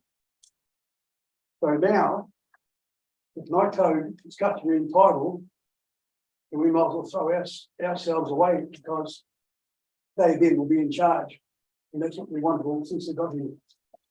Well, we're the only married left that owns something in this country that belongs to us. That's those islands. Well, if they get customary title on them, we'll lose them. So that's me in a nutshell. I thought all the work being done for Jordan, and I'll support it along with online. But this thing here about the customary title is I don't know what to do about it.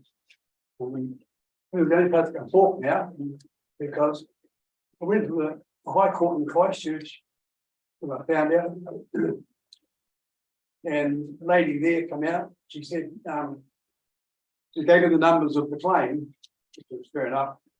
And I said, well, how can I get in to oppose this?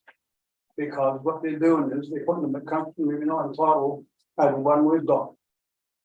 Now we're the true owners of this island, and they're not. And if they're going to put not 1, 2 mechanisms over us, we've got no say whatsoever. So the lady said to me, and the opinion money is a good lawyer.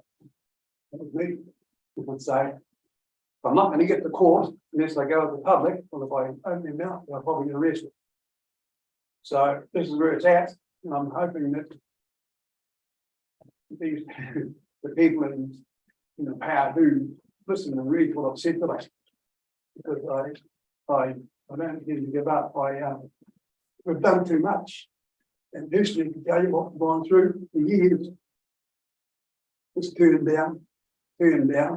And so now I've got in front of you people of some sort of authority. And now you've heard what I consider blatant against a couple of people that rely on those number lines to catch birds and feed the greater public of New Zealand. So, ladies and gentlemen, that's what we need, really. Kia ora Matua for coming and speaking to us today, and it's not unusual my job to hear from people who are just looking for somewhere that they can actually speak, because it's getting harder and harder to participate on different issues, and you obviously appreciate the scope in the box within which we sit. So you probably know that my question to you, had you not just said what you said, would be what is it you're wanting us to do through this process. But from what I'm hearing from you, you're actually quite supportive of the actual revisions to be put in until such time as the wider plan can be reviewed.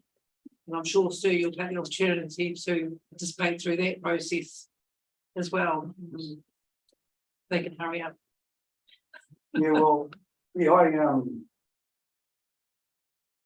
you're really the only weapon I've got, because it's like it's on your bit of paper. You know, the amendment wherever it is, one of the things that says what they're going to do, you know what I mean? Yeah. And it's on your paper, it's on the council paper. Or we're in a council meeting, sort of. So this is the only place now I can. Every other avenue is gone. Yeah. I've applied for ministers, prime ministers, all sorts of people in Wellington. Hard work. But I've given you what I feel, in my heart. So where it goes from here, I don't know. I'm just a bit disappointed in one I wasn't here. Come up while you were talking, he was here. He was here for some of it. Okay. Well, I don't know if there's any questions on this side of the table, because they're probably similar to me, that I don't know if there's much we can do through this process to address any of the higher legal issues that you obviously have. But we do appreciate your time and getting involved in the process and coming to see us today, and not just coming in when you were speaking, but you actually sat through this morning to hear from the reporting officer so that you could bring forward what you said in time to us this afternoon. So we really do appreciate the part of it. Thank you for your feedback and support for what we're trying to achieve. Thank you. Thank you.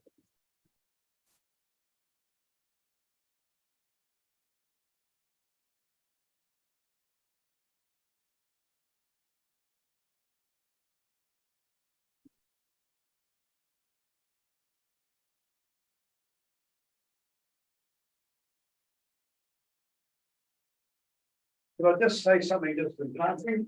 In 2000, on the Midland or 8 or something, I went to Wellington to talk about the foreshore of seabed when it came up. But anyway, I took a wee briefcase of papers, and it weighed 7 kilos. And the carry bag with me clothes and paperwork. And they didn't ask me one question, and I didn't know what to say in front of the panel, and all these other married sheep sitting behind me waiting for me to about 13 minutes. And I didn't have a clue what to say, and I showed this map about what I was talking about. And she looked down and said, "Oh, there it is." And then she left, and we were a long party here. So yeah, I had all this paperwork, and look at this. And I just It gives you bad elbows, I know that. Carrying it around everywhere. thank you for your time. Thank you. Kia ora, welcome. Lana. And you've got some other people you'd like to come forward and introduce anybody that's with you to support you. Kia ora. Sorry.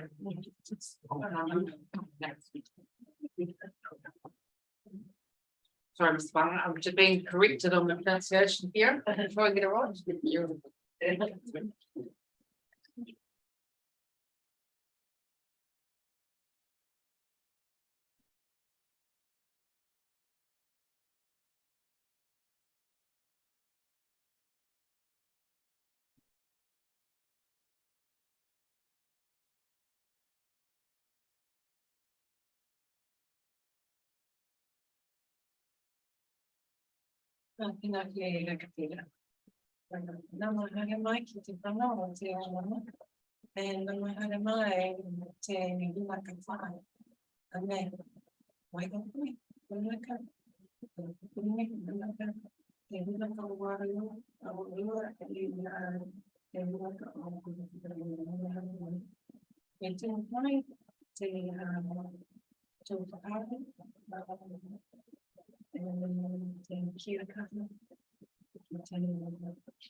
Tēnā koe, ki tū, ki nui whakeiti a whakahoki te mihi atu, mihi mai ki a mātou ki a whakatau. Ki nui whakako te rāne, ki nui whakaro te rāne, o tō tātou a whenua motu hake, moana motu hake, te nui o te raki whānau. Marira, Karen, mihi atu ki a koe, ka whenua, ngā muiraki, mihi mai ki nui tēnei kaupapa tino motu hake, mo tātou. I'm going to have the idea. But I mean, Boko, Kia Kwe, Kia Koto, Langachira, Kia Paparongo, Kia Mato, Tapo, Kia Kai Mai, Kia Chiaki, and that until Tapo, Fenua, Tapo, Moana, Tapo. The lady for way, Ahoe, 2 kilo with the Papieti, Mihia, 2 Kia Koto, to be Fana, Te Tahi on Mamai, Munga, Runanga, Efa, for the Whakapataya o Te Ao Marama, manager, the leader, while you behind the Runanga Ao Leader, you know, the Pataro, you know, the Karana, you know, the Mihi of the Land, it's not.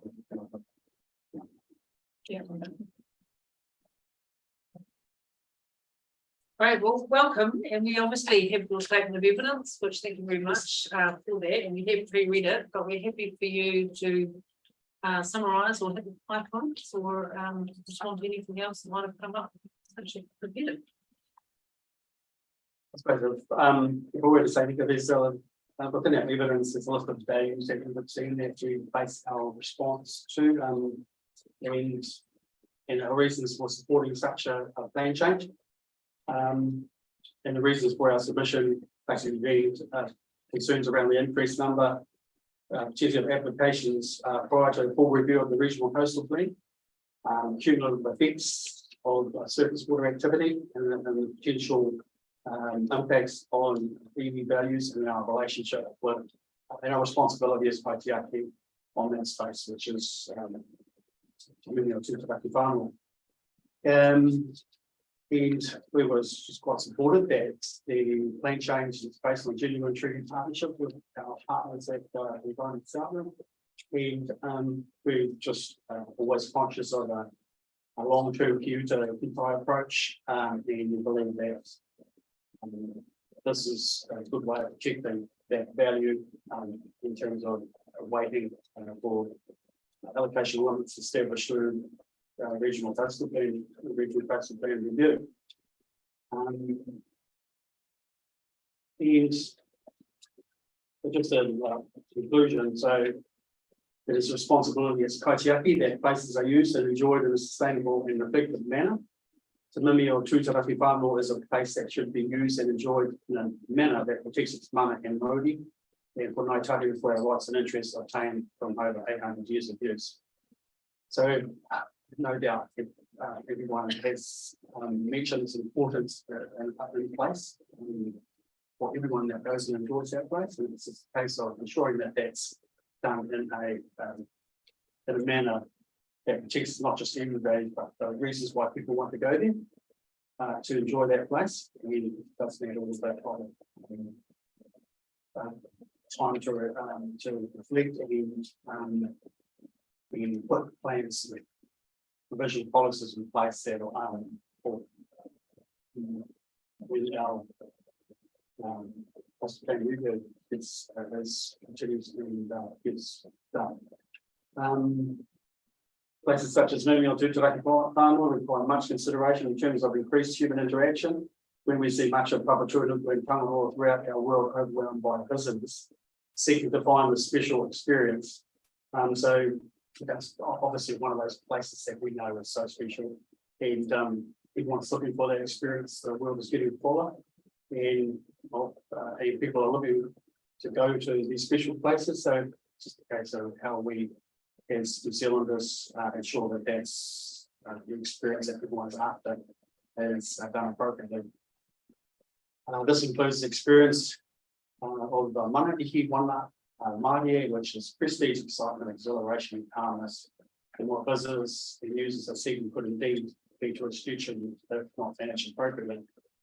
And we have a saying that the treaty is always speaking, meaning that the process of settling the claim, completing the Ngāi claim, was not at an end, but the beginning of implementation of the treaty in the ways that enable us to move forward together for Ngāi Tahu Ki Murihiku. That signifies the importance of working with Environment South and to improve the regional planning framework for the coast and to ensure that decision making does not entrench status quo or decisions of the past that harmed our moana and Wai and Finland. And we have held a long principle that decisions of this generation should not fly in the next generation, even more so when the modi of our moana, Wai and our Finland are degraded and the kaupapa of community tied in the duty of Kaitiaki Taonga demands that it must be restored. Therefore, we support the essence of the plan change until the coastal plan is reviewed. But that last sentence is why we here, we support the essence of the plan change, meaning until the coastal plan is completed. Underway. So obviously quite keen to was commissioners with a short-term consent aspect, and that's really twofold, isn't it? There's kind of the lack of strategic direction without the wider review going on. So this case by case resource consent managing with the case. But then there's what you've talked about there in terms of addressing degradation and where limits may have already been exceeded. So is that the other important aspect that allows in the future for that to be addressed rather than you to rely on section 128 or something where you've got to prove something? Is that the thinking? I think it's the case is we need to wait until with the rules or more involvement from more people involved in getting those provisions in plans that are appropriate rather than a placeholder. This is about a placeholder so that we can protect our rights, values and interests until appropriate and appropriate provisions are draft or mark. And the short-term consents are key to that at this stage. Short-term consents? Yes. Are we having short-term consents or you're, so you may seek shorter resource consent terms to enable this to be facilitated and not drawn out. So that's obviously something that the plan duty client has talked about, consent duration. Yeah. Operators want as long as they can get. You're obviously in supportive of shorter duration to enable an easier journey forward in terms of if the scales need to be. I think the short-term consents is what is required, because anything longer than a waiting time until we get your plan changes, not the plan change, your original coastal plan review done. You would need to expect that they are short term, otherwise they're drawing out past the plan changes and obviously plan changes not going to affect them. So what kind of what do you mean by short term? What kind of period? that be considered around how long your plan change, your posted plan changes would take? Well, we've been advised by Grant Seven staff this morning that they're hoping to notify by the end of 24. Is the latest update. Well, I hate to put a figure on how long that will be, but Well, I'm just wondering what your definition of short term. Some people would say if you can get 35 years and you give me 20, that's short term. Yeah. I suspect you're thinking it's shorter term than Yeah. 20. Yeah. So I don't want to put words in your mouth, but just wondering what that means to you. Is it 5, 10 years? What it would I wouldn't doubt it. It's 5 maximum. 5 years. Yeah. That would give obviously time to.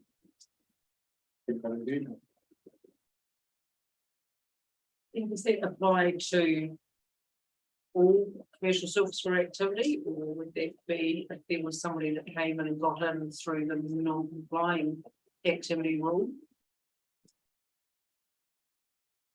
What does that question get from? So does that apply to all operators existing? So if Mr. Norris came in wanting to renew his consent that he's been exercising for a long, long time. Yes. You might say, yeah, that seems pretty short, 5 years, compared to the person who might be trying to get a new consent under the non-complying activity rule. Yeah. Who you might say, well, 5 years, definitely shouldn't get more than 5 years if they're going to get through the door. Is there a difference in your mind there, or? You can see it's different. Definitely, what would be restricted to a short consent time as possible.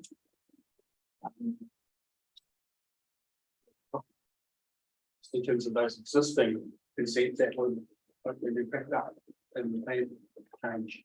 Yeah. Again.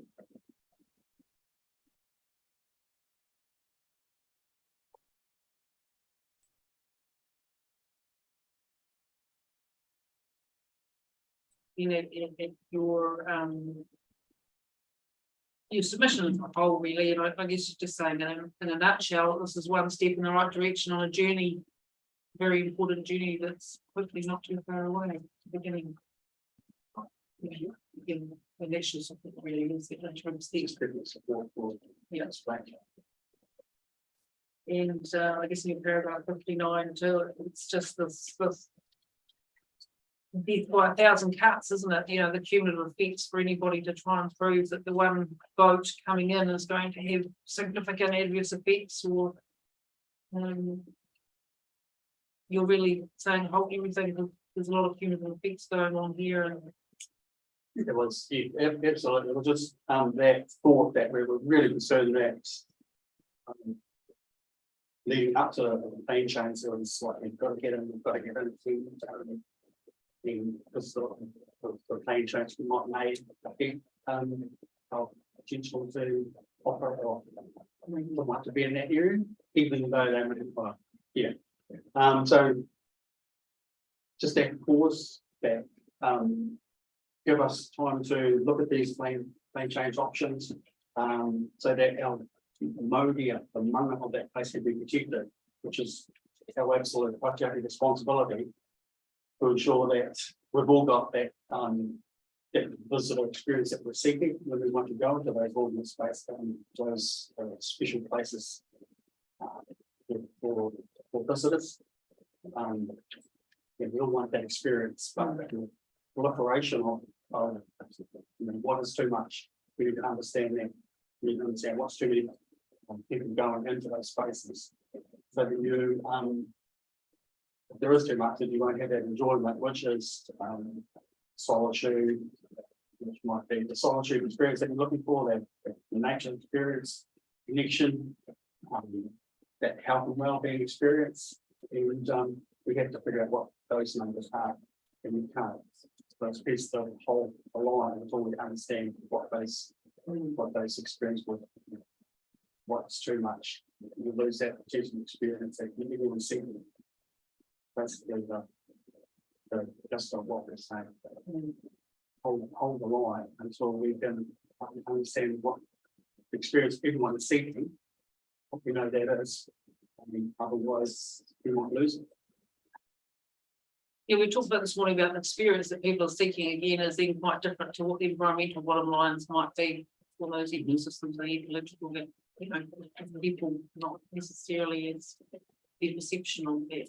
They're trying to achieve, and it seems we've got very little information on that. Yeah. A lot of information. So my final question really is an evidential basis for which this plan change has been put forward has been, it's been suggested by some submitters that the evidential basis is pretty light and that it's really just Dr. Booth's survey of perceptions, people's perceptions on the experience for amenity development. My question to you is do you believe there's an evidential basis on the pressures, the cumulative effects of commercial surface water activities from your expertise, your cultural expertise? Do you believe there is an evidential basis that it is occurring? Whether it's evidential base or whether it's a 800 years of relationship with that space through our whakapapa and connections.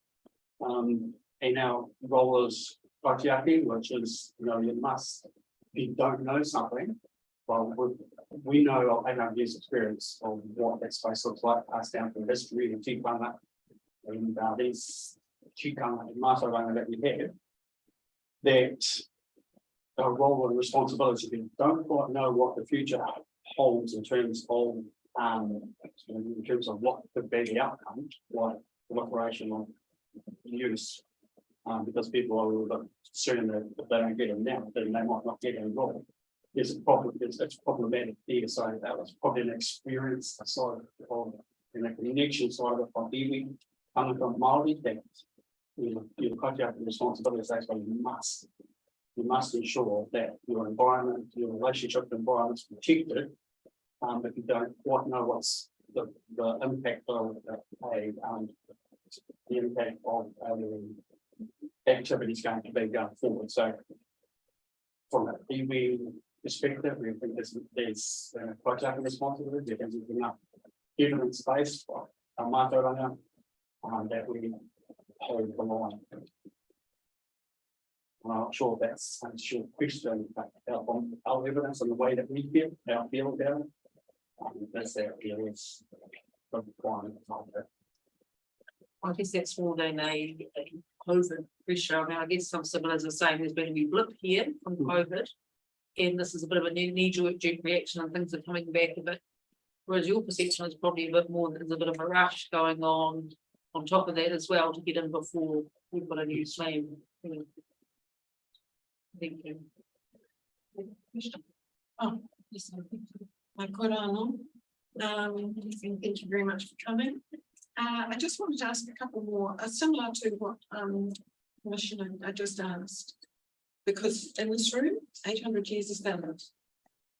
What's understood by that is valid. So in this room, there's not a view that Winston is not as good as Western Science Club, because it's not. So I just wanted to get that more because at one point in this submission you said whānau have raised concern on this. And actually what we do know from the environmental science report so far is actually nothing is not there's no monitoring. Everything's about this monitoring. So has there been anecdotal debates by whānau about that's different? That's, you know, it's not like a policy or anything like that, because that's actually valid information from the experience of the whānau. And they know, because they know what we've been taught is what we've been taught.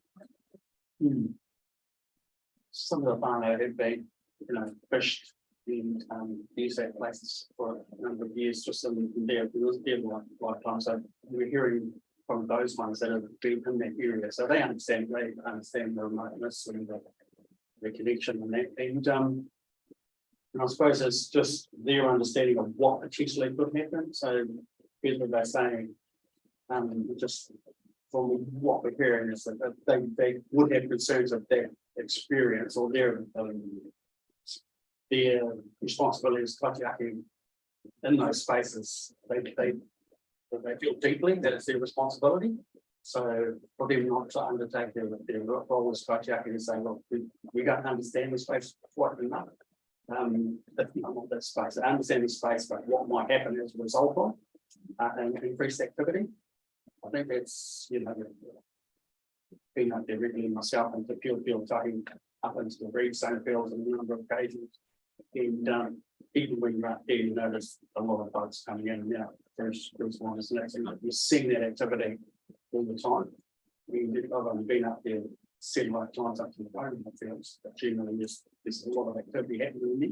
Yep. And that's pre-COVID, so there's a little bit of a lot going on there already. But so if that were to increase, one might have some real concerns on the experience that you're trying to, or the relationship with that landscape, or the experience that you get when you go into these spaces. So, and the experience of a lot of those people want when they're going in there. So, I think that's our role is to take out to ensure that experience continues to happen. Right, thanks, Kiara. You did mention, and I'm sorry, I should be able to find the paragraph. At one point, you mentioned there's a possibility of degradation of the environment. Do you think has it been discussed with the moment? Any examples of degradation? That's what like all increases in activity, human activity especially. I think whatever degradation looks like, you know, whether it's I know a lot of operators and a lot of people will do their best to keep things clean, fighting and pollution free. But I suppose the increased human activity is always that opportunity that things could degrade, whether it's by just like the odd bit of pollution, rubbish, spills, whatever. That we the more people you get in there, more activities, the more likely it is that you could get something. I'm not saying that I'm not on the one that they have was increased activity. There's always like 5%. And that would be realistic. Okay. Yeah. And one that you do talk about, I take it that you were happy with the consideration of dual placements. Yes. There. My name Of course. Okay. No, of course, just like I already did. In paragraph 39, you said about Naitapu development rights. I wasn't sure if you mean but what were you referring to then? In paragraph 39? Development rights being recognised and given effect to the future development of the lands, waters and resources.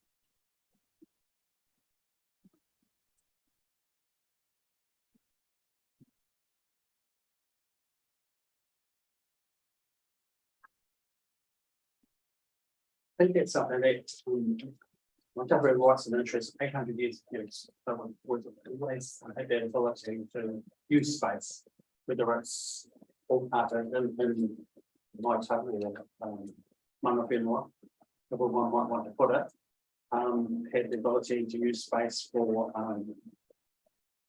health and wellbeing in development.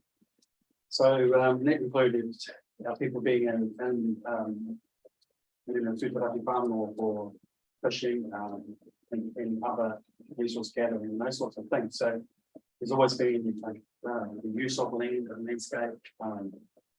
So one was you'll never want our ability to our rights and interests are being diminished by things. And it could come out of that would always be our rights and interests, trying to figure out rights and interests of 800 years going forward in the future. So, and that could come out of what those opportunities might exist for our development policy and nature. So it's cultural rights as much as others. Yes. Okay. All right, and just the final thing now, you may want to write a reply on this because doing this morning. But there's a discussion about section 34 report and a suggestion of what the list definition would be, and a recommendation that it doesn't include in indigenous youth, the definition of wilderness. So it may be quite difficult for him to, for me but I was quite interested to see what the given the differences. Respond to that, what the question, not today. Okay. What they- We thought we could Some point.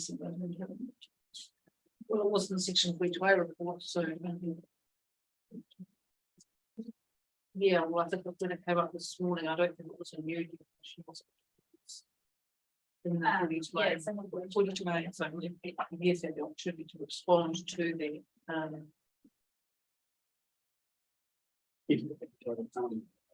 Yes, what this comes from. well, I guess it's a question, that you can have some time to think about, and it's really whether or not you accept the definition of wilderness and put forward in section 42A.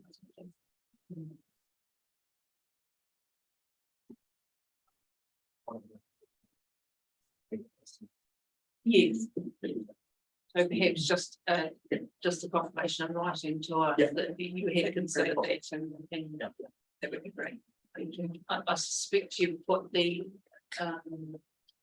you put it away thinking of something that looked a lot harder in the wider plan review rather than in the context of this small scope, but. One of the movements, I mean, that's the structure. It's interesting. It has to be human in the environment, but in the same, for the movement, very good stress. Well, I'll wait until. Yeah, because I have got some thoughts on that. I'd rather respond to. Yes. Yeah, that's fine. So you can just do that through, something in writing. Just in terms of questions. No problem.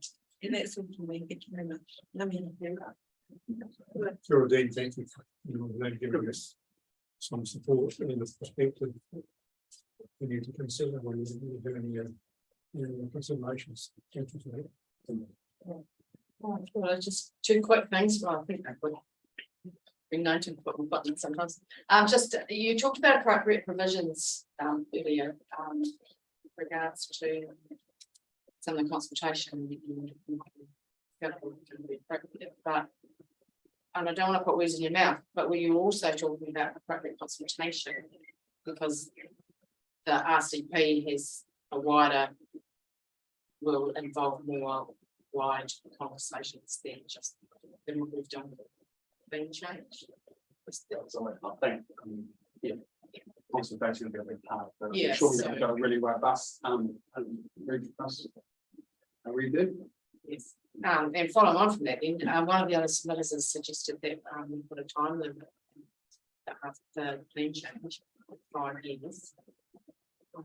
Would that fits or if it doesn't fit with your short-term consent? So how that would work, just to explain, so I was a bit confused this morning until it was explained, why real that. It would basically put a 5-year use by date on the PC5 provision, particularly the non-complying activity status of any new activity, and if the regional council hadn't got any other provisions to replace it by that 5-year end of date, then it would just revert back to a discretionary activity. So that's what councillors asked me to comment on. Yeah. Sorry, I may have confused the issue. Someone Support that. Right, always on. Since that 5 year. From that 5 years, that's. Yeah, I think the intention is that it gets that RCP. It's a bunch of. Okay. That was what? So we can done better.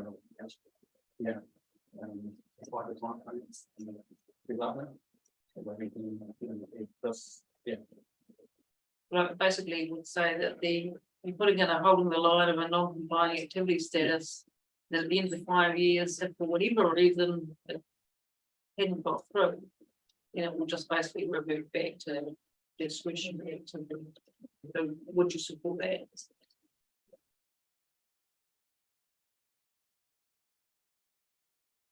Back on that, can we get back where you're asking, pushing for Well, you can come back and write on that one too, whether, and it's in the evidence of, whose is it mainly? Yours, and maybe mainly in the legal submissions, from Marie David Galloway, from Lindsay, that have suggested, basically that rule would expire after 5 years, and then it would be back to the situation we're in now as a discretionary activity for a new operator.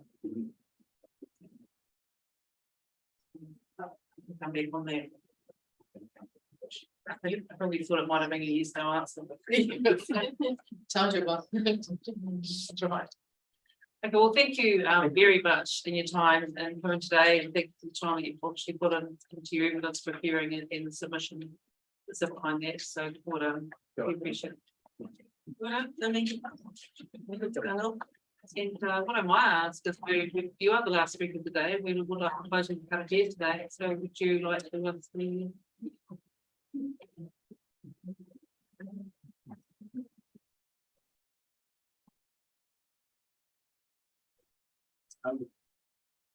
Hi, tēnā koutou mō whakaaro rangatira ki rungi tēnei mahi. Ki rungi tēnei whiti kōrero kia ki tō tātou whenua, tō tātou mōni. Me koutou oko rangatira, te meki o Waikaru, te hapure, te tēnei wātea koutou. Mō mātauranga whakaaro kia tika te pono hururapi nui ata. Andeina, ka tika capital tāpau rā, te rā nui, te rā moturake, ke rui te tupo te atu. Me rei te atu natu, ka te aki manaki e mātou, ki rui te rei uraki, ke whai hua tika tono, mō tāpau kaupapa, te aki manaki te tangata, te aki manaki te moana, ara te rui te tupu te aki pāne. Tēnei te nua tu te awhai, te atu ki kura mātou tūna tūna. Pretty cool.